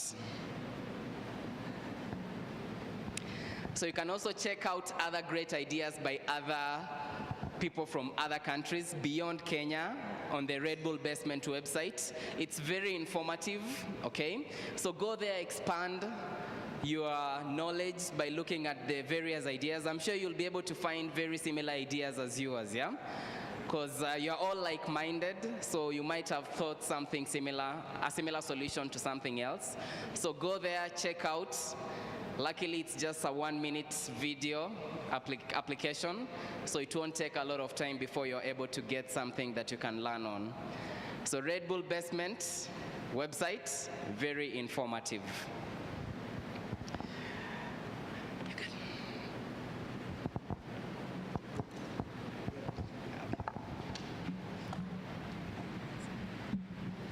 Hello.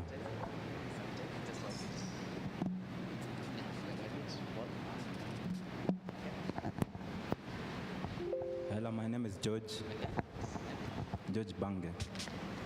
I'm from Jomo Kenyatta University. Hi, my name is Tony, and our project is Find My ID. Have you people ever been in a situation where you're required to produce your student ID and you don't have it? Well, I know most of you have found yourself in such a situation, and it's quite problematic since you'd be denied to certain services. For instance, in my school, JQuat, you cannot be able to access the school premises when you don't have a student ID. You cannot also sit for examinations when you don't have the student ID. And therefore, we are coming up with a way we can be able to prevent all this problem of not having the ID by coming up with an app which would help to recover the ID. We've found out that more than 90%, okay, actually 90% of lost ID are never recovered by the rightful owner, since people who pick them are unsure of the right channels that they can use to be able to return the IDs to the people who lost them. And therefore, we have come up with, next slide, please. Our solution would be based on a mobile and web application, a lost and found system for handling lost IDs with pickup points within the campus. The loser of ID pays a small amount, the finder gets the compensation. And I would like you people to envisage this scenario so that you can be able to get the concept clearly. We have a student, let's call him Wanjiku, who has happened to lose her ID a student ID within the school premises. And student B, who we can call him Onyango, picks the student ID. So what Jane would basically do, she'd go to this app which we are trying to, which we want to use, and then she'd be able to be able to tell the people that she has lost her ID, and Onyango, who has picked the student ID, would be able also go to the same app and scan the ID and put it so that the person who has lost it would be able to find it. And then when the ID has been scanned and put in this website, this application, the loser, Wanjiku, will be notified instantly, as well as the school, and the school is going to, the website is also going to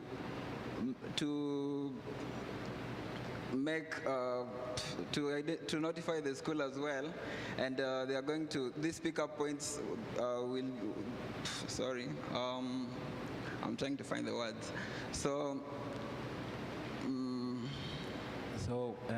Let him continue.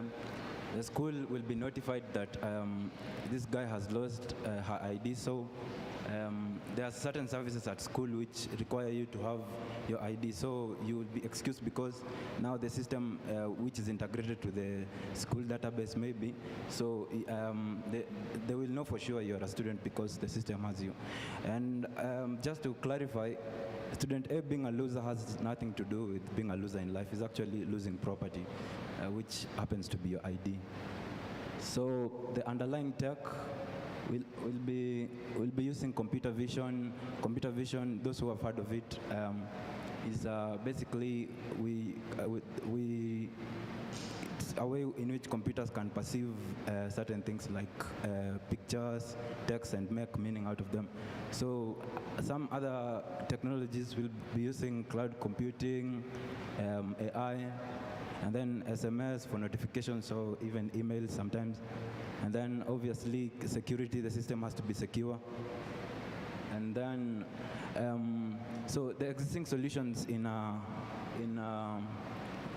close to our product, for instance, there is LFCD, which is lost and found. This one is, it's not centered on like one particular thing. It's around when you lose your bag, maybe you lose your, let's say, your certificates. That is what it's based on. And then, like he had talked about, he said that a solution should be have a human-centered design. So we figured out it would be very easy for someone to help when I pick an ID and I know I'll get paid maybe a little amount of money. If I maybe submit it and the owner finds it, you'll be motivated to even pick it and help the guy. But these solutions that we have are mostly, they don't benefit the person who has picked the ID. So as a human being, we are likely to help if we know we'll get something out of it. So that is what we are counting on. So some other solution is, it's not really a tech, but it's there are some Facebook pages for where they announce IDs have been lost, but no one really makes anything out of it. Like, so our possible partners, maybe to start with, we have the schools from primary schools, those primary schools where teachers, you know, the primary schools where students are allowed to have their phones with them. It's not really popular here, but in our case, it would be for university students. If you lose your ID, you just pick. If you lose your ID, someone picks it. Instead of having to go and pay, let's say 300 shillings in our school, I just found out from Kaleno that in her school, for instance, it's about 700 shillings to replace a lost ID. While it could be somewhere at the gate, just stuck with other IDs, so you'll never get to find it. So the budget, 100,000. This is how we are going to divide it. So for the infrastructure, 40%. human resource 30%, and then compensation is the amount of money, the money that will be used to start and reward. So our business model, basic plan, so this is for small institutions like primary, secondary schools and campuses. A premium plan, this is for when we scale up, we'll have maybe the government, then we'll be able to scale up to national IDs. And then future roadmap, so for 2021, we are planning to, we have started the project. In 2021, we'll be focusing on JKUAT and maybe other local institutions like KU. But it's something we've got feedback from most students, and it seems to really excite them. 2021, we'll go big maybe. Yeah, it's something that will potentially change the world. So this is me, George Bange, and my teammate who happens to be my brother, who is Tony Maishi. Thank you.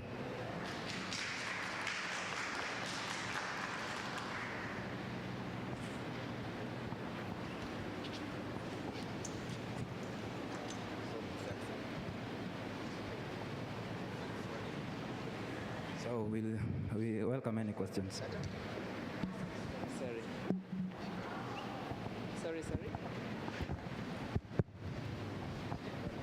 I don't know. From the look on your face, you seem to be liking the idea. Really. George Bange and Tony Maisha. Yeah. It sounds like you guys are rappers, man. I love it. Yeah. Question. First, I'm 40 years old.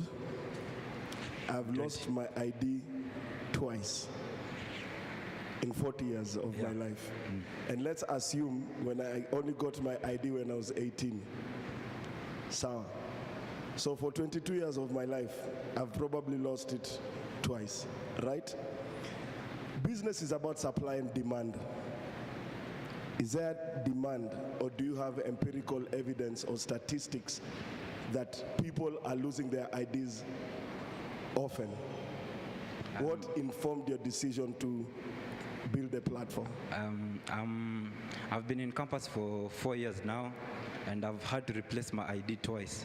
That is for me personally. I had feedback from Kaleno, Mavo.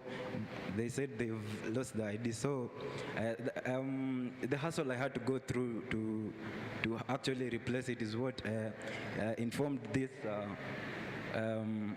this idea, because now I went and found it right at the gate. And this is not only, it can be scaled to ATM cards, let's say ATM cards, and it will reduce fraud maybe. Thank you. Broaden your platform. Yeah. I think looking at only IDs is really having some sense of myopia into what the platform could potentially be. Yeah. So broaden the offering to include. There's no time.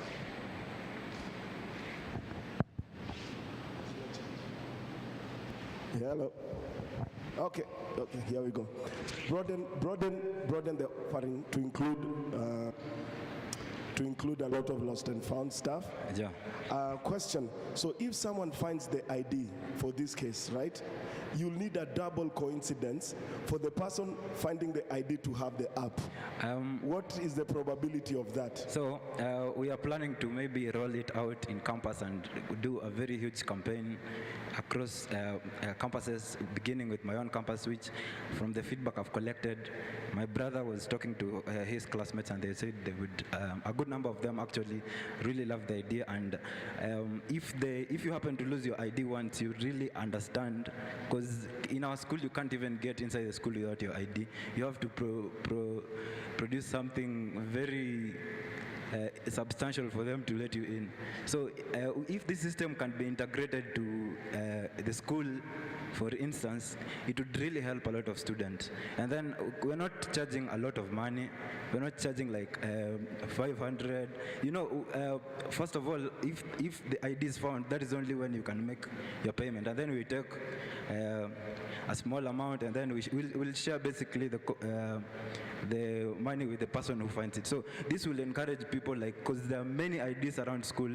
If you go to the gate, for instance, you'll get like stacks, literally. You can count even like around 500 for the past maybe 1 year. They've been collected around. So this is JKUAT. Yeah, that is why we are trying to solve problems one school at a time. Then we'll. All right, thank you, George and Tony. Your idea is very interesting. Thank you. But as Brian is saying, I think you need to think bigger. Yes, IDs are being lost a lot in school, but maybe that is just JKUAT. It's only the beginning. Yes, maybe that is just JKUAT. If you move on to, let's say you start working for Dimension Data, perhaps the employees there never lose their IDs, so then where does the need for your product come in? So you've mentioned banks as one of your possible customers. So maybe you can consider things like ATMs and like other things that are more commonly lost as opposed to student IDs. So think about broadening your customer base. And then my suggestion is why not have a platform that, other than just finding IDs and who's lost an ID, how about digitizing those IDs? So it's much easier for me to carry around a digital student ID card as opposed to carrying a physical one, which I can lose. So you can think about that. Yeah, thank you very much.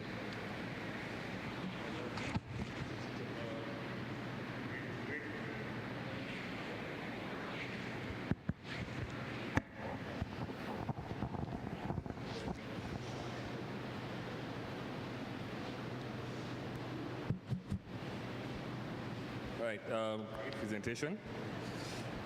Now, I think my fellow two judges have tried to point in the right direction, but I'm of a different idea. I think the problem you're trying to solve is identification, right? Yes. And I think if you go with your idea, you'll be competing against yourselves in this way. For me to identify myself, I just need to be physically present. I really do not need my ID card. And that brings me to something else. I like the platform. I think it's a platform, a really great platform. However, my advice will be try and pivot it towards other ideas. For example, I think they've given something around ATMs. I also think ATMs are slowly going away as well. But there are other things that are easily lost. Case in point, handbags, wallets, sweaters. And these are things that I'm sure if anyone here is a parent, they will say that their child loses an average of more than 3 clothes in a year. Or probably even in a month, depending on how. So my idea is, and this is just my thoughts, right? And I'm sure you have yours. But I think you have a very great platform. I will probably liken this to Bezos and having selling books on Amazon, and then realizing that, you know what, I can do so much more than books. To the point that it's not really books, it's my e-commerce platform that is driving this. So the same thing with you guys. I think you have the platform. I think it's the goods that you just need to think outside the box a bit and just see what more you can do with the platform. Because I'm not too sure, these people have talked about how often they lose their IDs. I'm not too sure IDs will be it. I think there are other assets that are very sensitive that you can go after and will quickly make your application easy to adopt. I'm very glad you think this idea has some potential. So we're going to take the advice which you've given us and maybe think outside the box. Thank you very much. Thank you. Okay, thank you. They'll get us another hand clap for Tony and George. Okay, thank you. So next we have a presentation from Cyrene. So just get ready as the judges prepare. So we are about 6 projects to the final announcements. of those who would have qualified to go to the global panel of judges. So don't lose your patience. Don't lose your patience. If you feel like you're dozing off, a few of us are dozing off, you can take a walk, then get back. We still have some water behind there. We still have some Red Bull. Okay? So feel free to grab one and at least stay active. Okay? I don't see anyone with some notebook taking notes, or you're just waiting for the announcements by the judges. In our days, there would be a lecturer seated on the corner just looking at those who are serious. Yeah. So yeah, take some notes on your phone, mental notes, yeah? All that is learning, yeah? Okay. And very good feedback from the judges, yeah? These are experienced guys who have been out there in the industry for some time. So if you don't learn from them, and then you go back to school, say there is no industrial touch to it, now, I don't know. It will be you who's not paying attention. So this is the industry connection you need, yeah? Most of us are tech students, engineering, computer science, chemistry, whatever it is. So this is the industrial connection you've been waiting for or looking for, right? So take advantage of that. That is one of the advantages of taking part in such competition, because you're able to meet people who've actually worked in the industry and done things using the knowledge that you've learned at school. So take that advantage and come out of here a winner. Cyrene, kindly make your way to the stage. After Cyrene, speak up, be ready. Okay. So let's welcome Cyrene to the stage. Okay, thank you, thank you.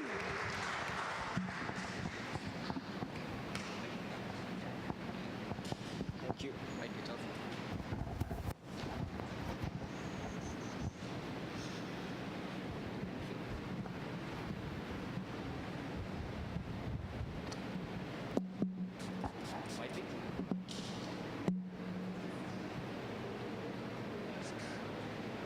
Good afternoon, guys. My name is Elias Kariuki. And I am Brian Murevi. And we are Siren. Your sign of relief. So, imagine you are in an emergency situation in the middle of nowhere with no one to help. What will you do? So, statistics indicate that 3 out of 10 people are aware of emergency evacuation services in times of crisis. Additionally, out of 54 million cases of death in middle and low-income countries, 45% of them could be saved by prompt emergency medical response services. World Health Organization indicates that one ambulance should cater for 70,000 to 100,000 people in a demographic area. They also indicate that an ambulance should take 15 to 20 minutes to get to a patient in distress. It also indicates that it should also take 15 to 20 minutes to get to the appropriate medical facility. Many people in urban areas endeavor to use matatus, Ubers, and their private cars to go to hospitals whenever they're in an emergency.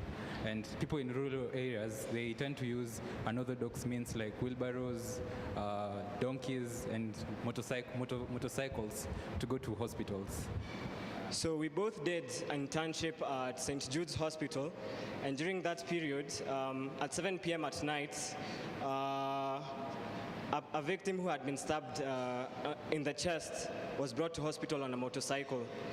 Imagine the damage that would have been done in transit when he was coming to hospital by the people if they didn't take enough care of him. But due to the able doctors giving him appropriate medical care, he did not succumb to his injuries. Our aim, therefore, is to solve problems like this. We intend to develop, We intend, our aim is to solve problems like this because we think everyone deserves easily accessible emergency services done to them in times of crisis. And how do we do this? We intend to develop a web application that that will use smart GPS services and geolocation services to track a patient in distress and allocate the nearest paramedics to them. In places with no internet connection, or in places where people don't have like smartphones, we intend to use we intend to use USSD to triangulate their location using the network beams that are around them and allocate a paramedic next to them. There are periods where there are many distress calls and ambulances may be full or are in many situations whereby there'll be a delay in coming for the ambulance to come for you at where you are. So we intend to have a network of paramedics who are specialized, who can come to give first aid to you in times of where there's a delay, so that the ambulance will get you and at least you've got some medical attention, some little medical attention. We also intend, lastly, to incorporate the National Health Information System with the system so that not only will you get the nearest available facility, you'll also be taken to the most appropriate facility for your condition. You're not taken to a facility which doesn't offer services that you don't require. And how will we do this?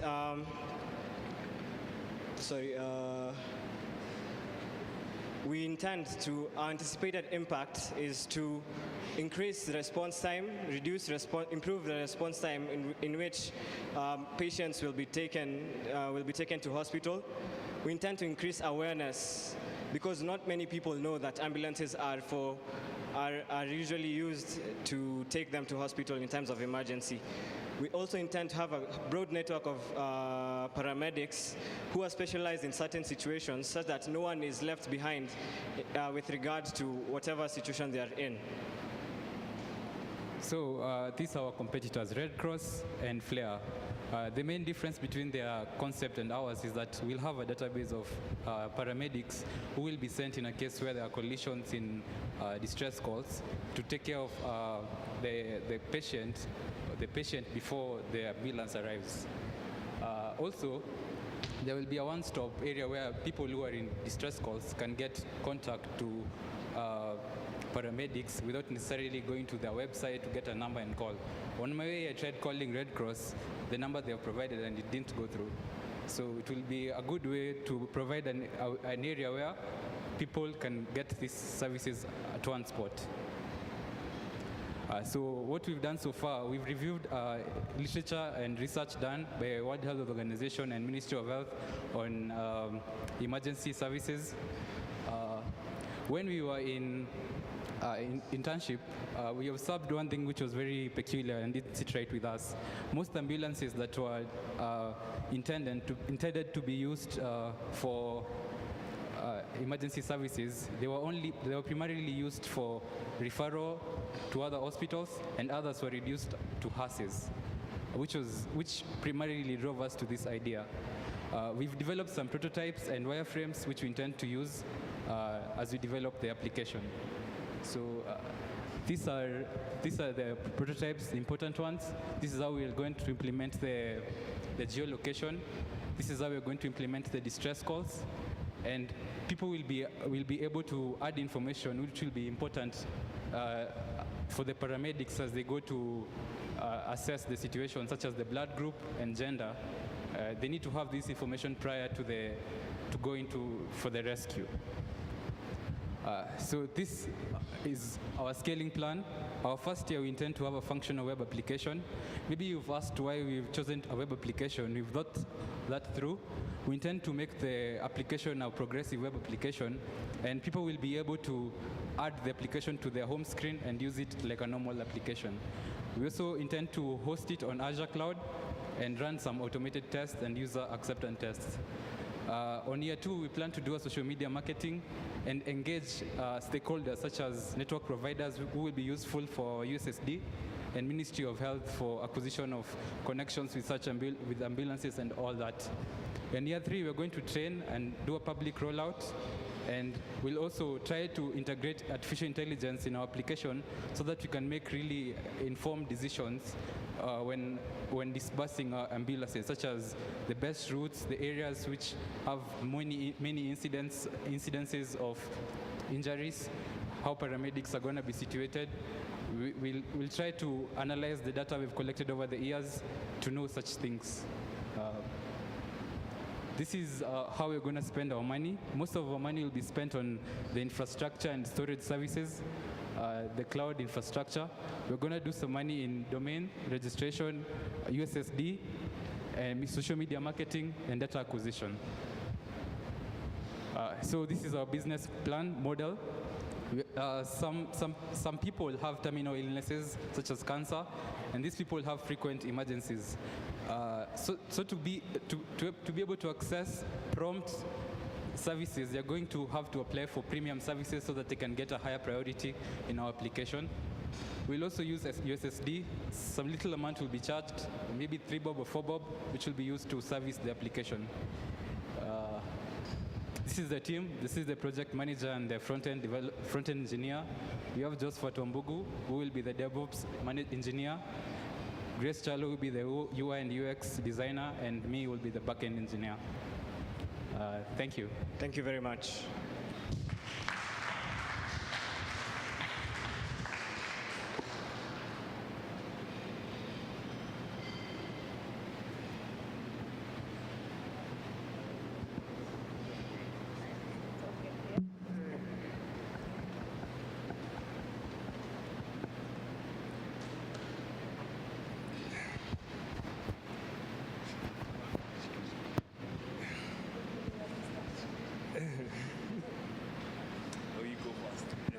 I'm speechless.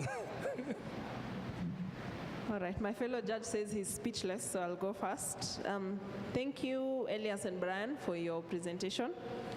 Just a couple of questions. So you've said that you want to integrate to the National Health Information System to enable you to take the casualties to a relevant facility, but I doubt that health data in Kenya is that like joined together. I don't think there's a centralized place for health data for everybody. I'd like to differ because we usually use, the hospital system usually uses a data health information system which integrates all hospitals in Kenya and usually has information about everything provided, all services provided by the hospitals around Kenya. It's usually an integrated system and it's usually called DHIS, Data Health Information System. Okay, I've learned that today, thank you. We also have a data warehouse where they have collection of data they've collected all over the country. Most times, even when there are diseases somewhere, they usually predict, that's what they used to predict, diseases in some places where diseases are most frequent in areas, other areas and whatnot. Okay, so, yeah.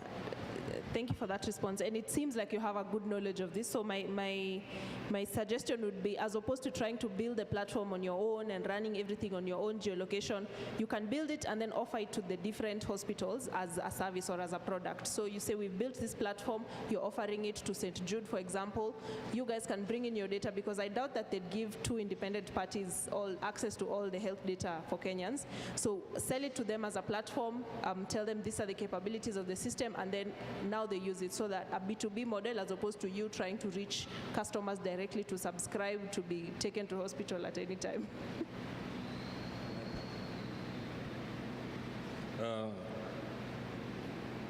Before I give you my comments, I'd like to, can you go back to the business model? Business model. Yeah, the first problem with your business model is your spelling of the word business. Technical error. Now, secondly, who is your target market? Who are the paying target market? Who is paying for your solution? Paying the premium services. Yes, who's paying? Hospitals or individuals? Right now, we hoped that individuals, especially the ones with terminal illnesses, are the ones who are going to be paying, like cancer patients. No, I'm quite happy with your targets. I thought you were looking at hospitals, but if you can get to individuals, I think it's really, really powerful. Go to the next one. Is this the next slide? Is this UX already designed? Sorry? The UX that you're showing. Is it already there? Okay, go back then. The UI that you're presenting.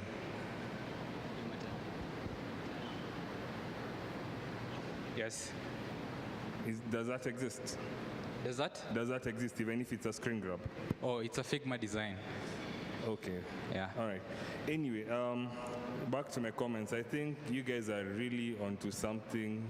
One, you solved a problem that I personally feel is a huge problem. I think we lose a lot of lives just because we never respond on time. Two, I think you've taken a very good approach. I think you've articulated your business plan, which was super. I think you've articulated the value. I like your rendition of your problem statement and how you articulated the solution. I think you took us through a journey that I even emotionally feel invested in, which is really, really good. Your pitch was very clear, and I think this solution really does have has a place. To be honest, I think it already has a place with insurances, with hospitals, and even with people. Because, if you tell me that if I download this app, in case I have anything, it doesn't have to be an accident. Probably by the time I'm having an accident, I'm not probably in the best frame. But if I'm feeling a particular kind of way that, for example, during COVID, we live in these times of COVID.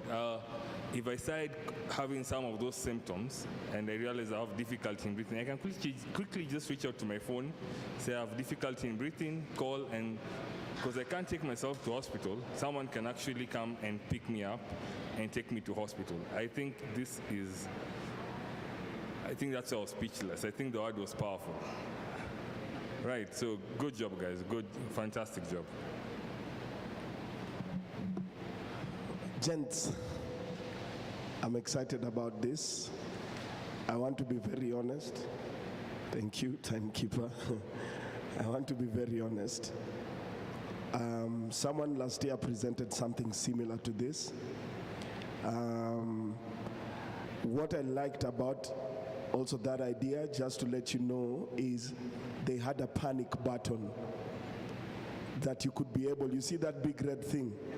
It was a panic button. Sometimes you can't articulate what you're feeling, but if you can hit the panic button, then it goes directly to the ambulance and it dispatches the ambulance according to the geolocation, right?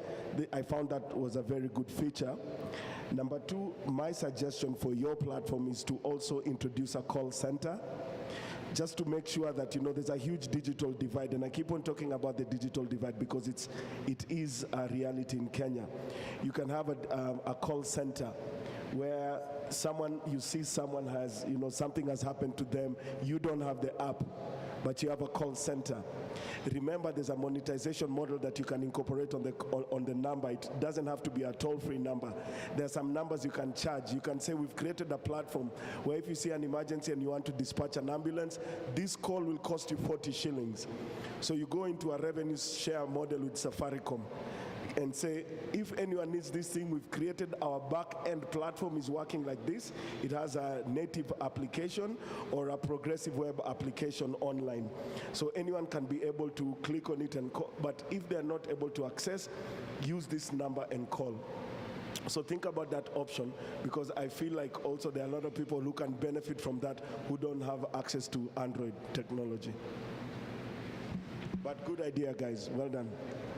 We've also incorporated USSD for people who don't have mobile application. We plan to incorporate it. Yeah, you see there are some situations, guys, let's not sometimes just talk about USSD. Yeah. It's also highly inconvenient. Yeah. Trying to remember *35#, someone is dying in front of you. Where are you going to get that information? But if you have a number like 991 or 888, it's an emergency number. Anything happens, you call 888. So just think about that. USSD is also a very good option, but it also falls down to your marketing. Okay, go ahead. I just want to add one little thing. For that, we actually thought of that as an improvement later on, because you usually have a 911 signal for every emergency situation. So we thought of adding like a number so that they know such that we have a specific number for a certain location. You can be in Kirinyaga and then the nearest medical place is maybe Nyeri. So if it's triangulated to, let's say we add 91122 to like maybe Kirinyaga County, it might be easier to get a person nearer to you instead of having someone come from all the way from Nyeri to where you are. Yeah, that's fine. Improve on it, but I think it's a good idea. I'm happy you thought about it. One last thing, when you go to your marketing budget, just go to that slide. Is there a particular reason why your marketing budget is on 27%? Yes. We feel like most people don't know much about ambulances, and therefore our main aim also is to increase awareness on the use of ambulances. So through social media marketing, we'll make people know the importance of having to use ambulances instead of using private means to get to hospital. Okay.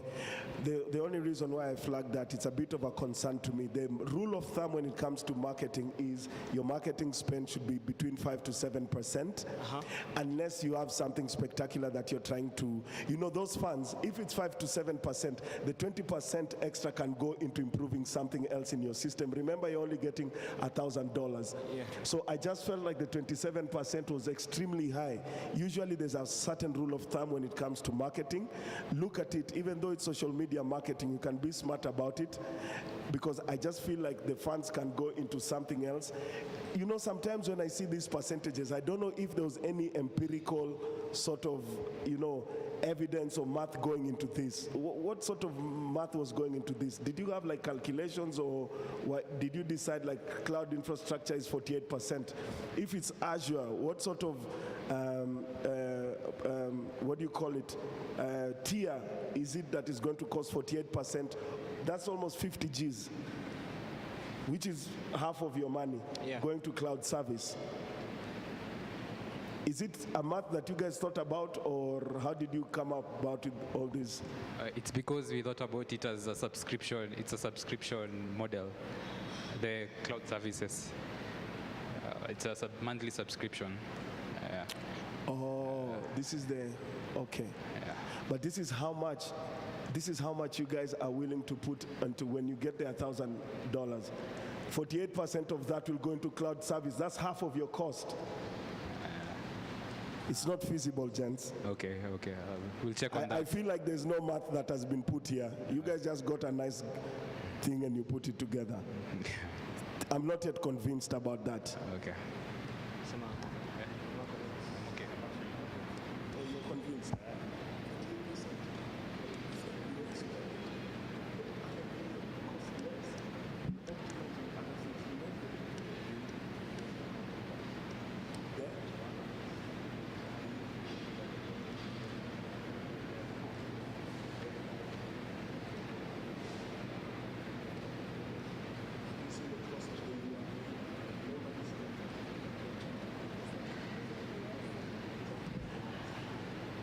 So no, we're just having a discussion here. So thank you guys.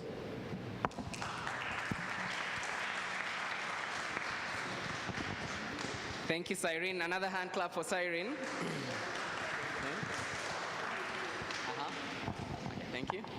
One way to know that you are presenting really good ideas and solutions is when you have a lot of feedback and questions from the judges, yeah? You've noticed that every time there's a presentation, there's a lot of feedback, a lot of question. Now they're even arguing. See there? You've also given them ideas. So that's one way to know that the presentations are really quality, yeah? So keep up. That is very good. So I'll let them agree on something. There's something that was noticed, yeah? Business, the spelling of business. So I'm a Scrabbler. Anyone who knows how to play Scrabble? Oh, you do? Ah, nice. Ah, nice. Do you know that it's played at a competitive level? Like there's a competition, there are competitions. You know that? Oh yeah. I play professionally too, and it woke up my Scrabble passion, yeah? So I'm going to give you a challenge. Do you know what a palindrome is? Do you know what a palindrome is? Good. I need you to think of a 5-letter word that is a palindrome. Can you think of a 5-letter word? Yes? Madam. Ah, awesome. Ah, give him a hand clap. Nice. Okay. Why madam though? I'm just kidding. That was a very quick thought, okay? Anyone else who has come up with a 5-letter word that is a palindrome or used thought up? Yeah? 7-letter. Resca. Good. That is also a palindrome. Resca. So if you read it from the back, it's also Resca. Good. Yes? Sorry? Level. Good. That is also another 5-letter word palindrome. Ah, nice. You guys are sharp, huh? Okay, I should have given you something more difficult. Now I feel stupid. But it's okay. That is good. So yeah. Anyone who can challenge me in Scrabble, maybe I can humble them there. Now I'm looking to redeem myself. There were some few hands which were raised. Huh? Yeah, I'll look for you later on. Do you guys have hobbies? You do, yeah? Hope you're not just techies in some corner. I'm so busy, I'm coding, I'm a Java developer, I do machine learning, I don't have time. It's very important also to involve yourself in other extracurricular activities, yeah? They expand your network, yeah? They expand your network, they keep you active, keep you away from many things. Nowadays we have so many distractions, yeah? Drug abuse, weird thoughts and stuff like that, yeah? So make sure you involve yourself. Personally, I played Scrabble and it has taken me to places. Find your own passion too, yeah? Don't say your passion is coding. No, that is not passion. Well, it could be, but no, find a real one, yeah? Good, so speak up. Make your way to the stage. So let's welcome Speak Up to the stage. Okay. Good. So welcome.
Hi panel, hi everyone. My name is Jeff Shelton, representing United States International University, Africa. I'll begin in 3, 2, 1. 1 in 3. That's the prevalence of sexual violence against women. Yet 8 out of 10 times, we know the assailant. We know the perpetrator. They live among us. Sadly, 66% of these cases do not go reported. They go totally unreported. The UN attributes this to one, a fear of shame, fear of blame, and a fear of retaliation by the victim. Now, numbers have life. To bring this closer home, take a look at the cases of femicide that have gone on in our country in recent time alone. Speak Up seeks to address this problem by creating a mobile application that runs on both Android and iOS environments. The components of this application are going to include one, and the key feature, anonymity on the part of the victim or survivor. Now, we find this to be very crucial because the main hindrance or the main cause of this underreporting in our problem statement is the fear.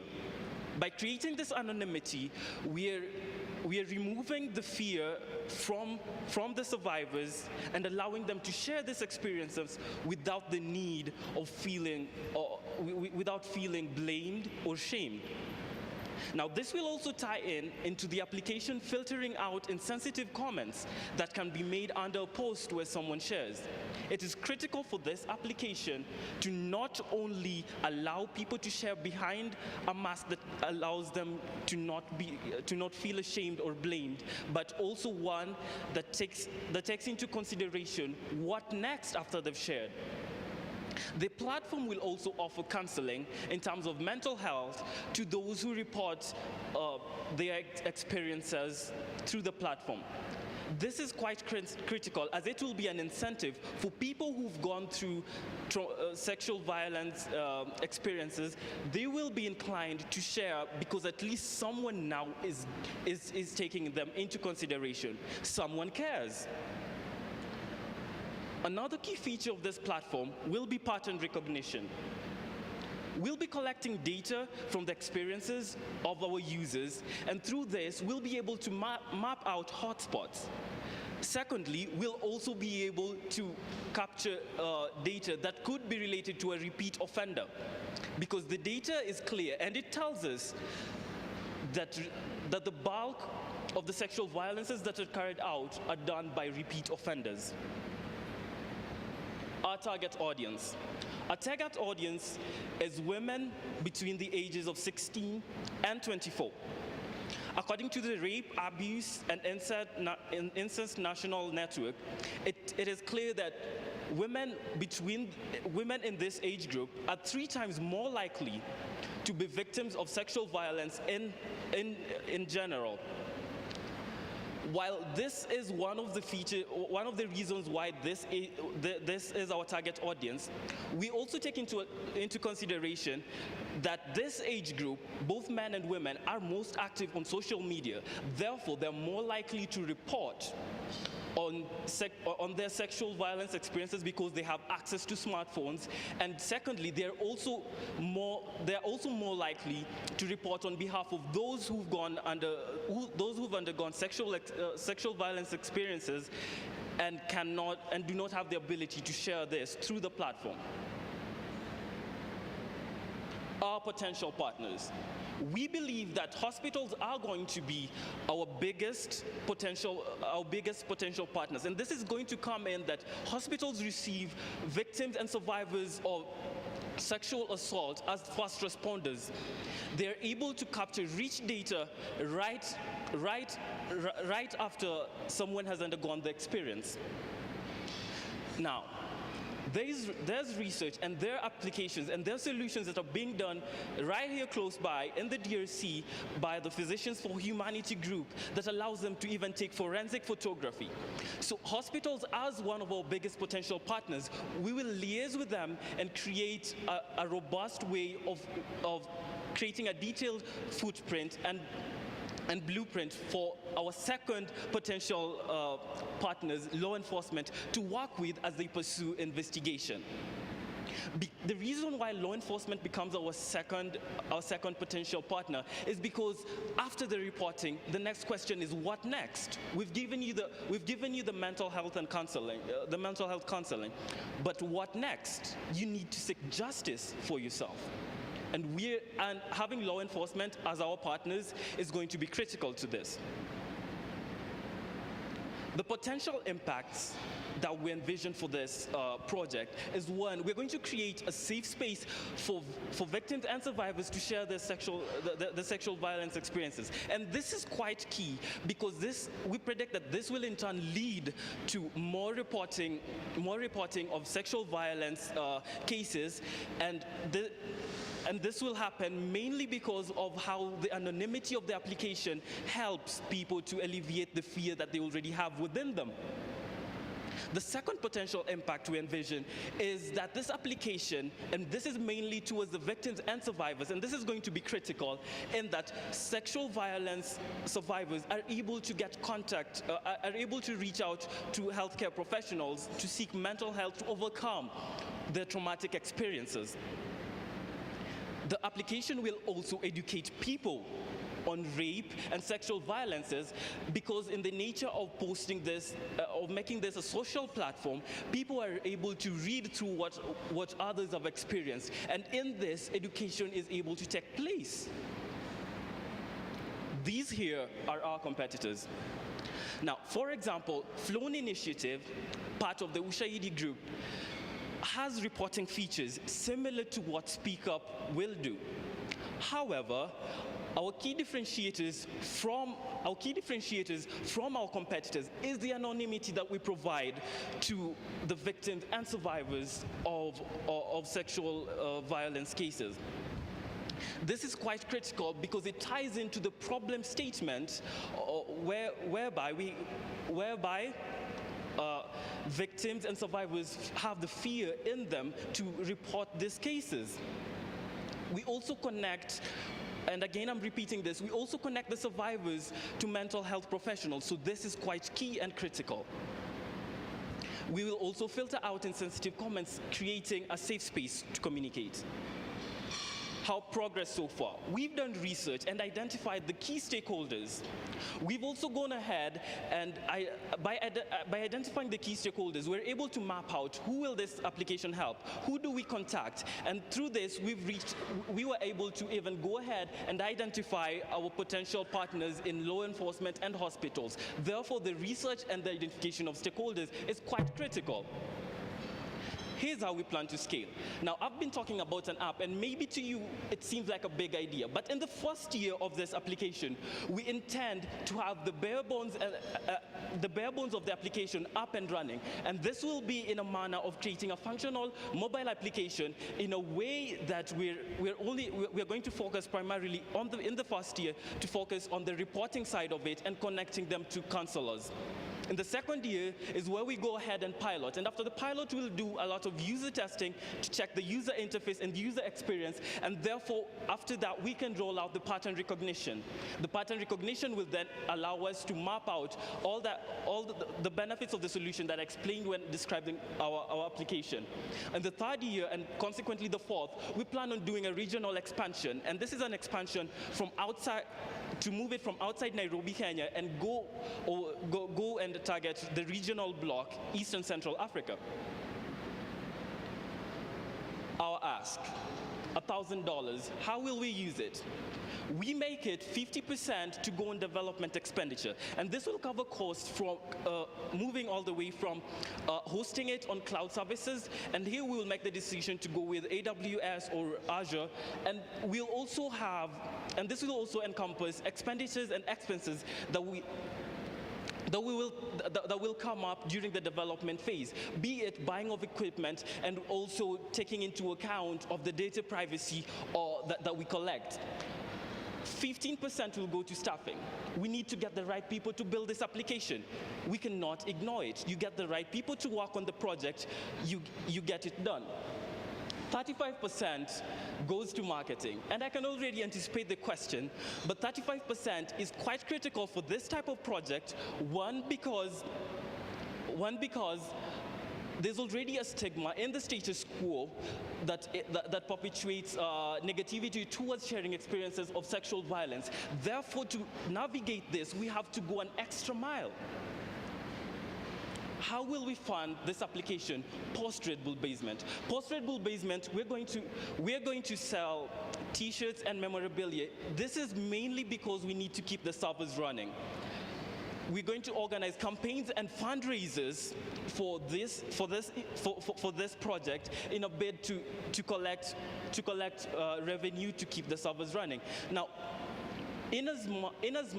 this application is going to be a social initiative. It is a social initiative because of how big the problem we have spans, and it's also a social initiative. Therefore, that's why we're reaching out to the community to buy the memorabilia in terms of T-shirts, in terms of cups, to attend the campaigns and donate. However much some people might not think this is sustainable, it will be, because the solution in itself is a social intervention. Alternatively, we will also, once we start collecting data through pattern recognition, we will involve research institutions and sell this data to them so that they can further the research on sexual violence and come up with more meaningful areas that we need to target. Lastly, as of now, I'm representing the team. I'm a software dev with those skills you see there. However, this is not a solo man effort. There's a lot of people who go in, who are part of this, but couldn't make it here, and therefore I am the voice of the entire team. After conclusion of the competition, we intend to proceed and do more. And to close it all off, with Red Bull support, we will be able to create safe spaces for victims of sexual violence to share their experiences. I believe it's time for Red Bull to speak up.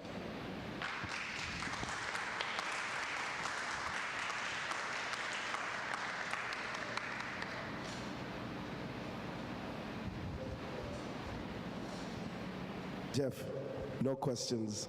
I love your confidence. I love you're passionate about this. And sometimes passion is really what you require to drive through an idea. So well done. You've got me sold 100%, and I don't have questions. And I'm also jealous of your hairstyle. Thank you. For this application, the inspiration, it really hits close to home, because we walk around and it's things we see every day, and it's not good that we overlook it. Someone has to do something. Yeah. Really good presentation. Good job. Just a comment, your ask slide, the financial, what you're saying didn't match the slide, the 50% and 35%, so just check on that next time. And then think on how, now after someone reports on the site, how do they connect? How do you connect them with the different health professionals? You didn't quite articulate that properly. Okay, so with the application, how it works is, because it's anonymous, you might want to report a case, but then again, you also don't want to go through the lengthy process of talking to a mental health care professional. This is primarily because of the stigma that is already there in our countries and societies against seeking mental health. But in the event that you do, we are having it to be more of text and talk therapy, but then again, thinking bigger picture, and this will probably come in year 2 of scaling the application, we're going to have a scenario where you can call through the app and still have it anonymously, and you can contact these mental health care professionals. It's quite critical that even though your case might have happened a few years back, you can still get the help that you didn't get at the time. Thank you. Great, great presentation. Thank you. I don't know if it's the Red Bull speaking, but I think this is you're one of the most eloquent and articulate speakers I've had today. Thank you very much. So kudos on that. My only concern, if you go back to your target audience,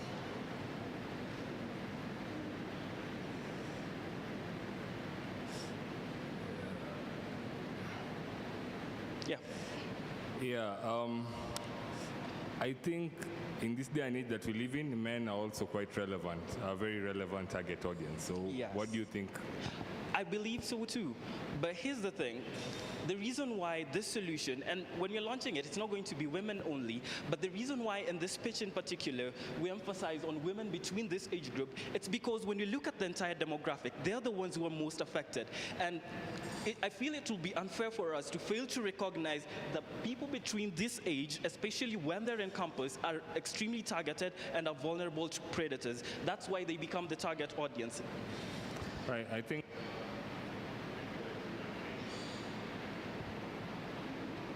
Thanks for the explanation. I think whatever you presented today makes a lot of sense in this day and age, and I wish you all the best. It's really, it makes sense. That's all. It really does make sense. Thank you very much.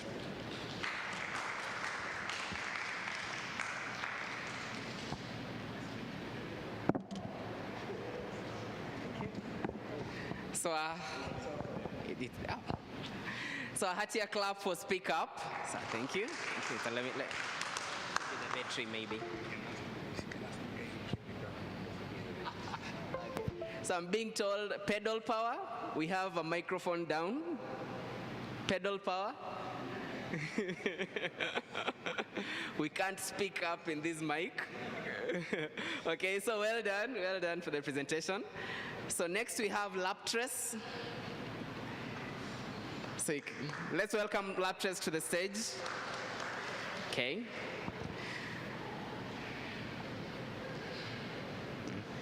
So you're just alone? Okay. So Laptress, after Laptress we shall have MySpace and finally Pillow making their presentations. So just 3 presentations to go before the judges can consolidate their assessment and give us the final results. So Laptress, you're welcome.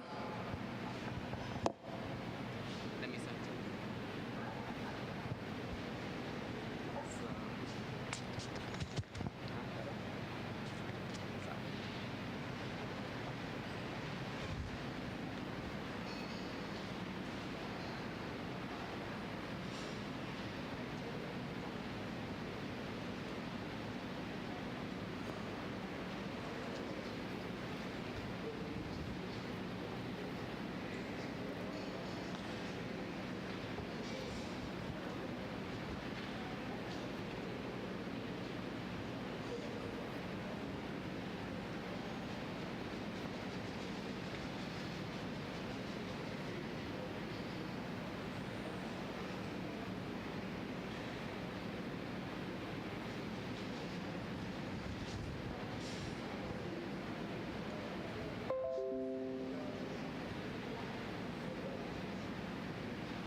Okay.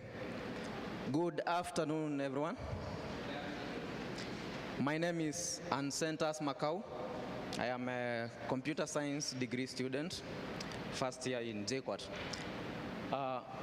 Welcome to Laptress, which is basically a system which keeps track of the laptops being used in the campuses.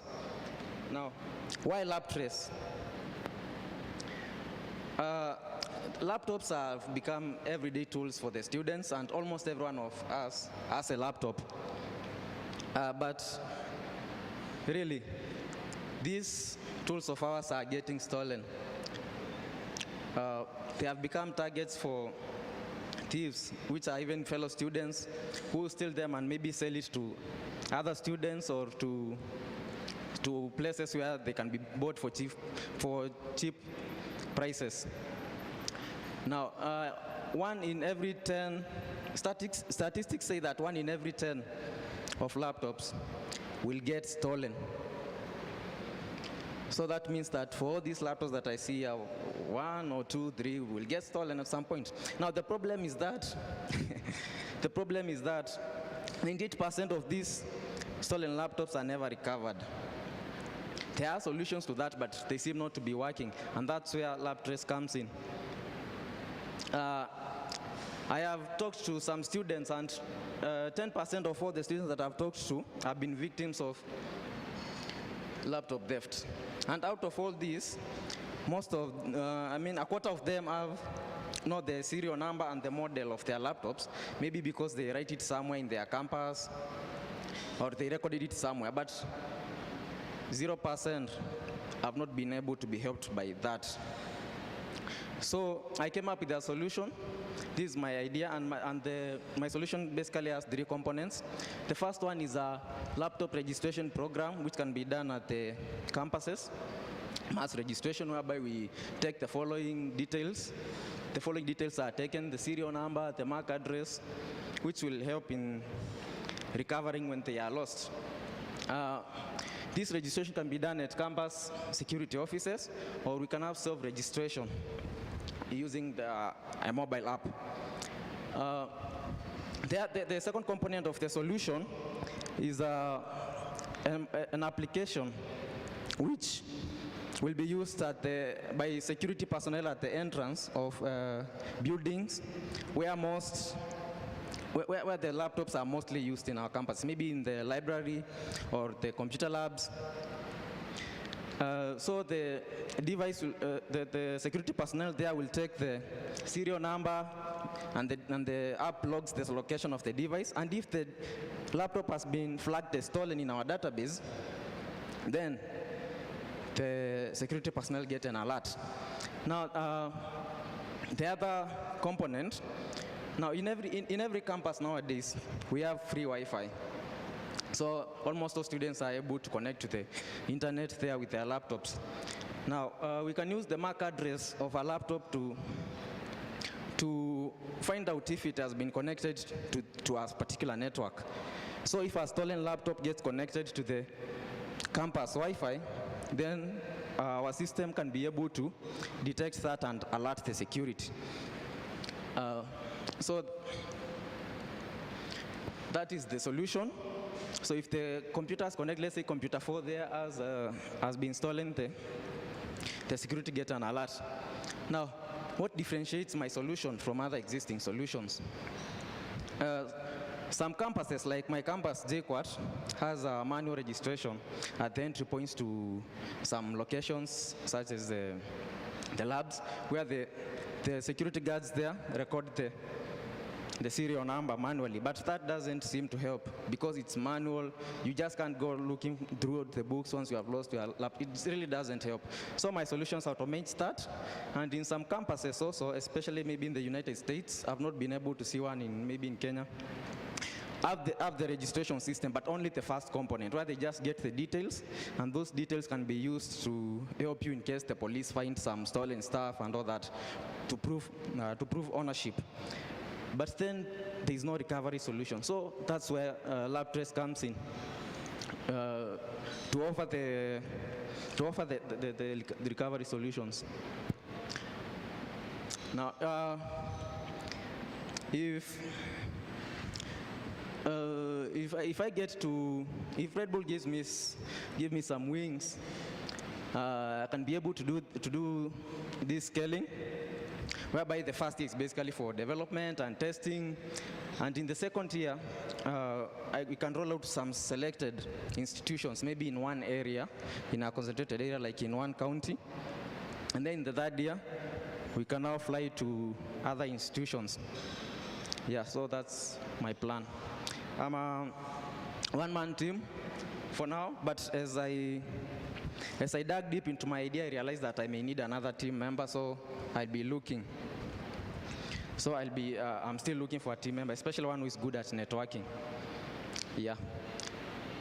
So any questions or comments are welcome.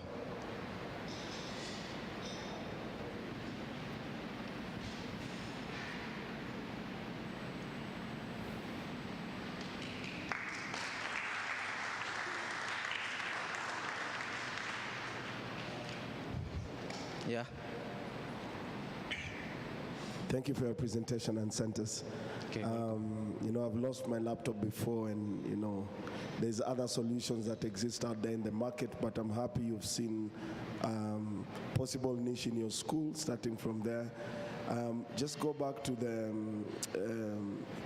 revenue model, or how you intend to use the money. So, okay. I just, there. Here. Yeah. Okay. Just for the sake of clarity, yes, I wanted to understand. So your plan is to use the whole 100,000 in when you say 30%, 60%, and 80%. Is it a percentage of the 100? No. This is just a percentage of the milestone, like the completion of the, or rather the success rate of the percentage of the milestones of the project itself. Of the project, so on the third year, you'll be at 80%. Yeah. 80% when you're going to roll out to other institutions. Yeah. You don't want to roll out when you're on 100%. No, there's always room for improvement. So that's why I've left it here. Maybe we can even go to, it doesn't have to be used in campuses only. Maybe even in a building like this one, if they can adopt the system, we can partner so that they just be scanning the laptops as you come in. Maybe one of them will be stolen. Okay, I see you're a software developer, but how do you intend to utilize the funds from Red Bull? To utilize? The funds, how do you intend to utilize the funds? Because I didn't see that, it's nowhere on your slides. Okay, in the first year, in the development phase, I forgot to mention that my system will actually use a central database. So this database will really be huge, so we'll need some good hosting services and all that, so I will need the funds for that. And maybe even creating awareness. You know, there are some solutions for laptop dev, even now some software, but most people don't even know they exist. So maybe creating that awareness, but mostly for the development phase, the hosting and all that, yeah.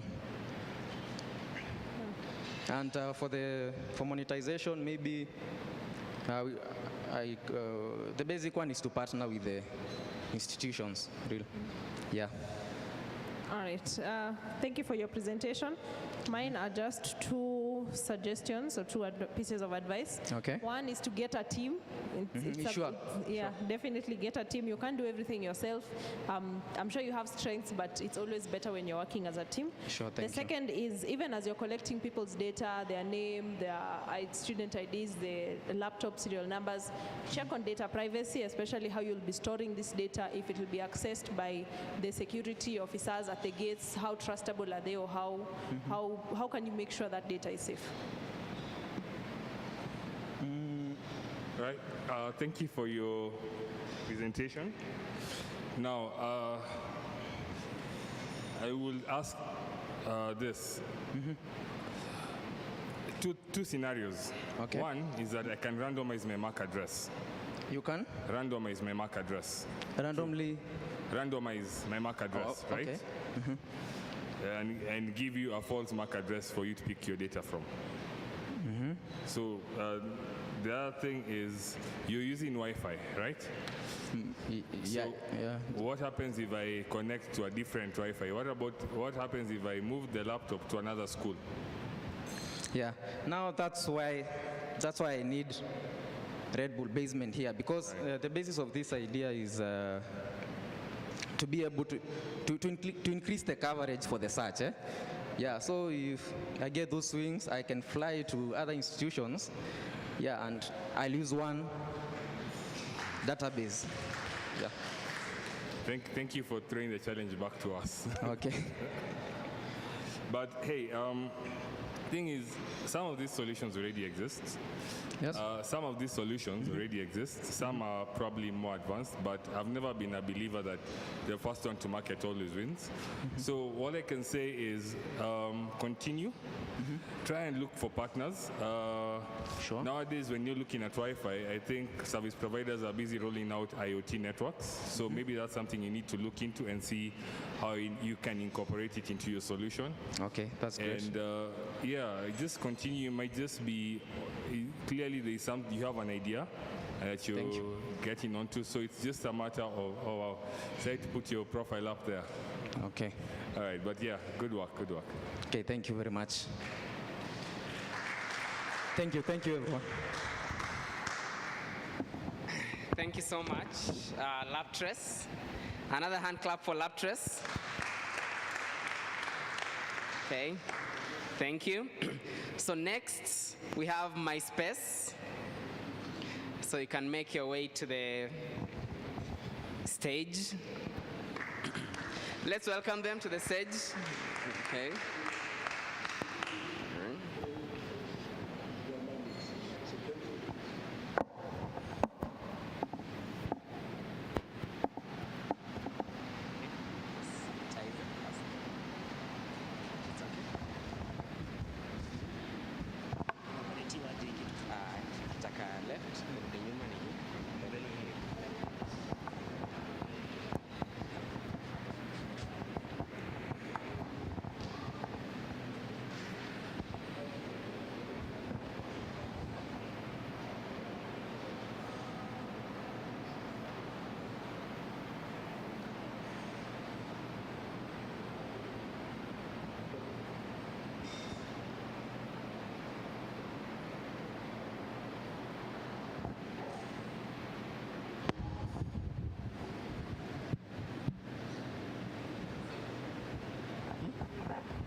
Yeah. Yes, we are ready.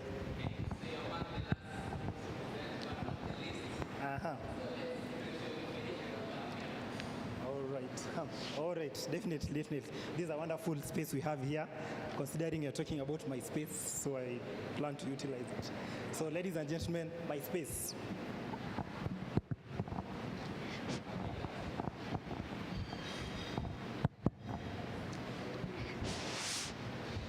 Hello, hey guys, my name is Cindy and I'm a student at JQuat, and today we'll be focusing on mental health, and not just mental health but mental health amongst the youths. I have a short story to back up our idea based on my personal experience. This year I have lost about five of my friends from suicide. They're just there, you talk to them, they are so happy, but then you get the news that they committed suicide. And it's really painful because so many of the youths, they're going through a lot of issues and they're not opening up to anyone. Meaning, we put these masks that we pretend we're okay, but we're really not okay. That's why we end up having so many unsolved cases of suicide amongst the youths. So yeah, that's just 5. Like for my friend, it's so personal, and that's why it's also personal for me. So imagine that is just 5 people. And then from a statistic carried out by Chiromo Group of Hospital, it revealed in March last year that Kenya loses 311 youths every year because of suicide. So you can imagine the grief that hits the friends of these 311 people every year. The confusion, the questions that parents of these 311 people are left with. So allow me to take this to a broader scale. Like the Ministry of Health, Kenya Ministry of Health, revealed that in a year, 5.3 million youths are in Kenya, 5.3 million youths are suffering from one mental illness or another. These are about 60% of the population. If that doesn't startle you, these are just people who are diagnosed. You can imagine those who are not diagnosed. So it's a very sad state. And also,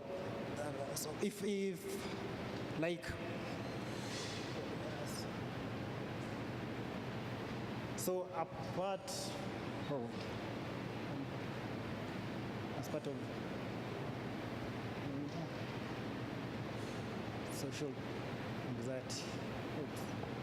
So as part of the problem in why should we care? Why should we care about these? It's because there are very increased suicide rates among the youths. If it's something to do with if you want to know the physical repercussions for us to act, then you can check the MRI scans of people who we've lost because of mental illnesses. They really show disturbing pictures. And then if it's the financial implication, Kenya alone uses 10.5 billion in schools and workplaces in terms of in form of absenteeism and presenteeism, which is kind of funny because people are just there but are not productive. And then if it's we want to know the deadly consequences for us to act, then like depression, like mental illnesses, youths are dying of mental illnesses more than they are dying of homicide and other diseases like malaria. It's just like mental illness is just has received the same weight as cancer. Exactly. Another problem, which why should we care about this issue, is the issue between the youths and the parents. Now, we in the African society, in the traditional society, there used to be structured, organized structures, family structures, whereby any issue between the parent and the child could be resolved by a third party. Example, the aunties and the uncles. Therefore, whenever I have a problem with my parents, I can go to my auntie, I can go to my uncle, and I can tell them what I'm facing, what issue I have against my parents, and they will intercede on my behalf. Now, for our generation, we are not so lucky to find that structure today.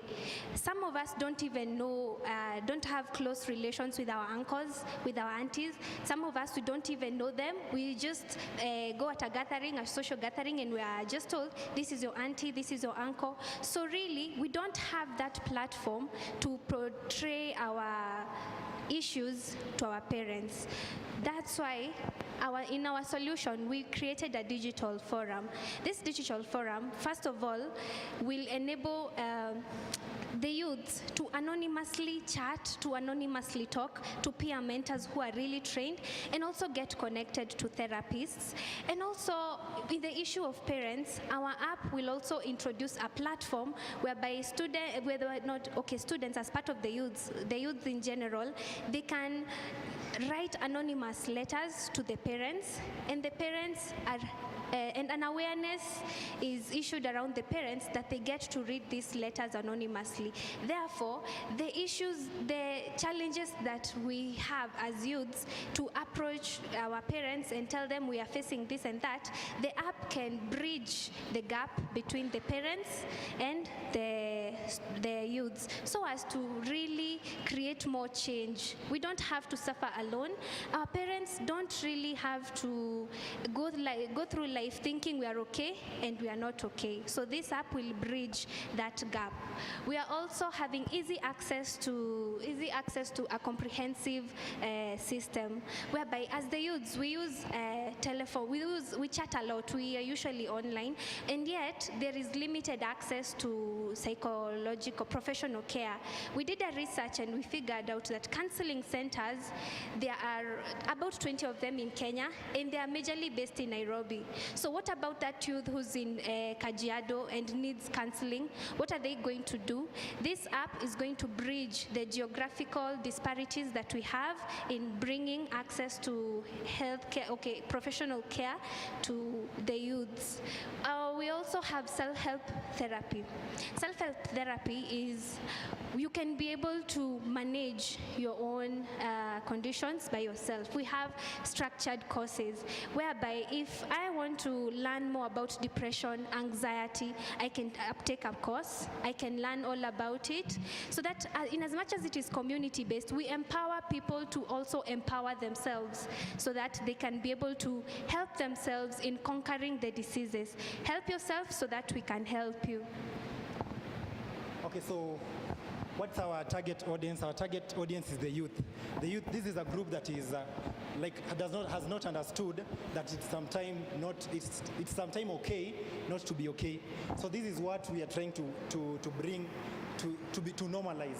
So the anticipated impact of this is that we want to have increased awareness of mental health. Like you don't have to be like feeling suicidal or something so gross to think that maybe you are suffering from depression. There are some simple cases like just having regular. Sometimes you wake up, you just feel like you don't want to go to school. You have regular backaches, digestive problems is also part of, can also be a sign of mental health. But people, I'm sure many of you many people don't know that you can have a problem in your digestive system just because you have dementia. So, and then we are also aiming at creating a comprehensive structure for supporting mental health. You see, when we watch, we've definitely watched movies where you get, in the Western world, someone is having problems with their relationships, they're having problems at work, and then in the evening they just get out, go into a certain room, it's empty, they start talking about their problems, like, I've taken cocaine for 2 months, and then you relate with people who are with you, but have not seen that in Kenya. So, and then looking online, you find that these things, I think this is where I can appreciate Kakamega a bit, because Kakamega really has a way of, it has 4 self-help support groups that try to build the same system, but now they are physical, but we want to create an online platform because that is where we are going online. Yeah, and then with that we'll have reduced depression and reduced cases of suicide among the youth. Our competitors are Wazi. Wazi have a platform where you interact with a therapist, but then it's just on Facebook and using a chatbot, and then Befrienders. Befrienders are a non-profit organization that looks at reducing majorly the causes of preventing suicide. And then Nguvu is also one of our other competitors.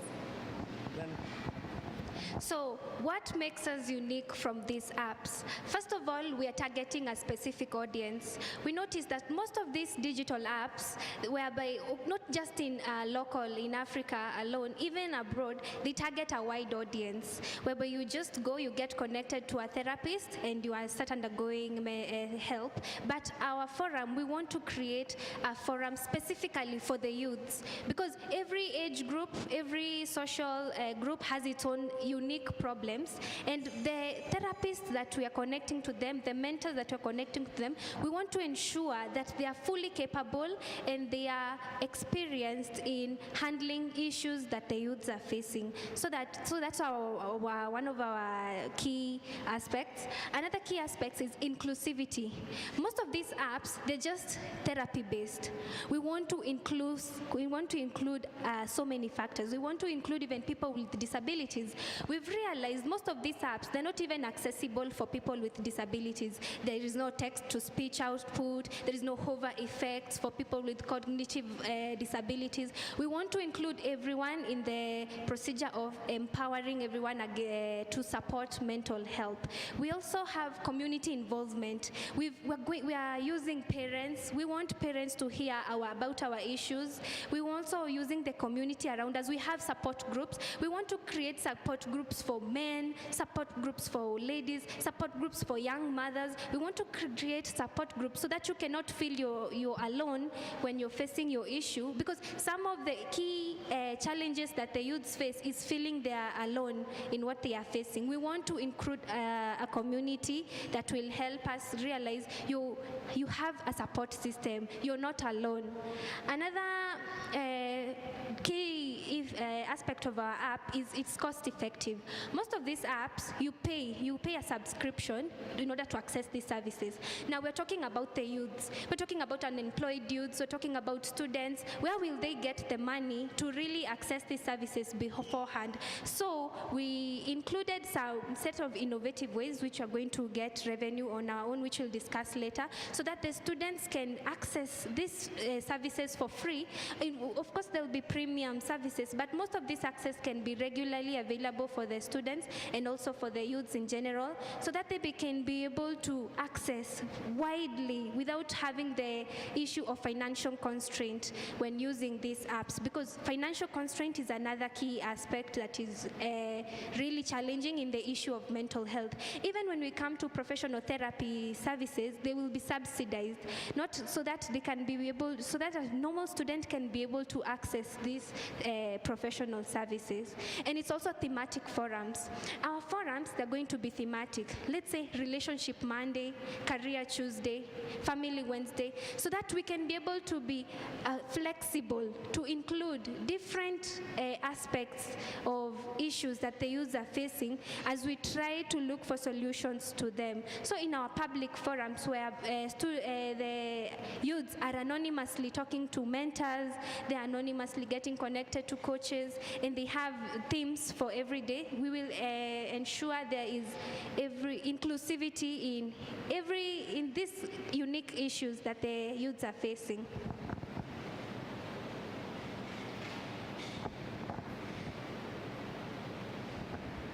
Yeah, so from our progress so far, we had only 2 days. We conducted a survey around our school using Google Docs. Then we had a sample size of 67. These are two of the sample questions that we are asking people. How are you likely to confide in someone when you start having irregular sleep patterns, these are signs of depression.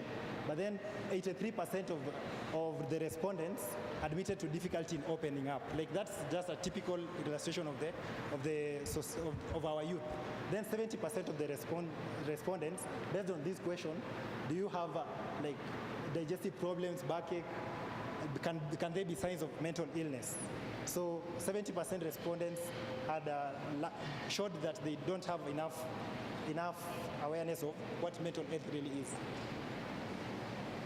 So our business model, so our cost structure, we have research and development. We have to research about, we have to conduct a wide full-scale survey on students too, because there is no need for creating an application and the students will not, or the youth will not find it user effective. So we have to conduct a wide-scale research. We also have to do licensing, whereby we have to obtain licenses from the Kenya Psychological Board. We have to obtain group practice licenses. We have to patent our businesses, and also we have marketing. We have to increase awareness about our application and forum so that we can improve more awareness on mental health. And we also have infrastructure, the tech infrastructure, whereby we're going to create the technical aspect of our forum. We also have revenue streams, whereby we have smart sales, whereby we're going to earn revenue from selling maybe positive caps. We're going to sell hoodies with messages. We're going to do advertising on the forums, and we're also going to organize meetups and fun activities as a way of earning revenue so that we can really reduce the costs that students have to incur for us to maintain our servers. Our value propositions, we have premium membership, we have 24/7 access to tailored professional care, we have also in-demand learning resources, we have empowerment of the youths, mentors and therapists. When we think of empowerment, we decided we're dealing mainly with the youths, and most of the youths are in universities, so we'll need to include universities in the future for empowering, whereby as a means of incentive, whereby we want to attract the therapists to a forum, we will use the universities as a channel that they can be able to access network opportunities, they can be able to even gain learning resources from the schools, from the universities, and we also have a community service. And our key resources, they are web app, volunteer, professional therapies, and platforms. So our scaling plan, we have already done a user survey, which we will also continue doing. Then for the remaining part of 2021, we can design a functional web app where now we want a microservices-based application that is maybe progressive in a way. Then, so in this, here we'll utilize mostly the microservices architecture of the cloud Google platform. We've taken Google Cloud Platform as our preference because of their DevOps flexibility. And then we'll host it on the cloud in 2022. We'll focus on testing, recruiting therapists because it's an intensive process, marketing. Then 2023, we'll scale to a wider market that is maybe people in the lower age bracket, maybe below 18 and above 35. Then integration with other services like insurance.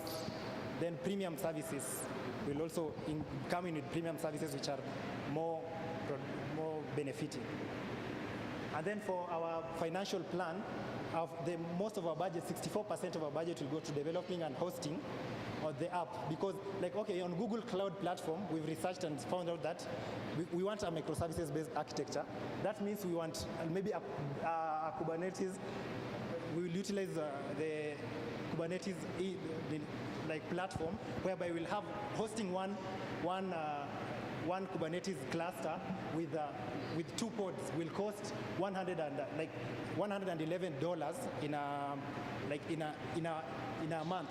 But then when you reserve that for a year, then you bring in the proof of concept that they give you, you'll have saved almost 70% on hosting. Then the rest we use on maybe financing the people who are developing the apps. But we are the most involved because I'm personally a cloud enthusiast. So we won't spend much on developing the cloud. In the cloud, we just need maybe some coders and so. And then we'll also conduct some research like we going to like traveling to places, interior places to onboard people and so forth. Then legal procedures, as they have been said. The Kenya Psychologists Association charges 5,000. We will be dealing with psychiatric disorders, so we need a group certification or license. So it charges 5,000, and then registering a business charges around 3,500. That's it, 500, which brings it to 11%. Yeah. Then our team. Myself, I'm a telecommunication engineer and also a cloud enthusiast. And then, we have Cynthia Kamau. She's a mental health activist because of her experiences. And then we have Awad Said. He's a UI UX designer. He has really designed some good applications where they bring you just, if it's a learning platform, it has a user interface. There's a platform called ProperLearn. You get in and you just feel like get in the mood of reading. And then we have our mentor, Mr. Julius, business advisor. He came with the idea of revenue streams and so forth. Thank you. Yes. Thank you.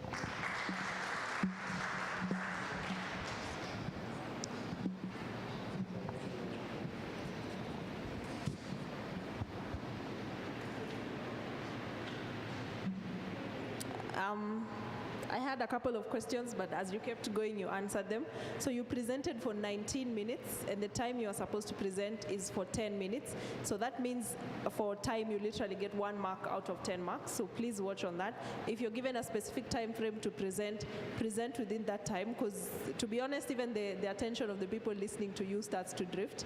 And so as you go through your slides, there's some things that you'll see you can be able to either skim over or you can just leave completely. And that's also another thing. When you're presenting slides to people, don't make them too wordy or too dense. Just highlight the key points, then don't read from the slides. You've already gone through them, you know them, you're speaking to us. So yeah, just check on that. Thank you. Cynthia, right? Your name is Cynthia? Yeah. Yeah, as much as you are way over time, I must say that it took me a while to realize that I was way over time. I think you're very engaging on your slides, so that's a very good thing. However, guys, I'll re-emphasize on the time thing. Chances are, if you pitch this before a less kinder panel of judges, they will have already walked out. Right. But something else, I think the problem that you're addressing is quite relevant, and I totally resonates with me. Cynthia, hi. Hi. I'm concerned about you. You lost 4 friends, you said. Yes. Are you seeing anyone about the trauma? Are you talking to someone? Do you have a support system? Sorry? Are you seeing anyone about that? Do you have a support system? Are you talking to people about it? Now, the reason, part of the motivation to coming up with this idea is the fact that personally I'm highly introverted, and having the courage to open up and say, I'm facing these issues, I'm having anxiety, I'm feeling depressed myself, it's really hard for me to open up because, first of all, I'm thinking about the stigma. My friends, what are they going thing to think about. They'll start saying, this person is depressed. No wonder she's so moody. And maybe you're just moody because you're hungry, but now because of the issues you've told them, they'll now be relating everything you do around that, which will also lead you to being more depressed. So it's really a vicious cycle. And also the fact that it's also personally hard for me to come out to even my parents and tell them, I'm facing this, I'm facing that. That's why most of these ideologies were based on real experiences that the youths are going through in an effort to try and combat these issues, because they're really affecting every one of us. Because now for my 4 friends who committed suicide, it's not me alone who's suffering, it's a community, it's a network of friends, it's parents who are wondering every day. They didn't even know that their kid was suffering from this because they were always jovial. So we really want to bring back community-based therapy. Therapy doesn't have to be personalized on you alone. Because everyone has a part to take place when including awareness to therapy. So as part of coming up with this app, I'll also admit to the fact that right now I'm seeing a counselor, but it took a lot of coming up to my friends and telling them I'm not okay for them to push me to go and see someone. So really, this is really a concrete issue that the youths are facing, and that's why we're coming up with this idea, not just to win Red Bull or anything, but to really have an impact in the society. Yes. Well done you, well done you. I'm happy. I'm happy at least you're putting that drive, that passion into something. My question, it's not even a question, comment is actually not based on your project. I think you are comprehensive enough. All things I was thinking about you answered. I just want to thank the both of you, because as a content creator, you've given credits on each and every picture on Pexels. Guys, congratulations on that. Thank you so much for doing that, because sometimes we end up creating content and people use it for etc. or whatever, but then they never ever give credits to the content creators. So thank you for that. I noticed each and every slide had that. So well done. Thank you.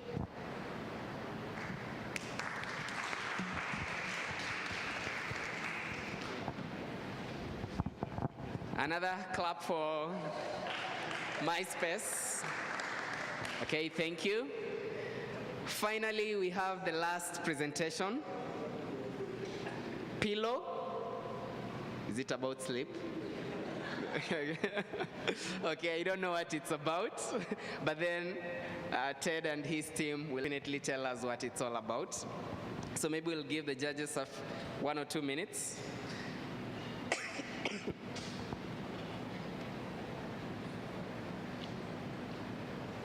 Make sure you also have your mask on. You know, otherwise you might confuse, yeah? You might wear someone else's mask. I suspect I'm wearing mine. Yeah, I've been feeling some weird perfume. Huh? I don't know. The coughing, I didn't come with it. But anyway. Okay, so we're almost at the very end of our presentations. So after this final presentation, we shall have a talk from one of the team members that won last year's edition. We have Rawlings in the house. Okay, let's, Okay, good. So Rawlings formed part of the team that presented Culture Capture. His teammate was here earlier on, Abdul. I think we also introduced him. So during that break, he'll be able to tell us how the journey has been so far, 1 year down the line. Then we shall have 1 or 2 things to speak before the judges will present the results for us. We also have some gift packs, okay, for all of us. So even if you haven't gathered knowledge, at least we have the gift pack. But I hope you've gathered some knowledge, yeah? Good, good. So, Pillow, kindly take the stage as you prepare to make the final presentation. Let's welcome them.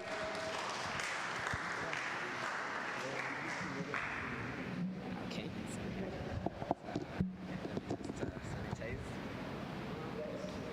Okay, next the mic.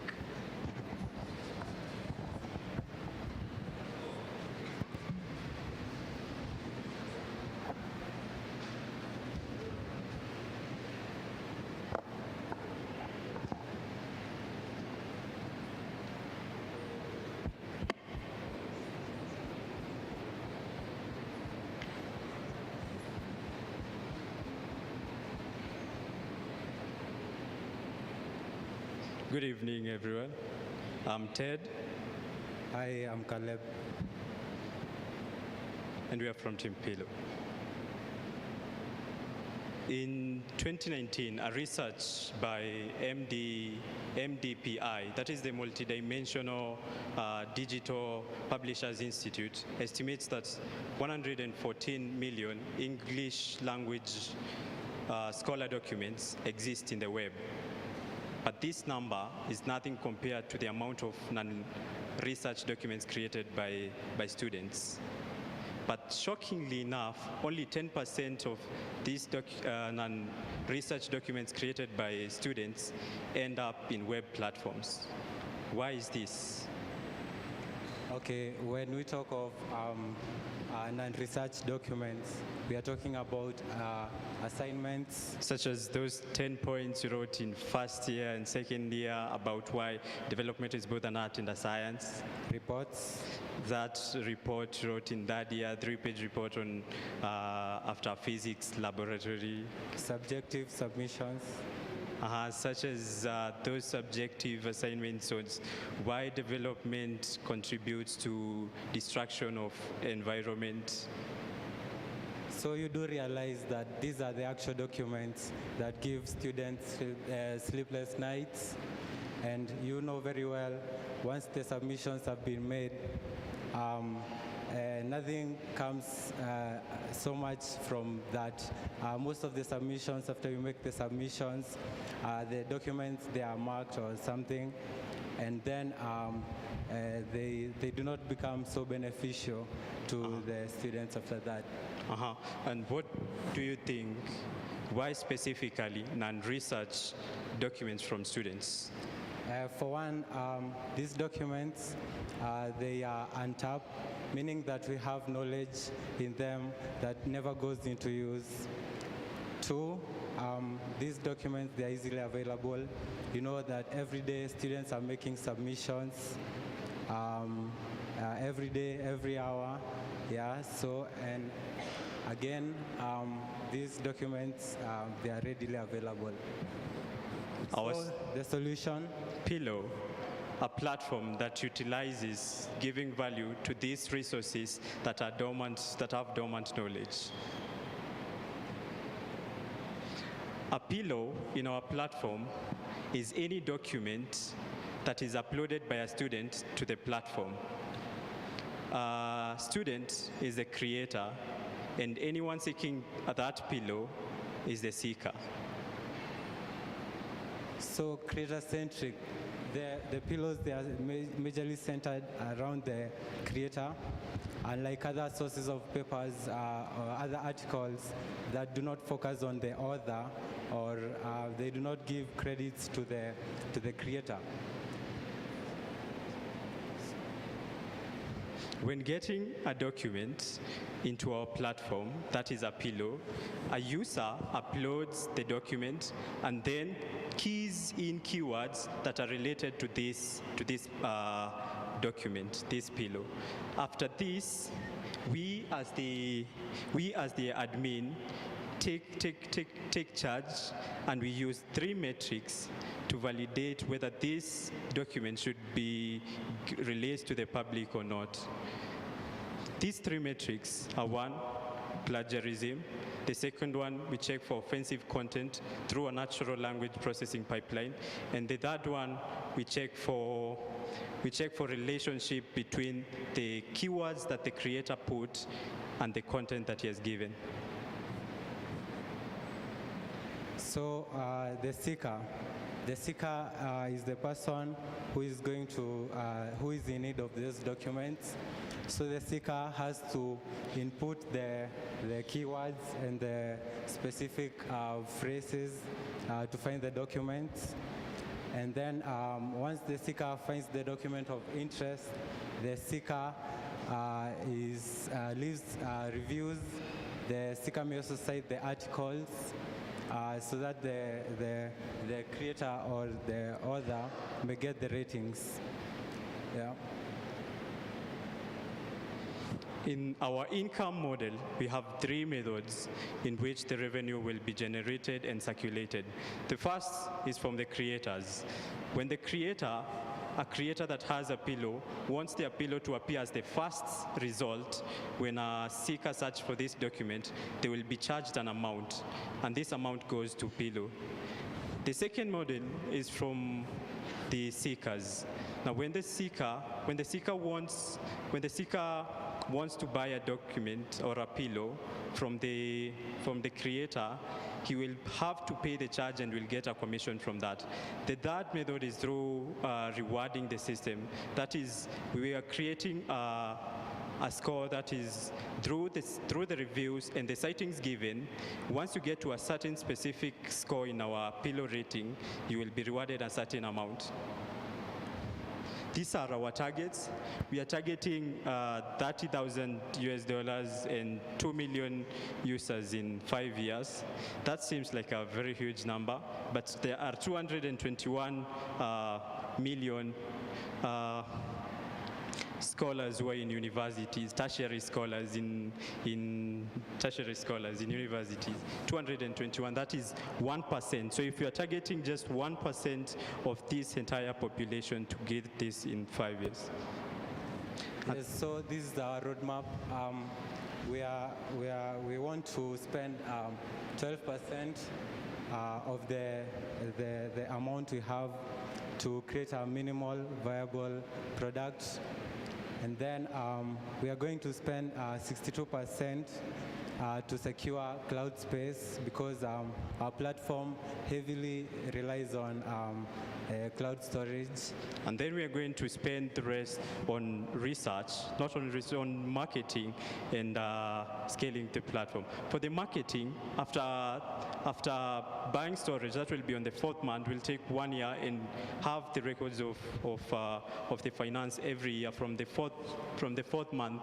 So 1 year from that is the 20th month, and that will be 4% of our revenue goes to marketing every year. So on the 20th month, if you have created just 7,500, that's just 7% of our funding. We will spend 4% of that, which would be like 500 on marketing for that. And then the rest will be for scaling during the second year, and scaling in the same year. In the third year, it's going to be resources for adding pictorial data, since most of our data is document data, all of it is textual data. Yes, so we're on the impact and the benefits our project will have. For one, is income generation. Yeah, everyone wants to earn some extra income, especially if it's from a resource that is just sitting on your desk and you already left it there, it served its purpose and it's still earning for you. Then we have educational benefits. Yeah, this dormant knowledge, which is very useful and spent a lot of time creating these, will get to have some use and purpose. Then we have on the skills.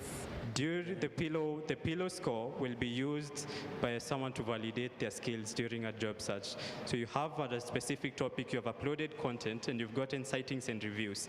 You can use this for a job search. I am skilled in this specific topic.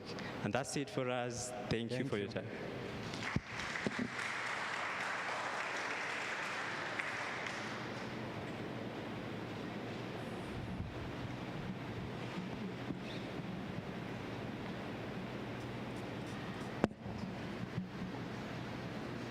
Thank you so much, Ted and Caleb. Thank you for making our last presentation a very good one. I really enjoyed that. I especially like the quality of your slides. They're very thorough. Within the time frame, you've gone through everything that you needed to go through, so I think that's really great. I'm curious about the name. Why would you call the documents Pillow, or where did that come from? There are a lot of reasons. So for the one would be the one my colleague mentioned, Caleb. Can I just explain? We decided to call it Pillow. One, because we want students to lean on us. Two, because You know, like we said, like most students spend a lot of sleepless nights trying to beat deadlines. You know, we have Pillow, which can be a guide and a reference point. It's very creative. I like it, and I also like the dynamic between you two presenters. I think you've worked that out pretty well. It works for you. My question / suggestion would be to focus on your target market. So I know there are currently very many other sites out there that handle research documents. We can go there, pay a fee, and download something. So it would be good for you guys if you can differentiate and say maybe you're only targeting Kenyan university students, so that I have a specific need when I go to your site. Maybe I'm looking for Kenyan documents or Kenyan literature on the topic, and I think that will help differentiate you. So honing down on your target market. Thank you very much for that feedback. I have a question and probably a concern. How do you handle plagiarism? For example, I have an assignment. I just go onto Pillow and download something and make it my assignment. How do you intend to handle that? To earn income. To handle that. I go onto your platform, get a document, and replicate it. Yeah. It's part of our natural language processing pipeline.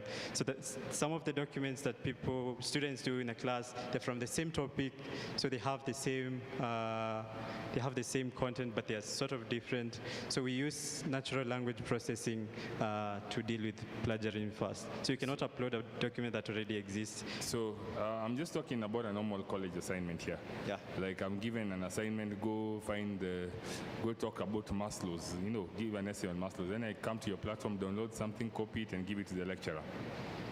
Yeah. Maybe I think what I'm trying to get to. Yeah, I think what I'm trying to reference to is they need to have a way for lecturers as well to have something like Turnitin, where they can verify my assignment, so that we can reduce it, and lecturers will actually be, if you do that, then this only becomes purely for research. So someone will actually have to, as much as I pick the document, I will have to take my time and understand it before I put something out there. Otherwise, I like the idea. It does solve a huge challenge. I think there's been I think recently I saw an article about how in Kenya, and speaking specifically about Kenya, people do not get accredited.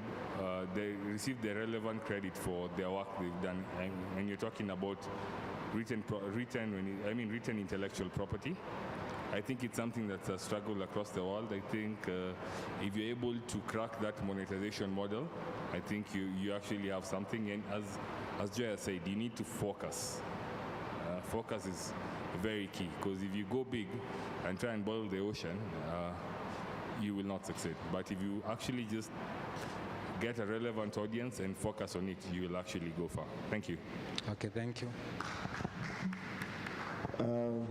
Guys, thank you so much. This is your second time here, right? Third. Shucks, yes, because I saw you last time. You presented with a lady. Yeah, I remember that. Good job, guys. I think my colleagues here have said everything that could have been said. Mine is on a lighter note. I just noticed that Edwin and you guys are like in the same boy band. Do you guys go to the same stylist or something? I like that. But anyway, guys, well done. I think there's a lot of work that has been put towards populating this whole presentation. Well done on the deck. I think you articulated it really well. My advice for you in future, when you're presenting anything, don't cross your hands, because it seems like you're, apprehensive.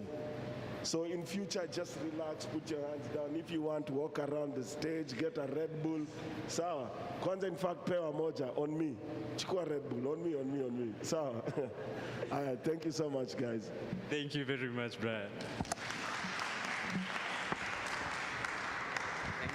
Thank you. Another hearty clap for the final presenters. Okay, thank you, Pillow. Wow, it's been a long day, Thank you so much for the patience. Thank you for the awesome presentations, very quality presentations. Thank you for making the applications, for reaching out for the shout-outs. Well done. Thank you to the judges for the awesome feedback, for the questions. Let's applaud them. Okay. I think they've given us very comprehensive feedback, very constructive. I'm sure each presenter or presenters were able to take something that will help build the application further from what it has been, right? Good. Thank you also for the other teams who made this a success. The technical team, Black Rhino over there. There are others that I'd already acknowledged before, Jacqueline, Vienna, and their teams. So thank you. So as we wait for the judges to compile the results and bring us to that moment we've all been waiting for, I'd like to invite Rollins to tell us about the journey he and his teammate have been on for the past 1 year, so that those who are going to go to the next round will also have a feel, okay? Or at least all of us will be given that feel of how it feels to go through the incubation and the global stage. So let's welcome Rollins of Culture Capture. Okay, thank you. Thank you. Hello, everyone. It's been a long day, but this is it. Ta-ran, ta-ran, ta-ran. Last time I was on this stage, I've grown much bigger. I've grown bigger, better. There's a lot that has happened between that time I was here and this time. And it's almost that moment for two or one of you. Moment of truth. So the judges are tallying. I'd like to share that for those of you who don't make it, there's a team that did not make it last year. And I watched them go and win 8 million a month later. It was on LinkedIn, I noticed that, and I was like, okay, wow. So there's still opportunity. Even with this same page, you can tune it for the next competition. For those who make it, this is going to be amazing. This is going to be life-changing. This is something that will be with you for the rest of your life. Mainly, that's going to happen. Kamilimu has given you the skills. That little training you got, you can use it for the rest of your life. You can use it for the rest of everything you do. What else can I share? For those who win. For those who win, there's 3 who are going to make it to the top 3, but then there's those who are going to win. This is going to be a chance for you to just grow exponentially. This is not about just growing financially as a resource. You're going to learn how to start businesses. You're going to network with a lot of people. You're going to earn mentorship from an international array of professionals like Dr. Chow herself. She's international. Don't think she's just local. This is Dr. Chow.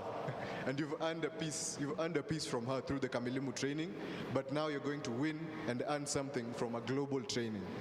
For this, I hope that the team that wins is also a fun lot like myself.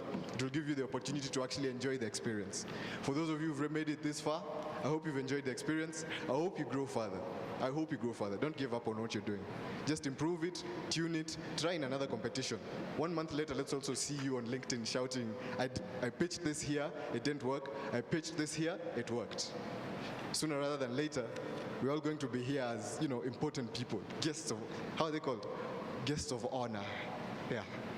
It's been an honor seeing you lot. And I hope that one of you makes it. I'll be coming to your office for free Red Bulls. That's assured. Thank you. Thank you, Rollins. Another hearty clap for Rollins. Okay. Very vibrant. Okay. I'm sure the energy is also more from last year. So thank you, Rollins, for those words. Encouraging. Very encouraging. So after the announcements are made for the winners, we shall have a brief photo session after the gift bags are given to us. So we'll first have a photo session for all of us, together with the judges. Then we shall have the top 3. Then we shall have the top 3 with the judges. So that could be any of us here, all right? Those 3 could be any of us as it stands. Any of us. How are you guys feeling? Yeah? Yeah, Ogeto. Tony, yeah? Or George? George, how are you feeling just before the announcements? I'm looking forward to win. Yes. You're looking forward to win. Okay, what if you don't win? I'd say this has been like a mind-opening experience for me. It's actually my first time pitching, believe it or not. So I came out wiser than I came in. Okay, that's awesome. This was his first time pitching, yeah? That was awesome. Oh, that's awesome, yeah? And you did quite good, yeah? How many of us have pitched in front of such a crowd for the first time? By show of hands? Wow, that's a huge number, yeah? That's a huge number, yeah? So even apart from just the knowledge you got, just the experience of pitching, it's very important, by the way, yeah? Some of us are very antisocial, so it's a really great learning point for all of us to just learn how to present and you know, get the feedback we get, yeah, from the judges, okay? Good, so we've been here for like 3 hours since we had our lunch. I feel like giving Dr. Chow a chance to speak one or two things before we go for a break. Yeah, because she's been part of, you've seen the awesome slides that you guys have created. So give yourself and her a hand clap. Yeah. So the slides were very good compared to last year. There was quality in the content that you guys populated the slides. So maybe I'll just give her a chance to speak as a part of representing Kamilimu as part of the sponsors. Then after she speaks, we shall go for a health break. Take that opportunity to exchange numbers, to speak to your peers, and then I'll announce when we shall get back so that we can get the final results. So welcome, Dr. Chow.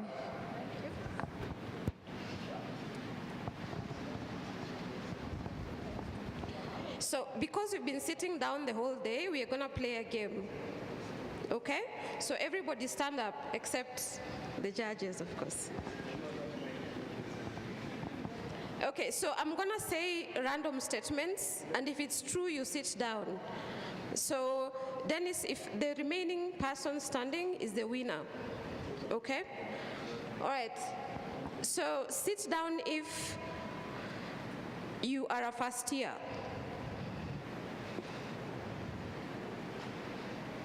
All right, sit down if you are an only child.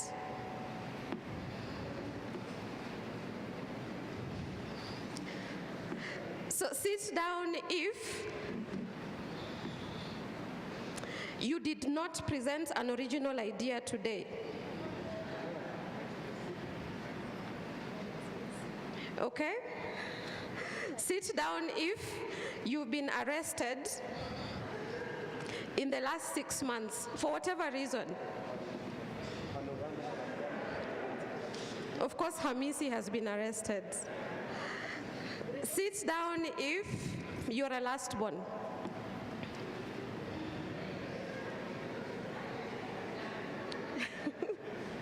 All right, sit down if in the last 1 week you have fallen asleep in the classroom.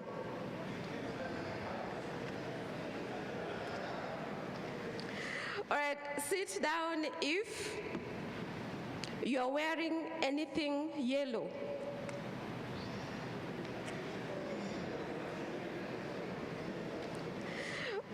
Sit down if you haven't eaten any fruit today.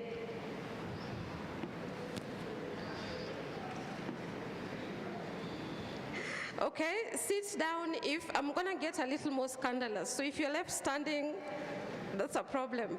Sit down if you have lied to your parents in the last 1 month.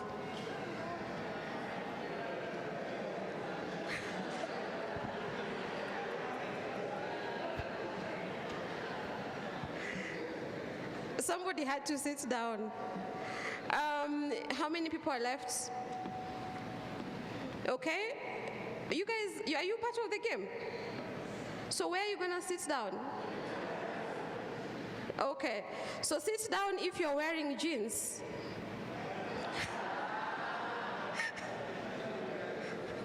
Okay, so only these people are players. Sit down if you have not watched Squid Games. Why? Okay. So I have about 6 people left. Sit down if you have more than 5 siblings. So 5 people, all right.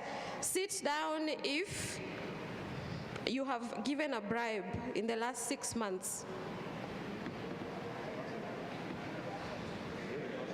Somebody had to sit down.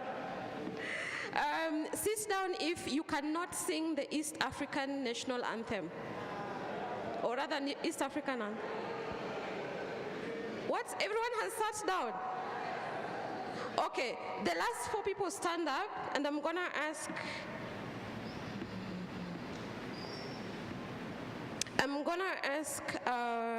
Tom Brown to tell them a sit-down question. The last 4 people.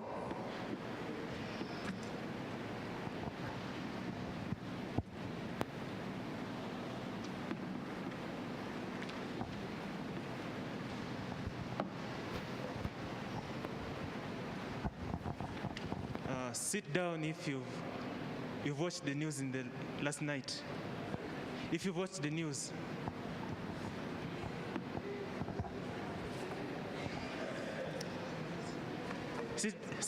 Another one. Sit down if you're on Twitter. So unfortunately, we don't get a winner. So ladies and gentlemen, my name is Dr. Chow. And for those who attended the online training yesterday, you must have seen me on video, but something I want to say is I am so proud that you have all at least adhered to one thing you learned yesterday. So really, by any standards, I want all of you to clap for yourselves and for us as well. So the last time I pitched for in a competition, I was part of a Kenyan team pitching against 20 countries, and I had only 3 minutes to pitch, and it was the worst thing ever.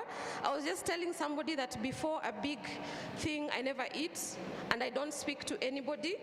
So you all have rituals. I don't know what your rituals are. Mine is I don't eat. So for example, if I was the last person to pitch today, I wouldn't have eaten the whole day. So it is just something that some of you perhaps have their own thing that they do, but for me is I don't eat completely, and I'll only eat as soon as I'm done doing the thing. But I really want to applaud all of you. You have done really amazing. This is the 2nd year. Please clap along with the end. This is the 2nd year that Kamilimu is partnering with Red Bull Basement, and we normally say between myself and the Red Bull Basement team that this is a partnership made in heaven, and we are only just beginning. We'll get to a point where the mentorship and support that we provide all finalists and all applicants and even the country winners will be so detailed and so immense because we keep learning every year. So we are really glad that this year we've managed to do a lot more. Last year we didn't train all finalists, but this year we did, and the next year we'll do even better. And 10 years down the line, when this partnership will still be going strong, yes, Vienna? All right, then we will be talking about a lot more benefits to not only the finalists. So just a word is everyone who didn't make it to the top 20 is still going to receive training from us. So in about 2 weeks or so, we'll hold another training with the 47 teams that didn't come here today to not only give them feedback about each of every video, but also they learn the pitching skills that you have learned for today, as well as presentation skills. So we are going to continue the mentorship even for those who didn't make it today. And the reason why we are doing that is we may and and I'm sure we had really amazing projects, but they didn't get shout-outs or they were submitted late. We had projects that were submitted 2 hours to the deadline, but they're still very good. So we are going to review all the 47 projects, and each of them is going to get feedback on their video, and then they'll have training at the end of November as well.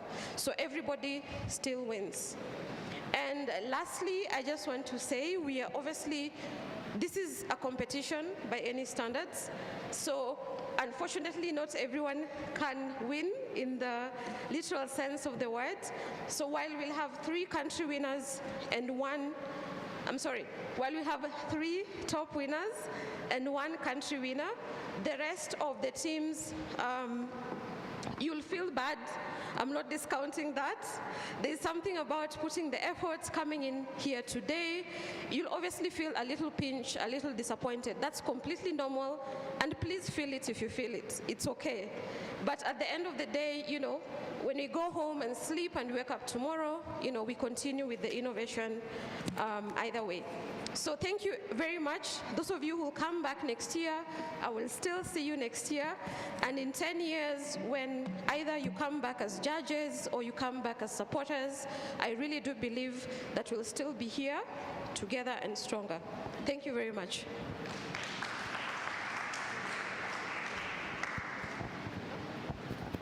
Thank you. Another hand clap for Dr. Chow. Okay, thank you. So yes, we can take a few minutes, 5 to 10 minutes health break, and then we'll get back. Yeah? Oh yeah, just 5 minutes, 5 minutes. So go release some tension out there, and then you come back ready to receive the results, okay? Yeah? Oh, really? Oh, thank you. I was just freestyling. Also, thank you for the joke. I know it was fine. I remember you posted about like you are the good guest of honor. You said you were a dad in Kitui. That's what like a dad should do. I appreciate it.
choices. Yeah, Let's see. someone better. And then there will be a disparity. So there's 1, 2, 3, so 4.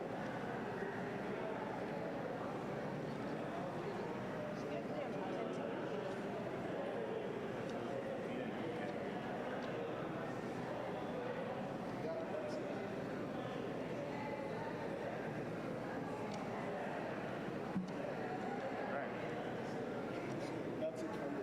That's it. Speak up.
start with? Remarks. Your remarks. Oh, my own remarks. Yes. A minute. Yes. Sorry. Excuse me, ladies and gentlemen. This has been really, really tough for us. I just wanted to say, before we get really into the nitty-gritties of the participants and how you fared on, I just wanted to say from the bottom of my heart that this has been an amazing experience. I want to thank each and every one of you for, number one, being courageous and being bold and just doing something that is out of the box. Chances are some of your family members don't know you're here, or some of your friends don't know you're here. You just took a leap of faith and you came. So anyone who's outside, please come in as we're giving our final remarks. And I just want to say something real quick. Whether or not you get to the top 5 or top 3, or it really doesn't matter. At this point in time, I think it's not cliche. I think you're still winners for being able to make it to this point, this stage. A lot of people are not able to make it to this stage. So as an entrepreneur, as a creative technologist, as an artist, and as a software engineer, I just want to say that, and I didn't go to university for this stuff. I taught myself online. And I always pride myself for saying I graduated from the prestigious school of YouTube. And we're doing amazing work all over the world just because of passion. We're driven about what we believe in. So whether or not the judge told you something that you feel was ideal or it was such a cop-out, don't even worry about that. My opinion should not be your reality. You guys are winners, and I wish you all the best. I'm going to leave you with my contact details just in case you want to get in touch. I'm going to hand over the microphone to my fellow Judge Joy. So all the best, and God bless you all as you leave this place. Thank you so much. All right, once again, thank you for each and every one of you for having the courage to come up onto the stage. I know it's not a small feat and it takes a lot of courage, and we applaud you for that. Thank you for the time and the effort. I know it's been a crazy past 2 or 3 days. There have been some sleepless nights. I can see that on your faces, but it's paid off, and the work that you've done is not in vain, and we're very proud of that. We just wanted to mention that the quality of presentations this year has really improved, and thank you to each one of you for putting in the time to do the slides and the pitch, and just making sure that each of the things that you were told to touch on, you are actually touching on. I really liked especially the use of statistics. I think each and every team, each and every team that came on stage was using statistics. You had done your research, you are quoting a certain source, so that's fantastic to see. And I hope even in your class presentations and wherever you go out there, you'll keep up with that spirit of using statistics and research to drive the insights that you form and the projects that you do. Most of your financial models were not very well thought out. It seemed like a last-minute thing added to the slide. Some didn't even have the details on the slide, so that's something to improve on. The project partners that you pick, or the person that you pick to stand in front here and pitch with you, should be as passionate about the idea as you are. They should be as interested and as verbal and as confident as you are. So try and see that when you're trying to pick who is pitching with you, to just make sure that those dynamics are right. I really liked the image credits. I think he mentioned that, and most of you did that. Crediting the image or crediting any information that you find online is really great, and I'm glad to see that. But generally, I think given that you guys had a short time to do this, I think you did a fantastic job. Please clap for yourself.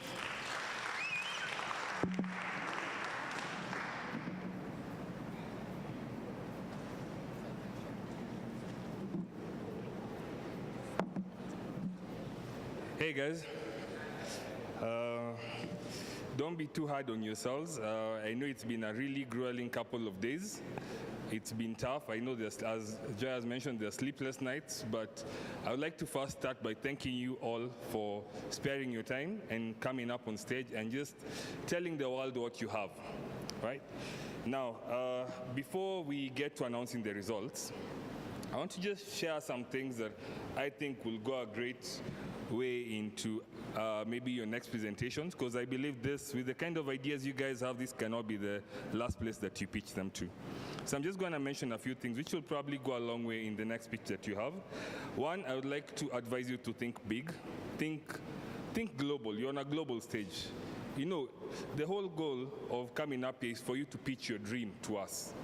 So I would like you to go back. I know at times it does feel what we got a lot was quite constrained, but try and think big. Even in your statistics, try and look global and local, not just local. Okay? Because I believe some of your ideas are actually award-winning global ideas. Number two, my advice is try and get other mentors who probably can sit with you and work together with you during your pitching and your idea that you're trying to put out to the world. It doesn't have to be a judge. Someone else can also add a lot of value in your entrepreneurial journey and innovation journey. Now, the last one, and probably a big one, is I would like to say that when it comes to presentation, the battle is won and lost on the stage. So you have to use the stage very well. This is the platform. Those 10 minutes are the only 10 minutes you will have to convince someone to invest in your idea, in your company. So you need to use them well, right? I picked up a lot of things around your use of the stage, how you relate to the audience. You know, I like the people who actually came up with an emotional angle to it and tried to speak to my emotion. That really appealed to me. And most people who win some of these pitches, that's what they go for.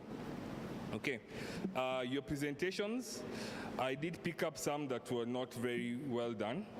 Thing I would like to tell you is use the internet. The internet is a resource. A lot of PowerPoint templates or slide templates are free. Try and incorporate some of them.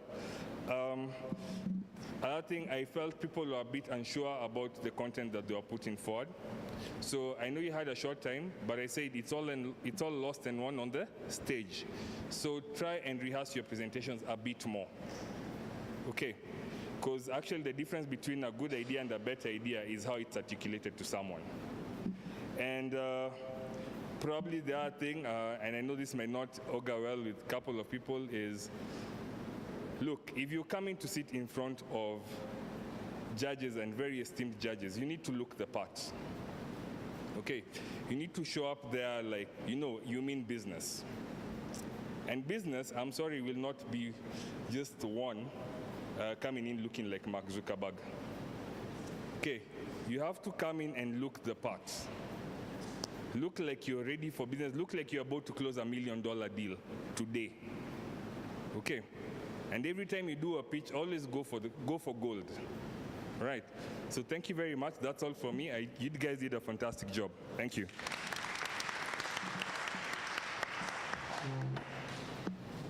Thank you so much for imparting knowledge to the rest of us.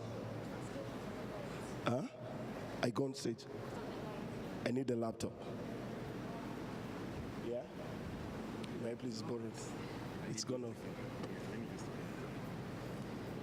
I just wanted to say thank you so much to the judges for imparting knowledge. And I also think just because we are seated on this side of the fence, it doesn't mean that we are always right. I've personally learned a lot from you guys today. Without any further ado, we just want to appreciate each and every person who came here. So the ushers are going to be handing over a hamper to each and every one of you, especially the teams that presented here, as a token of appreciation from, of course, Red Bull and all its sponsors, from Dimension Data, Kamilimu, and Black Rhino as well, I forget.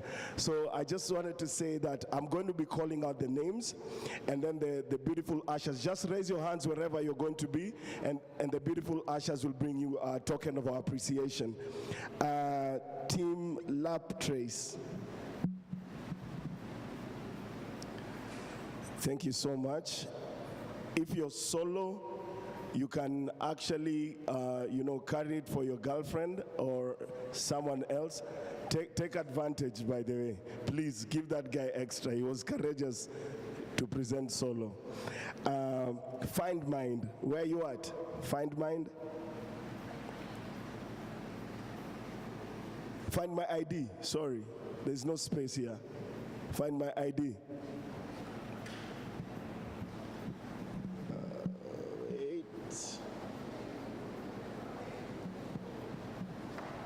Science Connect. Where you at? Hands up confidently. Put your hands up confidently. Yes. Are you guys hungry? I thought we had an amazing lunch. Bless you, Joy. Health Hub. Good. Sensor systems. Well in. Rookie. Good man. Safe Haven.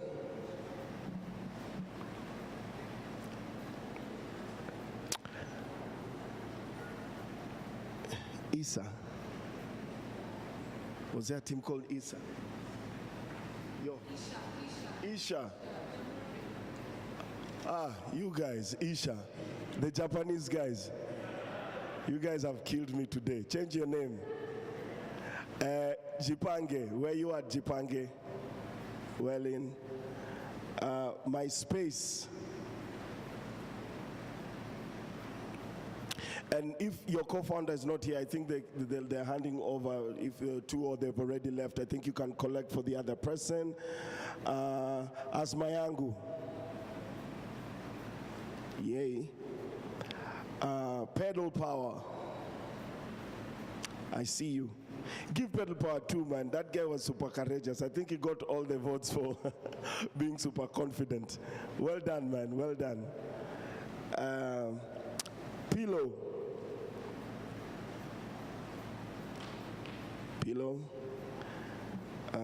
Panorama. Well done. Just hold on.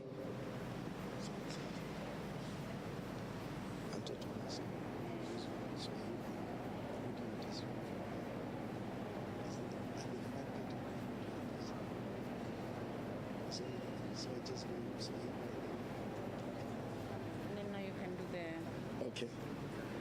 Okay, Swahiba. Where you at, Swahiba? Well in. Good job, guys. I enjoyed your presentation. Speak up.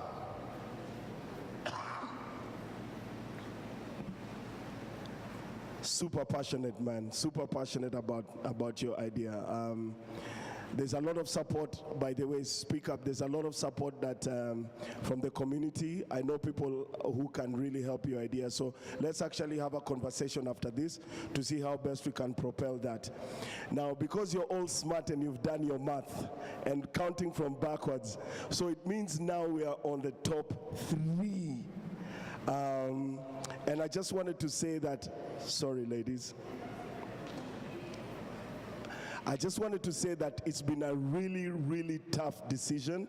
We actually had to create like an Excel sheet to make sure that even the points mattered. Like, guys, the points really mattered because this was very tight for us. But ladies and gentlemen, please put your hands together for number 3. Put your hands together for Siren.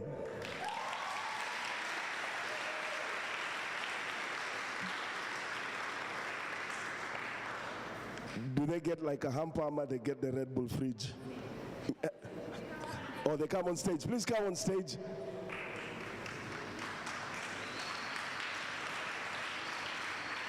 Well done, team. Please come on stage.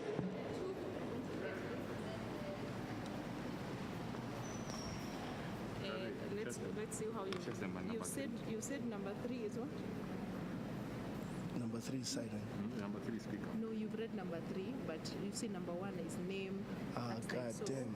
Speak Up is number 3. Siren is I number didn't even see that. No, it's fine. So Siren is number 2. Wait, Siren is number. So now what you called up is Siren, and they're number 2. Okay. So we're left with Authentic and Speak Up. So Okay. how are you gonna bring them on stage? No, it's fine. Humans make error. So guys, by the way, my bad. This Excel folder has been a long day. I made a mistake. But be that as it may, stand here. You're part of the top 3. So don't even worry about that. Sawa, we're together. Don't even fret. So wait, so the number 2. So number 1. Number 1 is Authentic.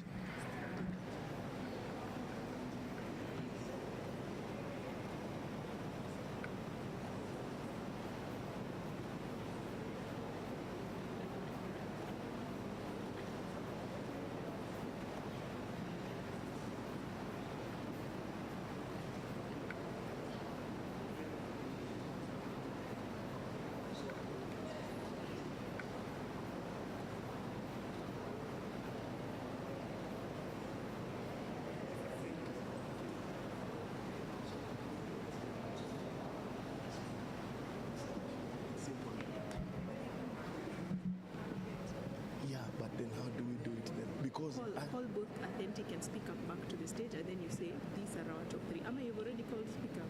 He already called speak up, yes? Shut me, I was going up. I didn't realize this was name. I was going from up. Okay. You understand? You can just call them all, and then you have someone else now call, say, the first runners up. Okay. So this is where it gets really interesting, and my judges will help me with this. So I'm going to call two groups on stage so that you can understand how tight this was. So, ladies and gentlemen, may I please call back on the stage, Speak Up. Where you at?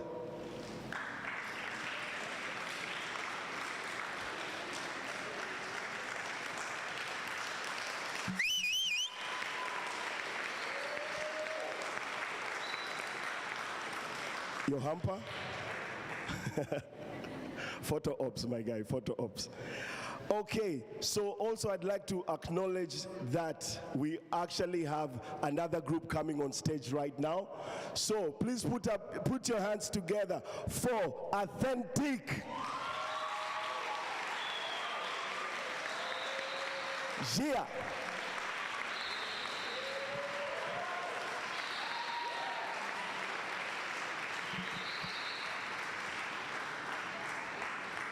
So this is actually where I hand over the mic to one of my judges to actually help us with this decision, because it was super hard, and because Edwin is such a cool dude, let me actually call him on stage right now to just enlighten us on how tight the competition was.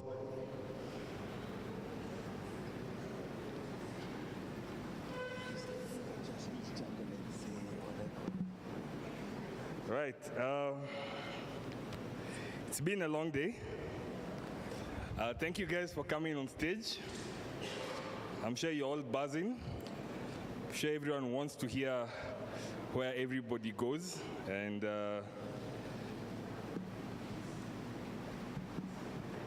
I'm also nervous, by the way. I am quite nervous myself. I am shaking.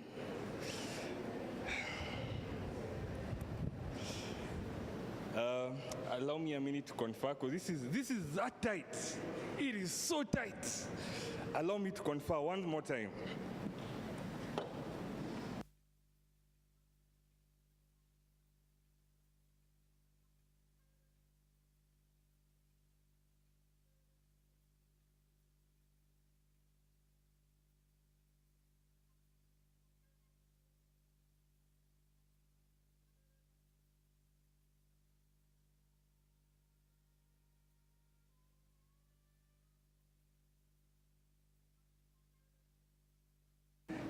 Inakaa karibu ikuwe runoff.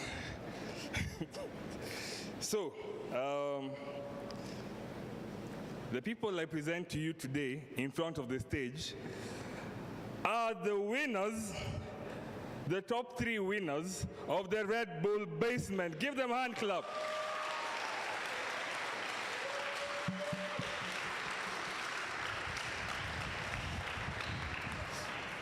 Guys, I really enjoyed your presentations. I think you have some really kick-ass ideas, and I really think that you guys will go far. The thing that by being on this stage means that you're progressing to the next level. So can we hear another round of applause?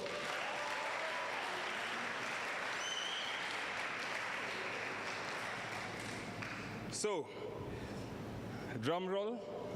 Can I get a drum roll? Thank you, thank you. So, number 3,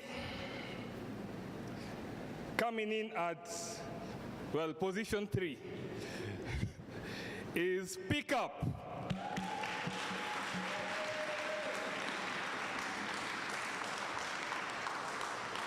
So thank you very much. I think the ladies will come and give you another hamper.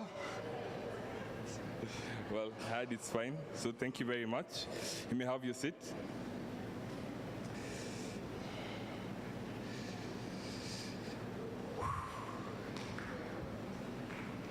So, we now have 2 people on the stage. Coming in at number 2. Should we have a commercial break? Is there an advert from Red Bull? Coming in at number 2 we have Siren.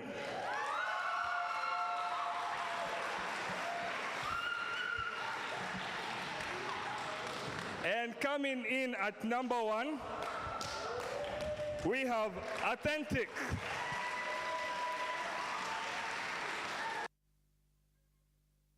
So thank you guys. I think you guys did an amazing job. Congratulations. You're all winners. Probably my advice to you is just carry on the same tangent. Look for mentors, and I think at this point I'm going to surprise someone to give us probably a word or two. So, Daktari. What would you like me to say?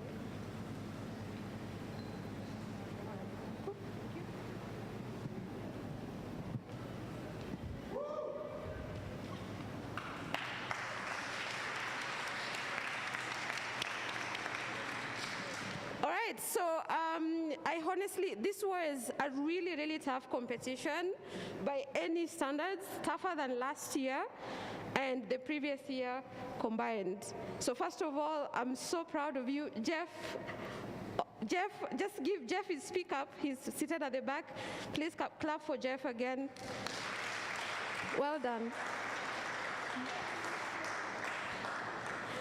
And please clap for Siren. I just want to recognize each team separately. So Siren once again.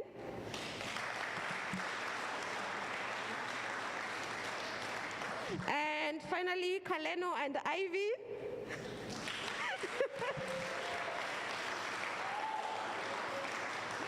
So I want to reiterate something Joy said earlier, which is about the slides. Honestly, I'm really proud.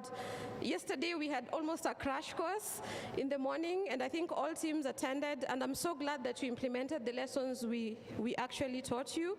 So personally, I am a very, very proud mentor, and obviously, you know, Kamilimu is really a skills building initiative, and I'm so glad that you took the time to implement the lessons. So well done, everyone. And to the 3 teams, you're gonna be very anxious for the next 3 days, but just hang in there, and really well done, and well done, everyone. Thank you very much.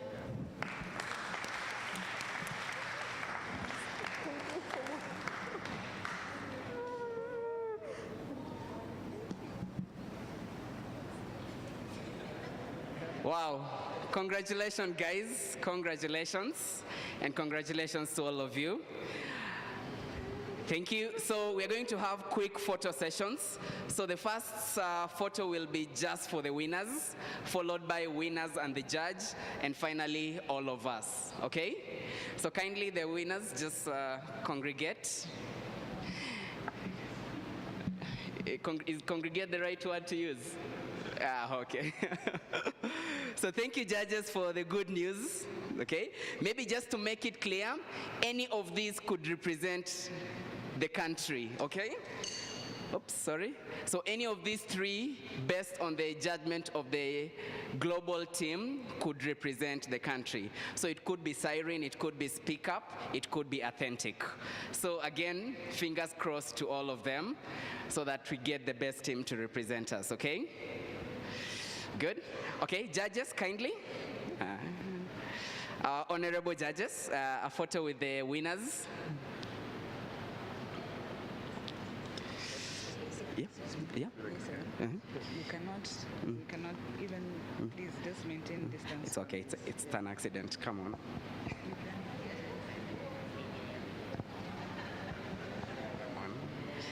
I'm sorry then. Okay, so a picture with the judges and the champs.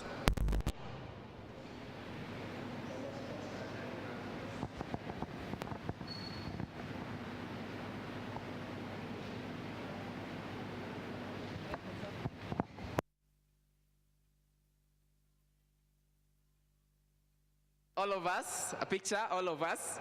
Oh. Oh, with this? Okay, just a minute, yeah. Dr. Chao, Jacqueline, and Vienna.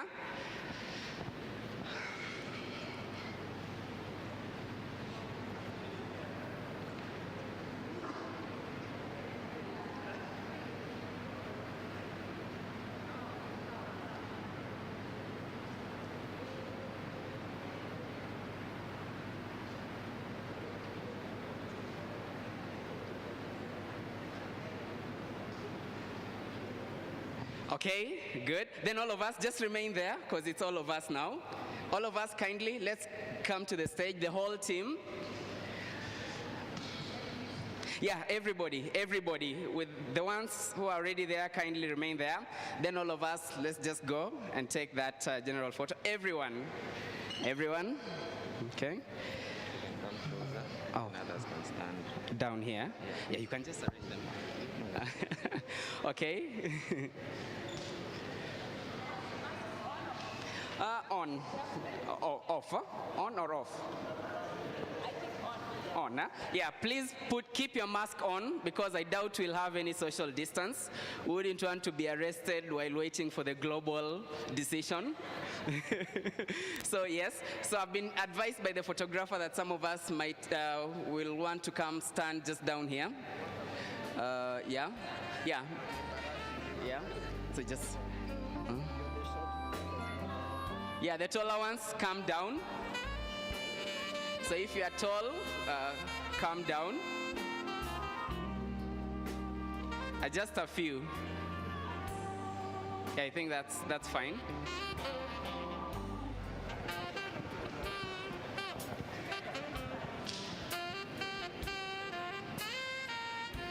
I think I can also be in the team.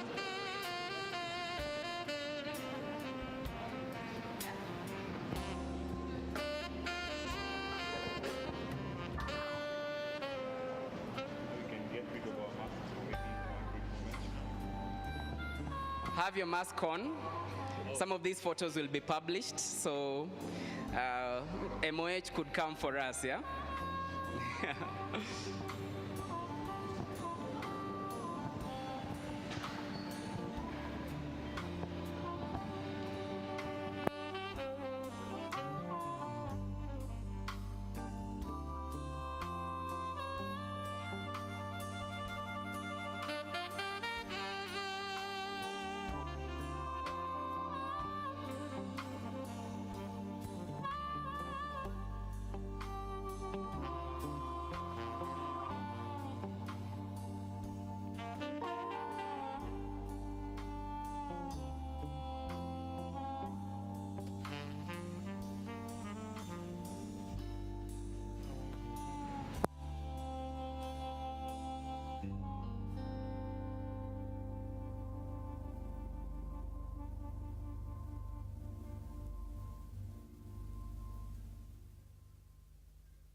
I see how we can protect our planet and create prosperity for millions of Kenyans, whether small or large. I see that we can all play a part by putting sustainability at the heart of what we do. Others might see a long road ahead, but I see how far we've already come. My name is Karen Basie.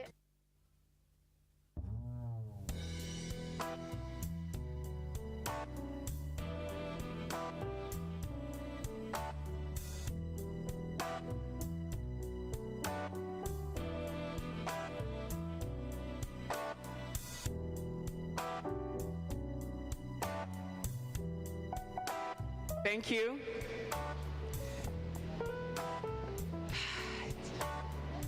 Jackie, they're free to leave. Thank you, everyone. But the judges are announced. Yeah, to network. So now, don't sit down, don't sit back down. Now is the time to mingle with the judges, with each other. Then you can leave at your own pleasure. Thank you so much. And congratulations to the winners and all of us. Thank you to the judges. Thank you to the organizing team, Red Bull Capital and Black Rhino, Kamilimu, Dimension Data. Thank you, all of you. The winners kindly come back to the stage. The winners, Siren, Team, Speak Up, and Authentic. Kindly come back to the stage.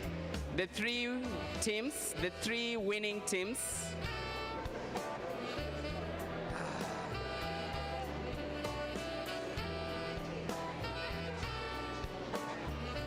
Wow, class. Well done, well done.